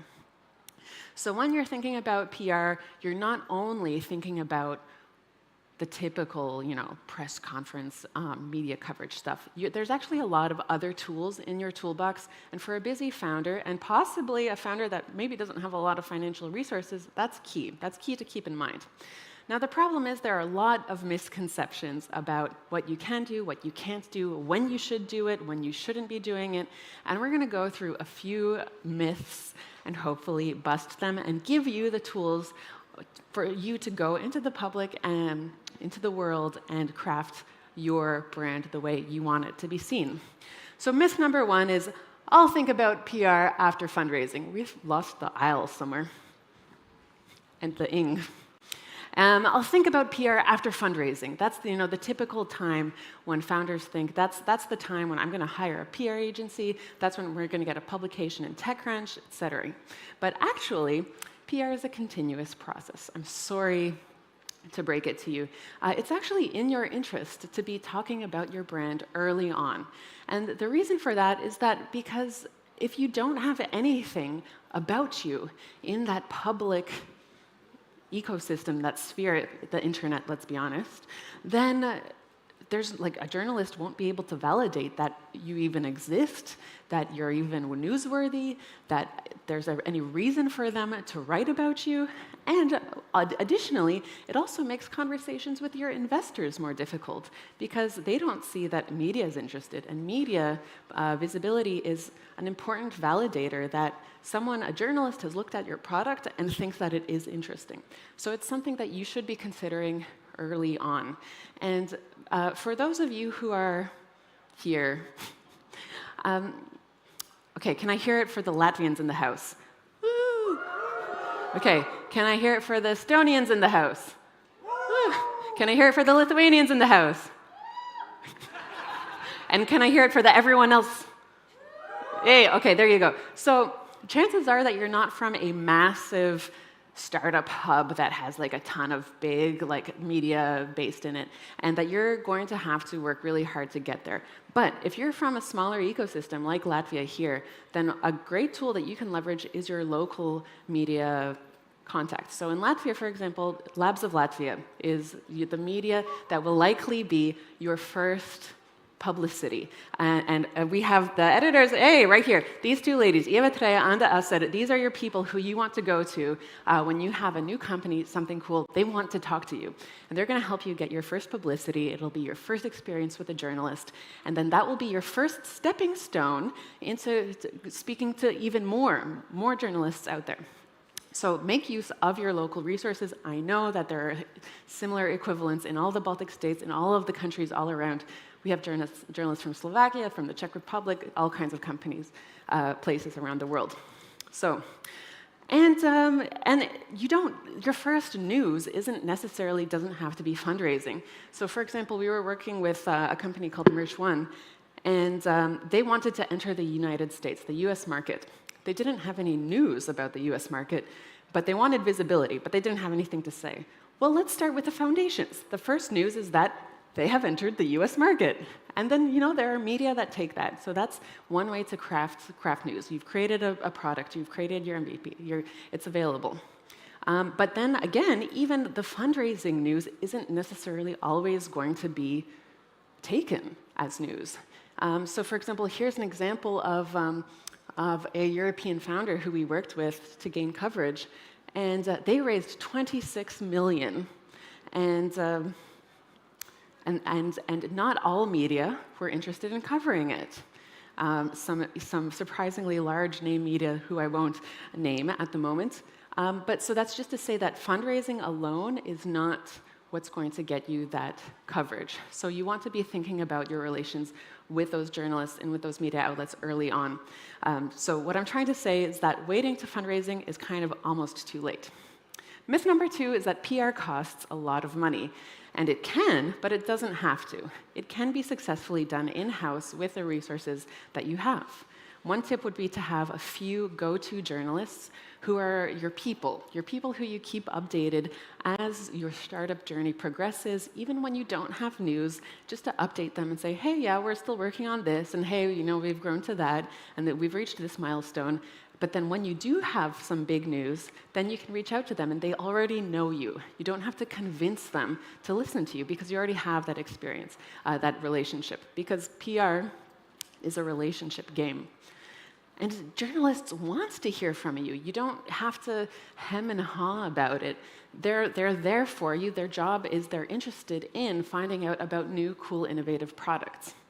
And yeah, and you don't even need journalists for that. They're one of the most effective ways to shape public perception of your startup at an early stage is for the founders themselves to talk about it. Right now I'm talking about LinkedIn in particular, but really in any platform. So here are a few examples. So to the left here, we have a LinkedIn post from Kate Lawrence, who's a fantastic journalist at tech.eu. And she has multiple times, on multiple occasions, said, hey, if you're an early stage founder, please reach out. I want to get to know you. It doesn't necessarily mean it will result in a publication immediately, but she wants to get to know you. You don't need to wait until you fundraise 5 million or something. Just reach out and have a chat. But then there are also founders who take it upon themselves to share how their startups are going. And I don't think that there's anything more impactful for sharing and crafting that perception of your startup than being very vulnerable and very open and honest and sharing data with your community. And very possibly, of course, you will hopefully have all of your favorite investors that you're connected with on LinkedIn, et cetera. So this will hopefully get you there. Now, myth number 3, PR will get us leads. It won't. In PR, there are literally no promises, like none, never. Now, PR efforts can support sales goals, but that's not the point of it. The point is to create that perception of your brand and create people to connect with it. Now, if you do want leads, then you should be talking to your sales team or your marketing team. But PR, that's not it. And the thing is, it can also backfire. Now, I'm going to spill the tea a little bit. We were working with one company. They reached out. They had developed a hardware product. And they were really happy about it, and they said, we need PR for our hardware product. And what they wanted is they wanted to get into one of those big sites to have a product review. So we arranged a product review in Mashable, which is like a huge, huge platform, a lot of millions of readers. And the way it works is you send your hardware to the journalist, they test it out, they use it, and then they send it back, and then they write it. Well, the journalist tested it out, and we were waiting, we were very excited, and then the publication came, and the publication was, yeah, it's a cool idea, but it's still pretty buggy, so I wouldn't recommend it just yet. Well, guess what? The founder was not very happy about that. And that was a lesson for us, too, to make sure that the product that we are recommending to journalists has to be really on par, because you don't want to be repeatedly sending unfinished products to journalists. But here are some cases where it did work. Now, on the left, we were developing a story about startup visas for Labs of Latvia. So a local news outlet, and we were very surprised. The founder came back to us later, and he said, thank you so much for this article. We've had several leads from this. Oh, wow, great, cool. And then there are other cases where a story of yours can go viral. Now, this is a story about the 52-17 productivity ratio. That is a campaign that I created for Desktime, a Latvian startup, 10 years ago. And it is still generating publicity to this day. This screenshot is from an article from 4 months ago on MSN. And if you want to hear more about how that happened, then stay to hear the next speaker who will be telling you all about it, the CMO of Desktime. Okay, myth number 4, my product speaks for itself. You know what? Actually, no. Media outlets will rarely be interested in only your product. Of course, as founders, your product is your baby. You're so proud of it, and you think it is perfect just the way it is, and everyone should be interested just because it exists. Well, unfortunately, they're not interested in your product by itself. They're interested on the impact it has on everyone else, on the world, on how we interact with the world, on how we experience the world. And you have to be doing the work to give the journalist a reason to care.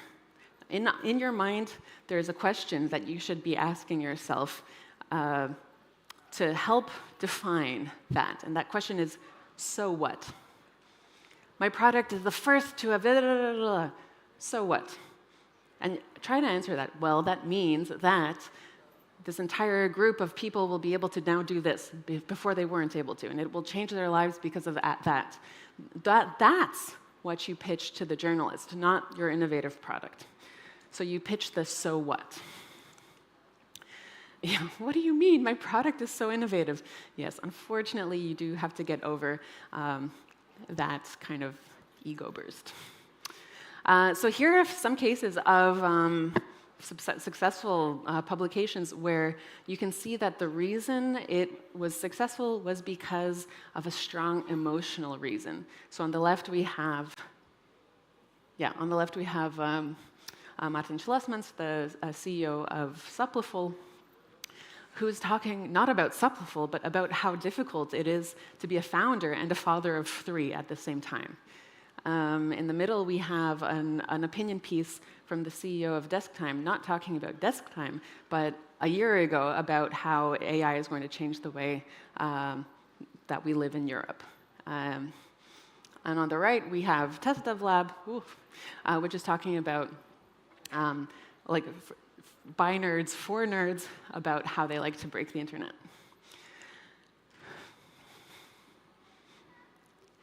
I don't know why this is cut off about me. But the myth in general is if someone wants to write about me, they'll be able to find me. And the point is, the idea is that actually it's your job to reduce as many obstacles as possible. So you need to make sure that if someone wants to write about you, all of the information is available.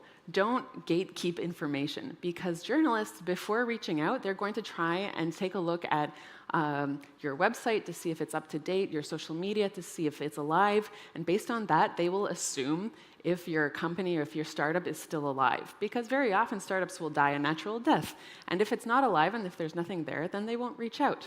At the same time, if all you have is a contact form to get in touch, then that's also not going to happen. So you really want to make sure that you have your face, you have a contact email, you make it easy for people to get in touch. Ideally, you'll also have a press page where you have your logos available, your press releases available, your most recent milestones. Being secretive will not help you. So I was looking for some good case practices, and I went to a few of Latvia's coolest startups' websites to go to their contact pages, and they were terrible. And I wasn't able to include them. So please, founders, improve your contact websites. But here are some that were really great. The Printful's contact page. You can see that you've got a representative, you've got a dedicated email address, you have a press kit that you can download, there are logos, everything. And then the same goes with TechChill. You can also download a press kit where you also have the latest press releases, photos, logos, etc.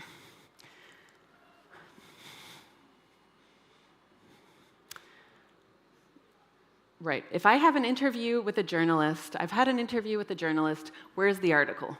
Well, initial journalist interest does not guarantee coverage. Just because you've had a chat doesn't mean that they owe you a piece. In fact, it just means that they've been interested.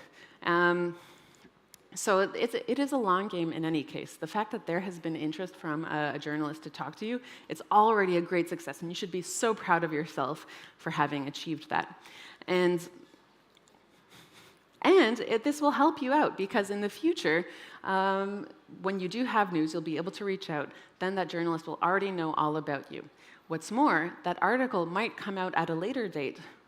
For example, there was one case where There was a Draugiem Group smart thermostat product.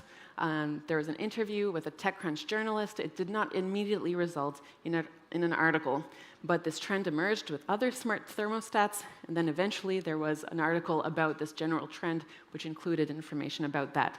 So it's the long game. Here's one very specific example. This is an article that was a result of an interview from last year's TechChill.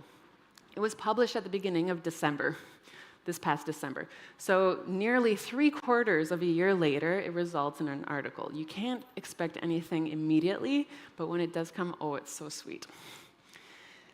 Okay, so now we're in like the bonus round. Questions to never ask a journalist. How much does an article cost? Well, real journalists don't write articles for your money. They are paid, they are independent, and if they are interested, then they will write it about you. Now, if you are asked to pay, then that's not journalism, that's a sponsored post. That's your marketing team, which also has a time and a place, not knocking that too much. Can you add a do follow link? No, you're not doing this for the backlinks. It might be a nice bonus, but you can't ask for it because that journalist, they're not there to do your marketing. So the fact that your brand name is even mentioned is already, from a search engine optimization perspective, also a win. And in this era of LLM searching, you don't even need a backlink. So this is even changing. Can you change my quote? No. If you said that, then the journalist has all of the rights to use that quote. Unless there's something that's incorrect, you can ask to change things that are incorrect. But look, if you said that in your interview, well, then you have to deal with the consequences. Can you change the headline? No, again, you cannot. That is up to themselves. That is their journalistic integrity. Can you publish today? No. The only case when you get to dictate when something is published is by using an embargo. An embargo is when you have a piece of news and you are telling journalists not to publish before a certain date. So it's under embargo until March the 1st. And then when March the 1st hits, then it's fair game. Anyone can publish. But you can't say, we need it today. Can I read it before it goes live? Well, you can ask, but the answer will probably be no, and personally, I feel like it's not very polite. The journalists, it's their job, they're fantastic, and besides, they're not going to change anything anyways. So better veer on the side of caution and be grateful for when that article does come around. So that's our time, and there we have it. We don't have time for questions, so I'm just going to say thank you. Please feel free to connect with me wherever you want, and let me know that we met first at TechChill. So thank you very much, everyone.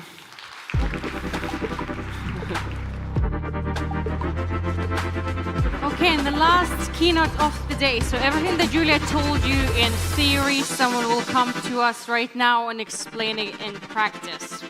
Yeah, so let's keep sitting, and this is the last keynote, so let's listen, gain some insights and knowledge, actionable wisdom, and then afterwards we can go to the finals. So enjoy, and today we welcome Elvis Abeltiņš, CMO of Destime.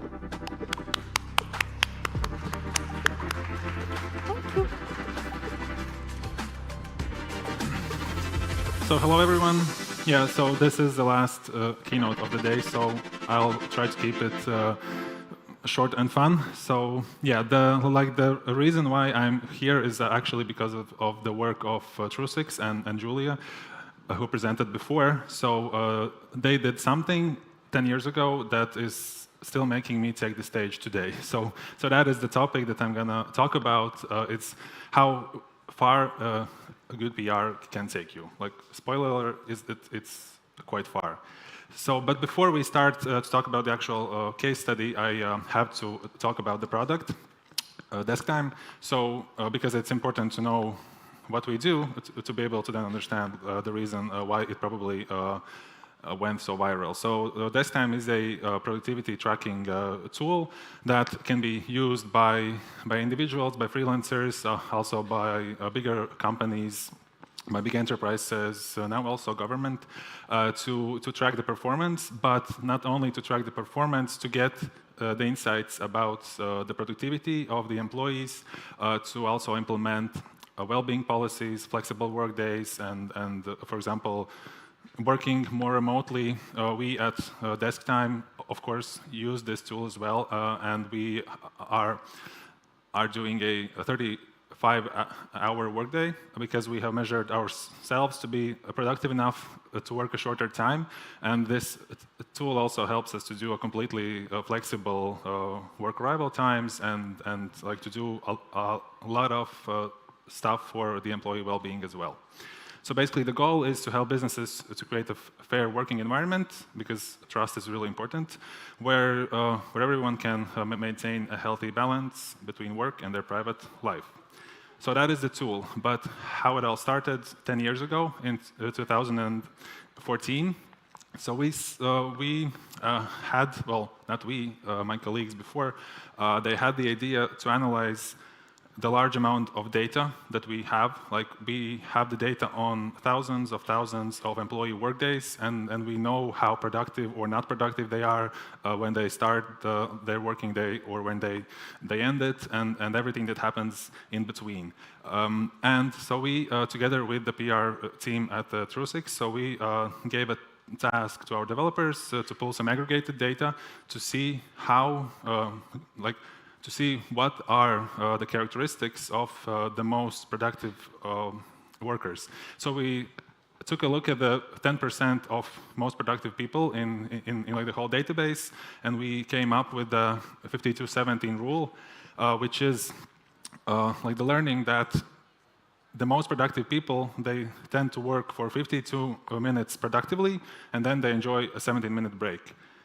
So of course, so what we did next, because this had a PR intention in mind, so we created an article and a blog, and we tried to pitch it to different media. Of course, just as Julia probably mentioned, it still takes time and quite a bit of resilience to get it out. And like some of the biggest media outlets, they didn't want to publish it, but we had one outlet that agreed to publish it. So like this was in 2014 when the article went live. So what happened in the next months and years? Tons of different media picked up this article. It actually went super viral, so we got millions of impressions in also these big names in the tech industry.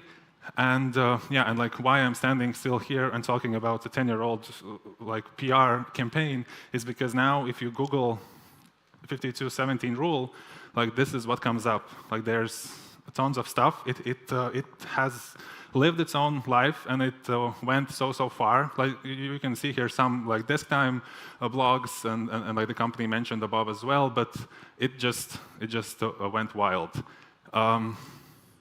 This is probably a lesson for you to not believe everything that you see on the internet, because like the first like explanation by Google is scientists have even figured out like the perfect formula.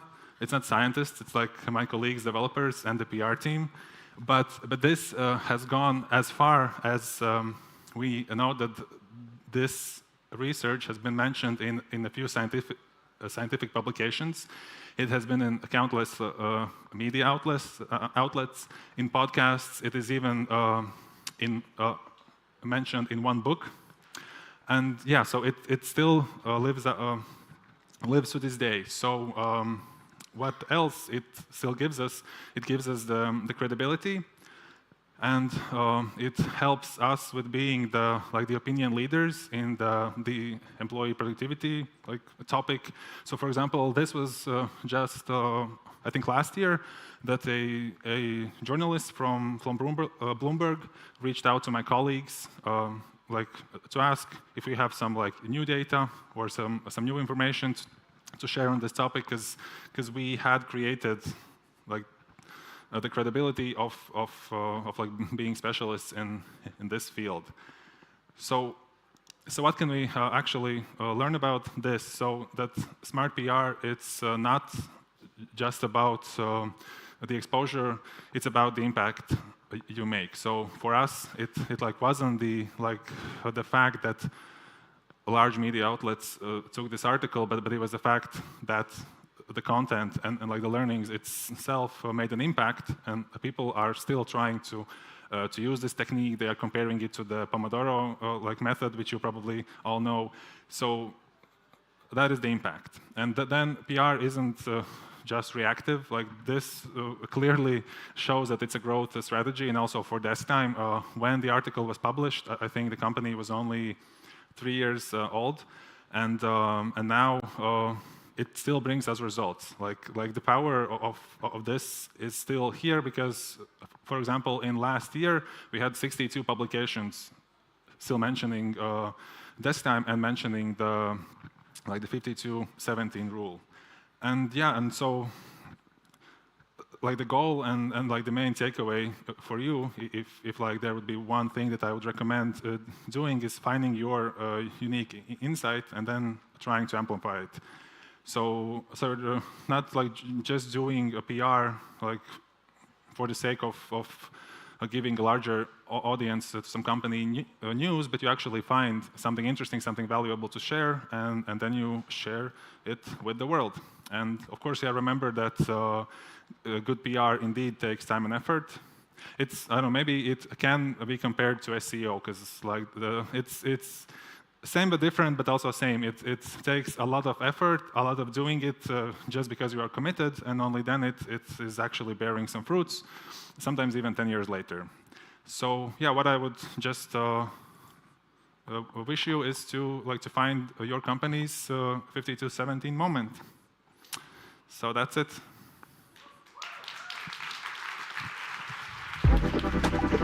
Thank you.